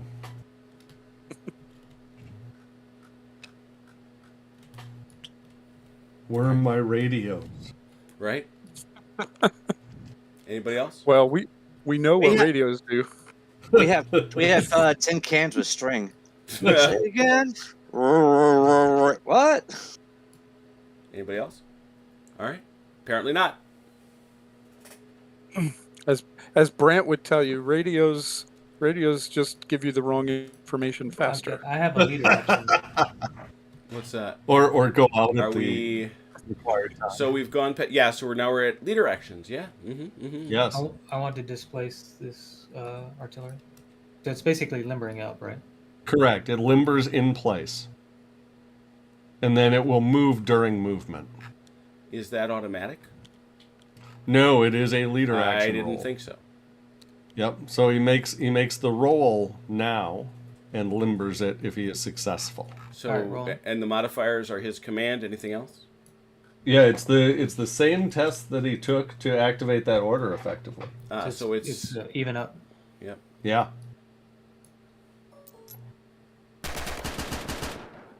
No. And leader actions do not delay. Leader actions pass or fail. Oh dear. No guns for you. So next turn you will have another opportunity to do that. Okay.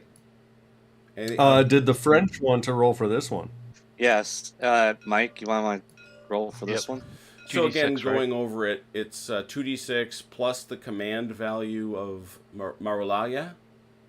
And the Command force value. commander. That's a 4. What else? Proximity of the target. The target is the formation, right? Because it's Yeah. Well, they're is the force commander coordinating with the formation commander to get the thing done. they're in And easy so- range of each other. The cavalry formation is under threat, so there's a -2 for that. Yeah. And we figured that they've got 3 fatigue and they've got a cohesion of 8. Mm-hmm. So they are 30%, 1 to That's 3. Yeah. So it's a 3. So they're -2 for that. Mm-hmm. So what was our starting value? 4? Oh, that's a negative Plus 1 4? so far. Yeah. Yeah, they're at a -1. Yeah. -1. Nice, Mike. Got it. So then you simply put the gun stand behind the limber stand and move the limber stand up slightly so that it still occupies the same footprint. And you can face it the opposite. It doesn't matter because it spins on a dime when it moves. So it's just now limbered, and then during movement it will move. Oh, so you can have it actually facing this way. Yeah, it doesn't make any difference though for movement's sake. Oh, that's right. We like aesthetic. can make you probably feel don't better. because you probably don't want to do it that way, Ron. Because Because they'll get That's how- yourself that- confused. well, right, because of the way they face when they're unlimited. Yeah. So All right. Any other leader actions? Yeah. Anything? No. All right. Threat assessment. Well, that threat is gone. But this The threat persists. Austrians do not get threatened. That doesn't matter quite yet, but it will. Then we are on Oh, to. and we have a crash. Son of a gun. Wait. Why so late? Oh, We have a crash. who got dropped? No, the whole thing's gonna crash. Oh, yep. The whole thing's gonna crash. That's late in the business. Yeah, it is. We were doing so well. No kidding.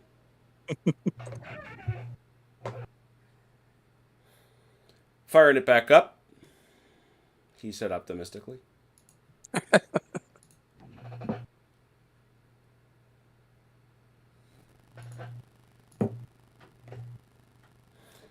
There's. Uh-oh.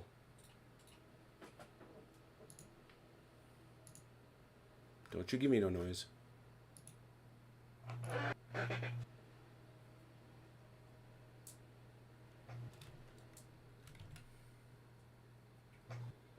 There we go.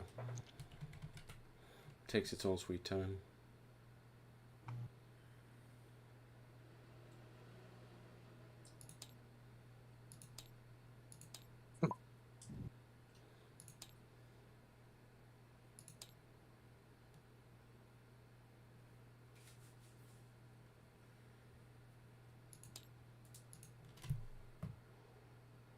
Lost 5 minutes, unfortunately.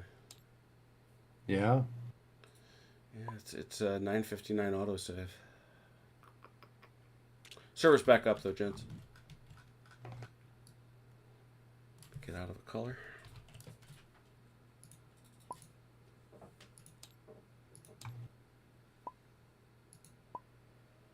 I don't see it. I see it.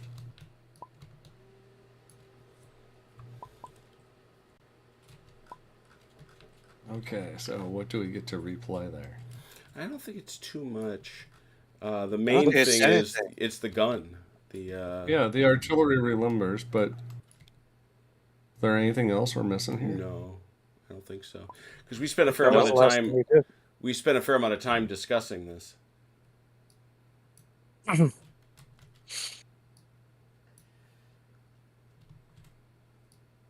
I don't help you guys being chatty.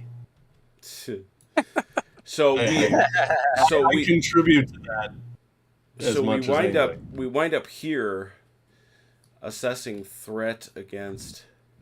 Yeah, the cav are threatened, but it doesn't go up. No, Yeah, it it does. doesn't go. They can't. It no, does. they Because they've got are they infantry. the infantry Yeah. in range. Oh, they Yeah. do. Yeah, Yeah, the infantry. yeah, it does go up. So does that take them up to 4? It does. Yep. And the Austrians are not threatened. They don't recover one yet, but they will at the end of the turn. Okay. Over here, and- Velker, I think, is going to pick up his second threat. That's from that. assuming I don't move forward, right? If I move forward into threat to his infantry, then I would keep my 2, right? Because he's now switched over to attack orders.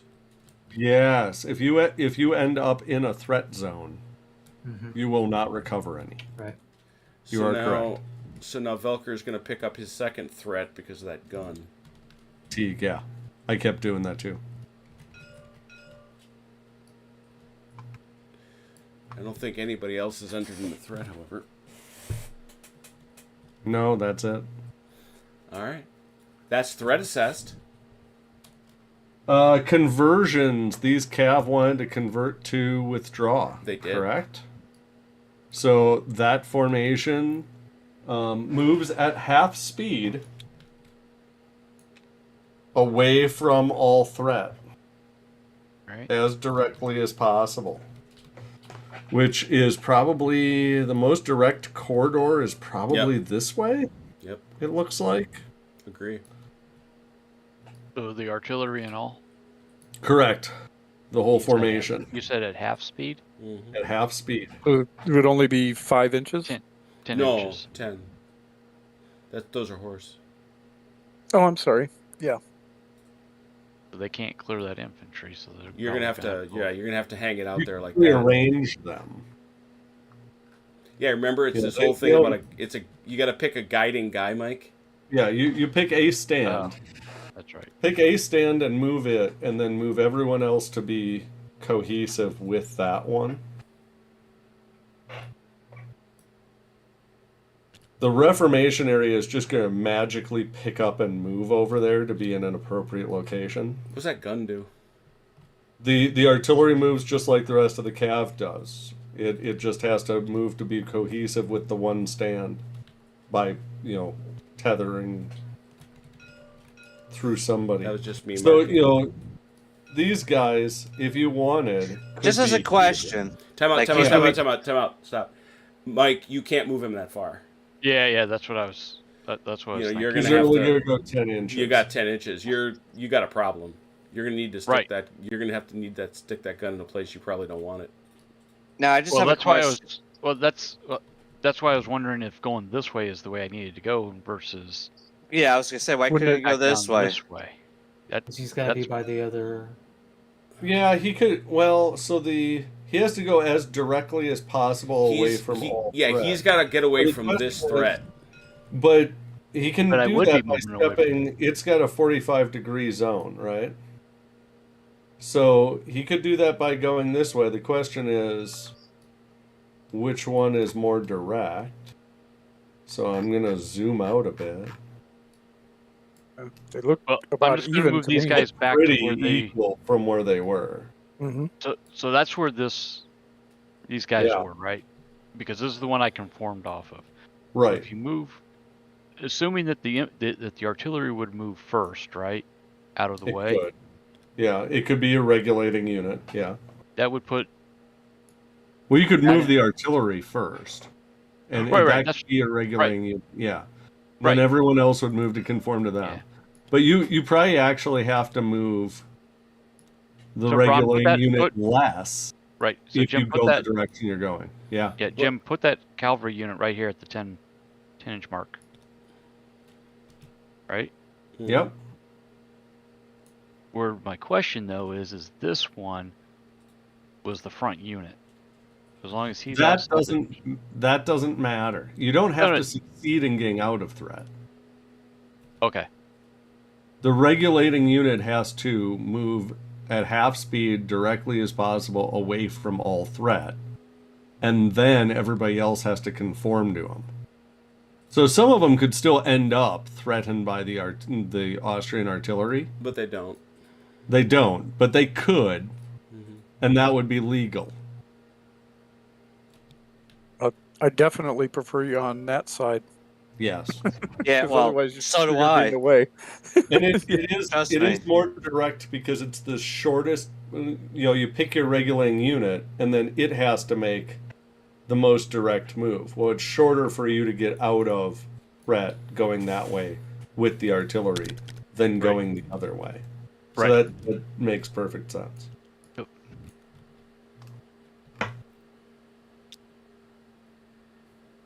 Question: on my move, my regulating unit has, since I'm on attack now, has to go directly towards these objective Objective, marker. yes. And it goes, so that would put it going through the woods, clipping the woods Depends here. on what unit you choose. Ah, You could choose this one. right. Okay. You could choose this one and move it, that direction. You could choose this one, and you'd have to pay for passage of lines, but that might actually be good for you because it would slow them down a little bit short. But what does everybody else do? Everybody else just has to form off of that one.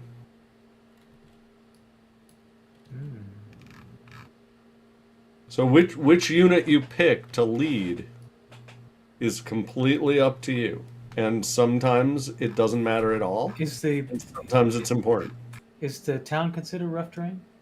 The town is considered dense, I believe, if you are deployed. Movement in built-up areas. Yes, dense terrain for movement if you are deployed. So when a unit hits it, it will halt unless it is lights.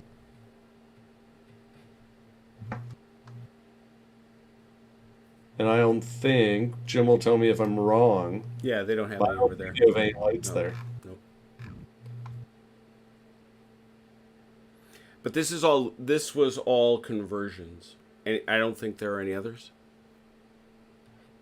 Nope. No, we go after conversions, we go regular movement. Movement. And attacks go first. Well, attacks go, right. Withdraws would go first, but the withdrawal already moved. Attacks go first. So I halt at the beginning of the town? Mm-hmm. Yep. On a per stand basis. So when this stand hits the town, it stops. When this stand hits the town, it stops. But you move your regulating unit first. So depending on what unit you move,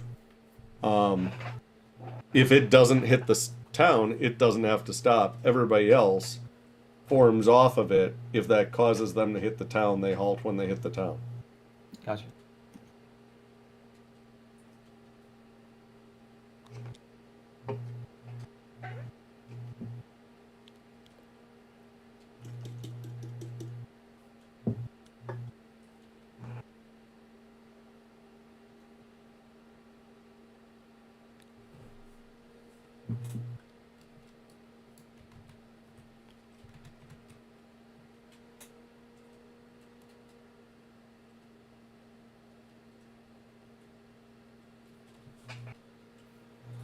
Yeah, it's weird. We've not been able to ring the 20 bell, but I'm ringing the 20 bell if we get 20 likes. What's the 20 bell? The 20 bell is something I ring anytime we get 20 simultaneous viewers. Ah. It's a very strange You're thing. at 21 likes. We do. Yeah. 21 likes. That bloody well counts.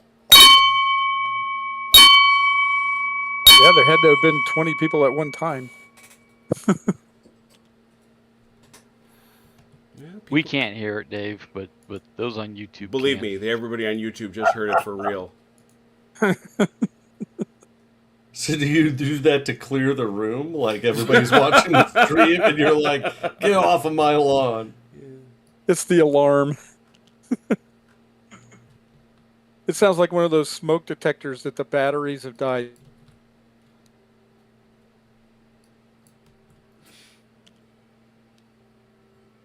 I don't think anyone loves that at all. No. I just listened to the 20 bell on the stream. Oh, that's loud.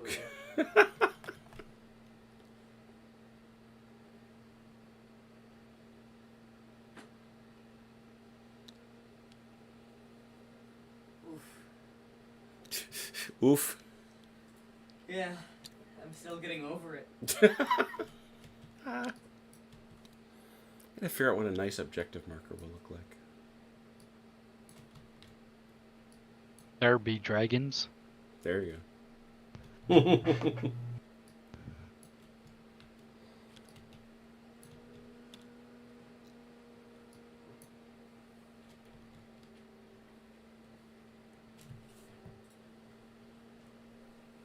Now I can't withdraw my cavalry when these guys are this close, right? Since they moved already on their withdrawal. Correct. Okay.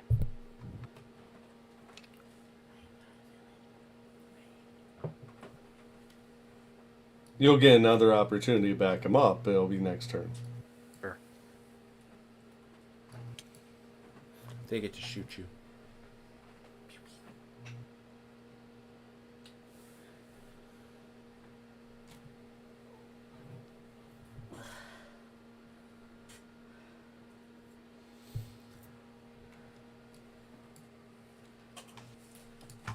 Now those guys are not on attack orders. Okay. So everybody is off, and I think that's the only unit on attack order, so everybody else can move. Yep. Yeah, I'm sorry, I'm done with the attack. Mm-hmm.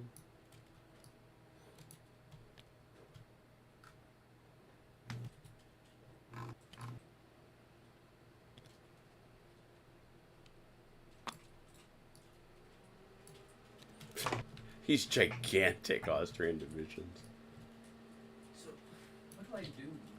Didn't you say it's a dozen battalions? It's not that big. That's true. Um, What do you mean? so what do all these guys do? They deploy to a second line. But right now, but they're going to be going there soon. Well, while I understood what David was telling you, that is the challenge of doing that. Is that, some of these guys, how far you don't have that many more. You've only got 1, 2, 3, 4, 5, 6 more guys to go. So if you fire even no, he's not deployed yet. Remember, that's why your commander's in front of him. Nope. He's back here. Doesn't move. Well, you're on movement, right? Yeah, we're still on movement. You have to deploy. Yeah, and he's on defense. You have to roll for your deployment. You are tethered by your reformation area. Right. And actually, your front line is too far forward. Okay, that's an interesting question. When they went to defend, that's where they were. Right, but someone here was bridging the gap. Oh, I see what you're saying. Someone has to continue to bridge the gap. You've got to pull these really, guys. The location these guys are is fine. Yeah, although they could legally move back. You've got to bring these guys back, Velker, to create a line. Yeah. You've got to change their orders, what you got to do. So you've got to, put some unit there to bridge this so that you've only got a maximum of 3 inches. Now, you could pull these back and form up your line further back from the riverbank.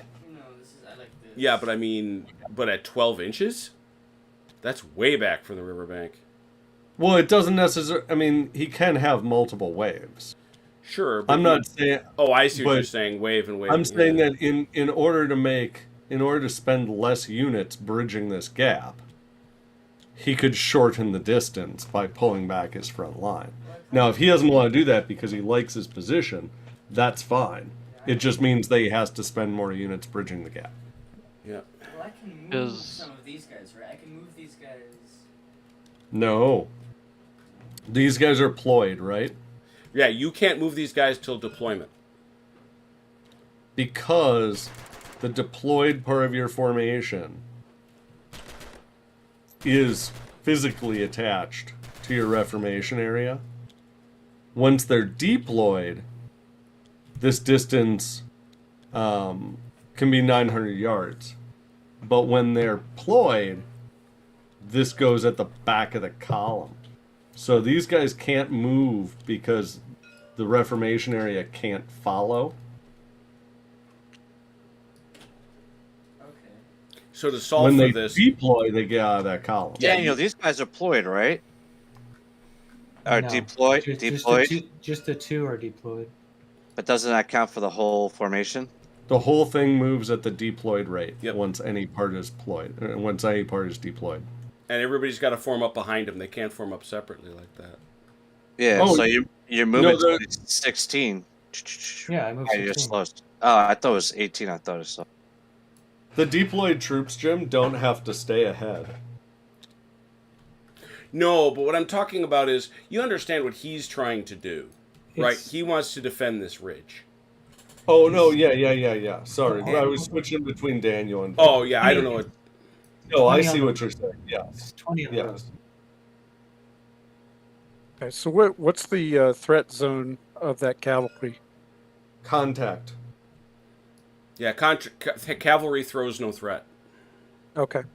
They cavalry threaten at contact with their front edge. Well, okay, so the problem he's going to have is if we're moving simultaneously, Yep. these guys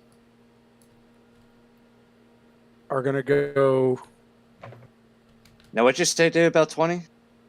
It's 20, 20 on the road inches. for infantry. Yeah. It's Four also roads. 20 on the open ground. No. Oh, that's open terrain. But Yes. remember, you're ployed, though. It counts as 16. I'm employed. It counts as 20. No, What did you you're deployed. Because once part of that unit is deployed, the whole unit's deployed. That's what it's saying. Correct. You move at the deployed rate oh. when any part of the Oh, formation well, is then let me deployed. back up then. While he's doing that, quick question here: should Kellerman have flipped to a defend order because he hit the objective? He is. Yeah, he He- should be on defend. He won't do it until the next conversion step after he gets Gotcha. there. Then my So at second the end quick of this turn, he question, will. right? Okay, and my second quick question is, can the cavalry then, at this point, rotate around to not? Oh give yeah, them you a can flank? face them however the heck you want. And I During can do that movement. now, or do I need to wait a little bit? No, you can do it. It's during movement. You don't have to. You don't have to do On a the whole. stand by stand basis. Yeah, you don't have to do the whole group. You That's could right. still have half of them facing Velker and the other half facing the You other way. move. You have to move one stand towards your objective, and then all the other ones you arrange however you like within the bounds of their movement distance, so that they're cohesive. So you can face them however you like. You can array them however Okay. you like. That's fine. I just didn't want to leave that all open there. Yeah, you could, these guys in the back, if you wanted to, you could make a J or an L or a triangle or whatever the heck is convenient. Right. Okay. Sorry, Daniel. I wasn't trying to rule lawyer you. No, you're fine. I just I just figured like we try to, try to keep it I'm as thinking best- they're ployed and not, Um, and so they move that ploy distance. So. right. Jim, I'm gonna yeah, have to but once bail once you deploy, they all go at deployed. Okay, movement. yeah, it's fine, Mike. We're almost done anyway. Yeah, I know. I got to travel again tomorrow, so Travel be a long safe. day. Travel All safe, right. buddy. Go Be safe. Talk Have to y'all fun. later. Good Thanks. evening. Bye, Bye, Mike. Mike. Bye, Mike.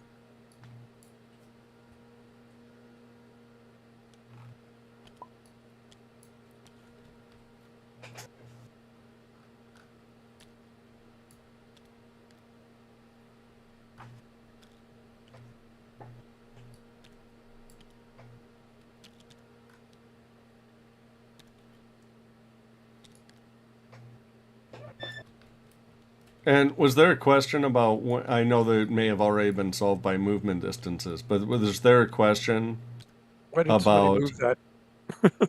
these Well, two? I'm curious to know because now he's interpenetrating OJ's reformationary. Does anybody care? Oh, going in between the Yeah, no. So long as he's not sitting on top of the base, it doesn't matter. got it. So he can be in between the two. Which is where he is. That's fine. Yeah. But was there a question as to when each of these would be forced to halt? Yeah. Yes. So I don't know if it already got solved based on how fast you could each move and where you could end up, but effectively, the cavalry will have to halt once they are within 3 inches of the infantry. Which they're not. The infantry have to halt prior to making contact, because the threshold or the determining factor is they're both on move, and move has to halt once threatened. Well, but they can't contact the enemy. The infantry threaten out 3 inches, so once they get within 3 inches of each other, the cavalry stop moving. The infantry can continue to march forward, Isn't but this they mine? can't touch the cav because they're not allowed to go to contact. Is that yours? Yeah, it's fine. Does that make sense? Okay. I'm not touching you. So the bottom line is, yeah, the bottom line is you're not touching each other. Not Right. touching you.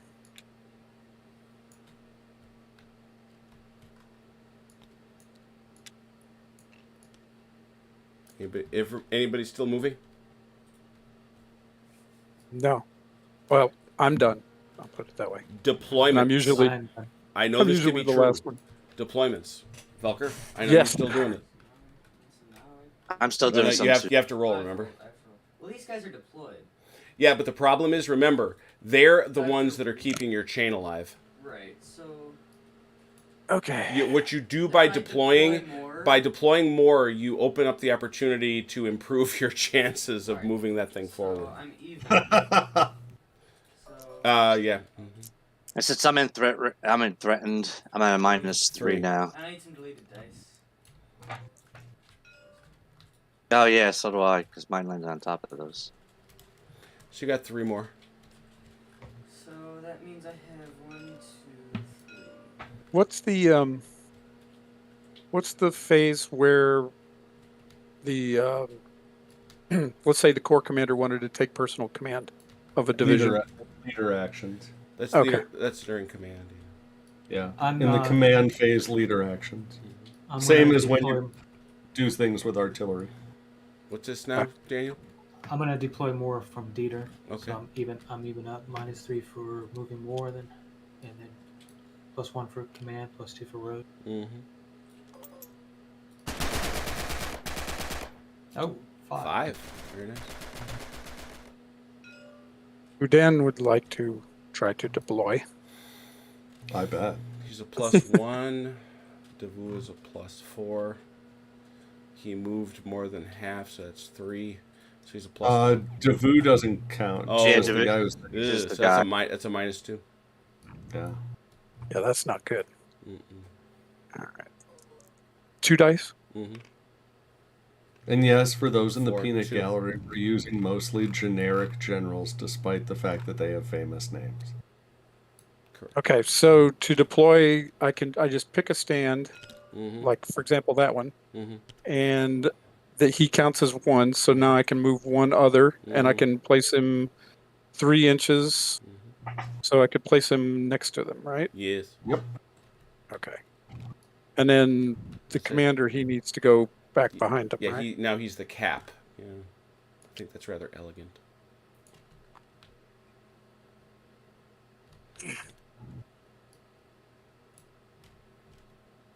Okay. Any other deployments? Any other? Now I got mine done. Oh, yes. Let's deploy Morand. Oh no, wait a minute. Let me think about that for a second. Yes, let's do so. All right, that's a little better. You got a +1. You've got a -3, but you've also got so yeah, you're net 0. Oh, it just hit the wrong button. Okay. 4. Okay.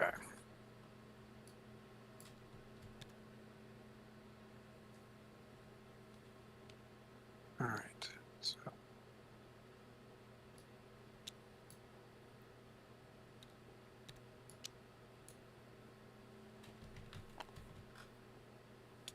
It's 3. This guy can move up 3 inches. There. He's got to go back a little bit. Because you got to keep everybody within 3 inches. Perfect. Okay. And then Oh yeah, put him back. all right. Anybody else still working a deployment?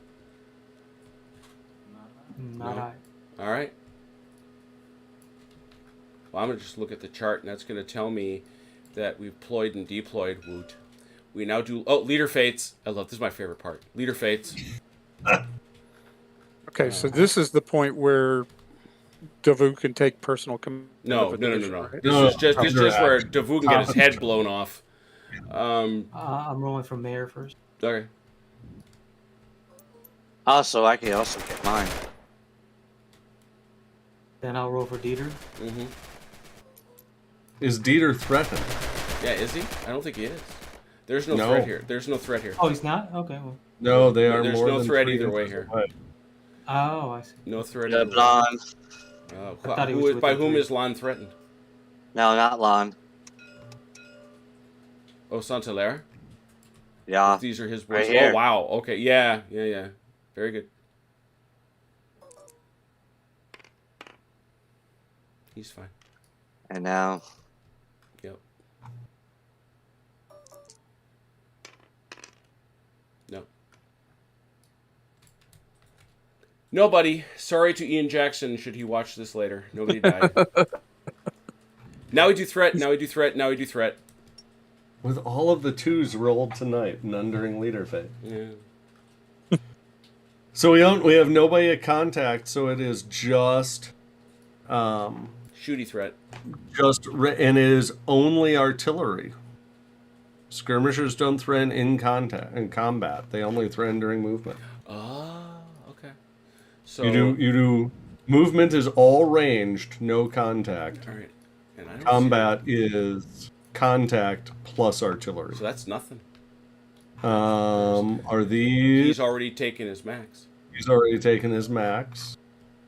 Then, yeah, There's no thing. I don't think there is any. So now neither Anybody recover? No, because we've got these guys they are still. they voluntarily stepped into range. Yeah. I think we Conversions. No. Does anybody need to convert? Oh, mine just crashed. All right, we're still here.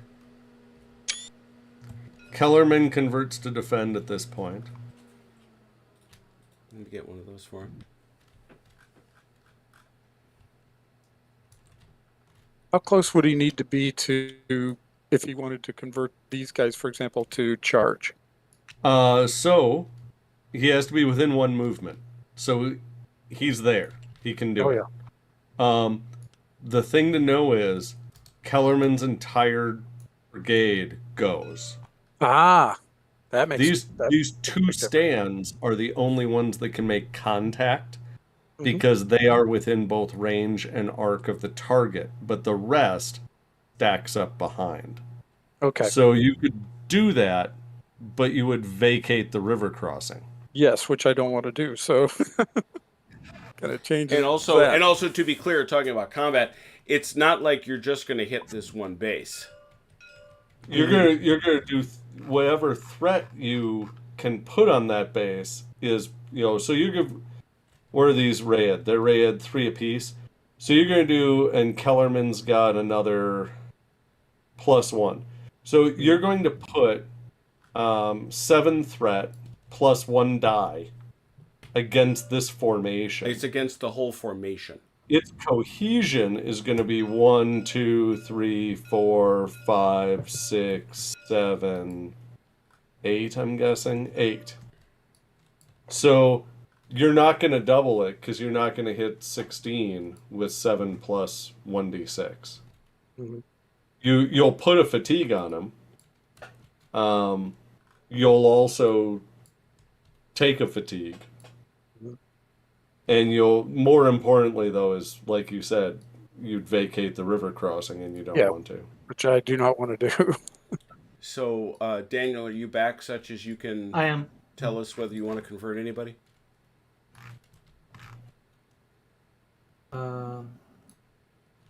Question.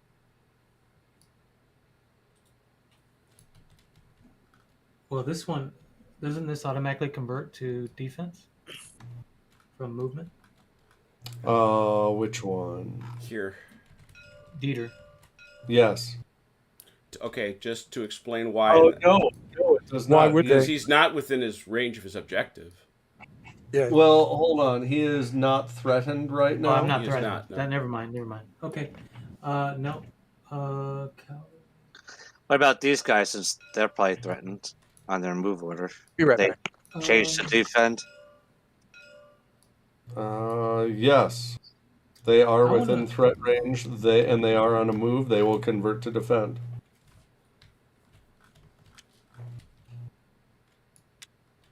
It's very not Saint Hilaire of him to convert to defend. No, not at all. You got it? Okay. So this Question. cavalry can convert to attack, right? Since he's within Which ones? Dieter's cav? Dieter's cavalry.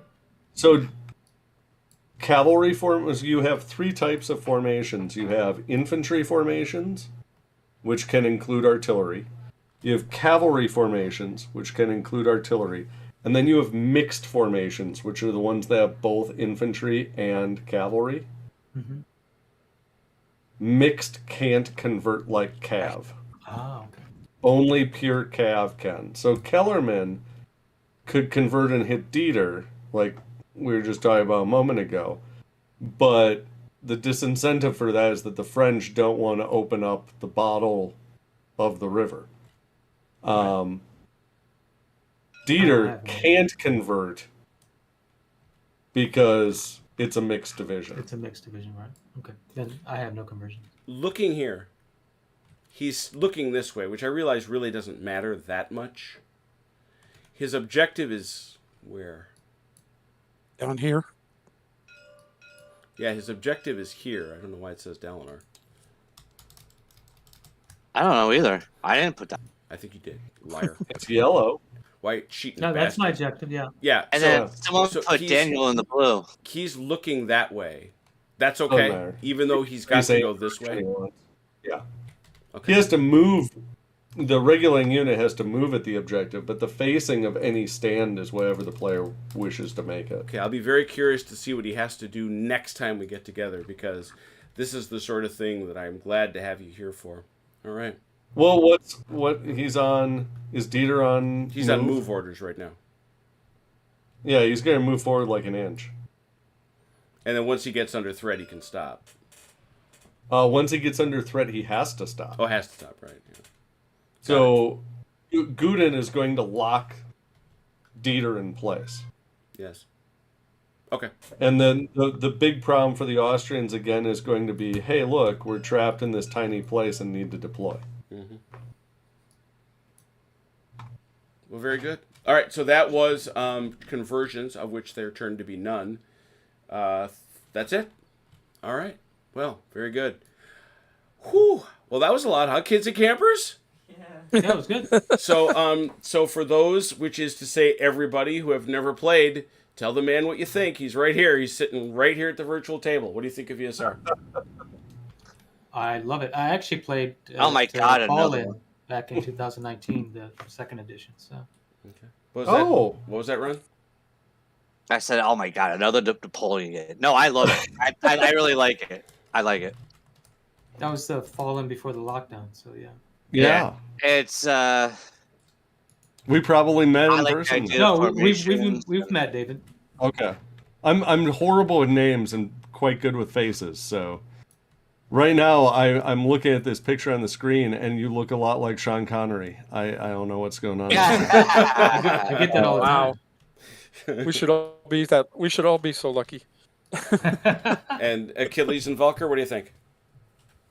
Velker, go ahead. I thought it makes a lot of sense for the maneuvers. I think it's well put. I think the having to stay in a formation for a while and link them all together really makes sense. It's a lot. I'm still trying to figure it out, but I think I like it. Achilles? That was very Well- polite considered how bottlenecked you are by that. Yeah. Well, that was my fault. This is my sweet spot as far as operational. I love operational things, and I'm not a minis player. I mean, playing with Jim on this channel with the TTS is the only minis I've ever played in my life. So I'm pretty recent to this, but I really enjoy this scale. I'm trying to figure out the mechanics, obviously, because I have no experience, but I the combination of the freedom of, because remembering the scale of it, the combination of the freedom of the movement with all the considerations, because there's a whole lot of decision points, and that I love. I absolutely love that. So yeah, bravo. So far really good for me. So All right. Yes. Well, all right. So here's the truth of it. I'm going to answer a question from the chat. Andrew, the best place to go to be 100% sure is to join the Discord channel. Find me on Discord, join over there, because the truth of it is I now have a critical mass of probably 8 to 10 players that are always eager to play. They're a bunch of lunatics, and I love them. And as a consequence, I often fill those slots so quickly. And that's why I specifically made a point about going outside for the Chain of Command game on Thursday, just so everybody could have an opportunity. I want to observe that it is almost 11 o'clock in the Central Time Zone, and we still have 14 people watching. I swear to God, if we get to the 20 bell this way, I'm going to be frustrated. They'll all watch the game. They want to listen to us all yammer on. Yeah, that's right. I just liked my own I video. don't know Take about that. But, yeah, so, well, shoot, I've saved the game. That's the key piece. First thing, and obviously one would be less than the gracious host. Thank you, David. Thank you so much for coming and giving of your time to show us how it works. Hopefully, I know Achilles, we lose you next weekend, right? we do. All right. But hopefully y'all can come back. Everybody else can come back next weekend. Certainly, David, you're welcome to join us to finish this sucker up, because there a lot of stuff is about to happen. I will absolutely be here. You know me, I'm always here on Saturdays. Yeah. So we would certainly love Well, to have. thank you to you guys for choosing to run this and inviting me to come and officiate. It's a good time. I like doing it, and I'm glad that you're enjoying yourselves. And Oh heck yeah! and you're getting some love out in the chat too. So David. So again, thanks to everybody who watched. What's coming up on Wednesday? We finish up our Battle of Leichling, which I think, Achilles, you will be able to play because you won't be out of Yes. town yet. So we'll finish up the Battle of Leichling. On Thursday, we are back for our Chain of Command game, our big Chain of Command punch from Vuncha, which was just getting nuts. And we will finish up our ESR game, I think, next week, Saturday. So a lot of great gaming coming up. Please stay tuned. Thank you so much for watching, everybody. Really appreciate you. Thank you for the players and for David. In the meanwhile, until we meet again, please take care of yourselves and one another. We will talk soon. and no Tommy McGuire. I do not, in fact,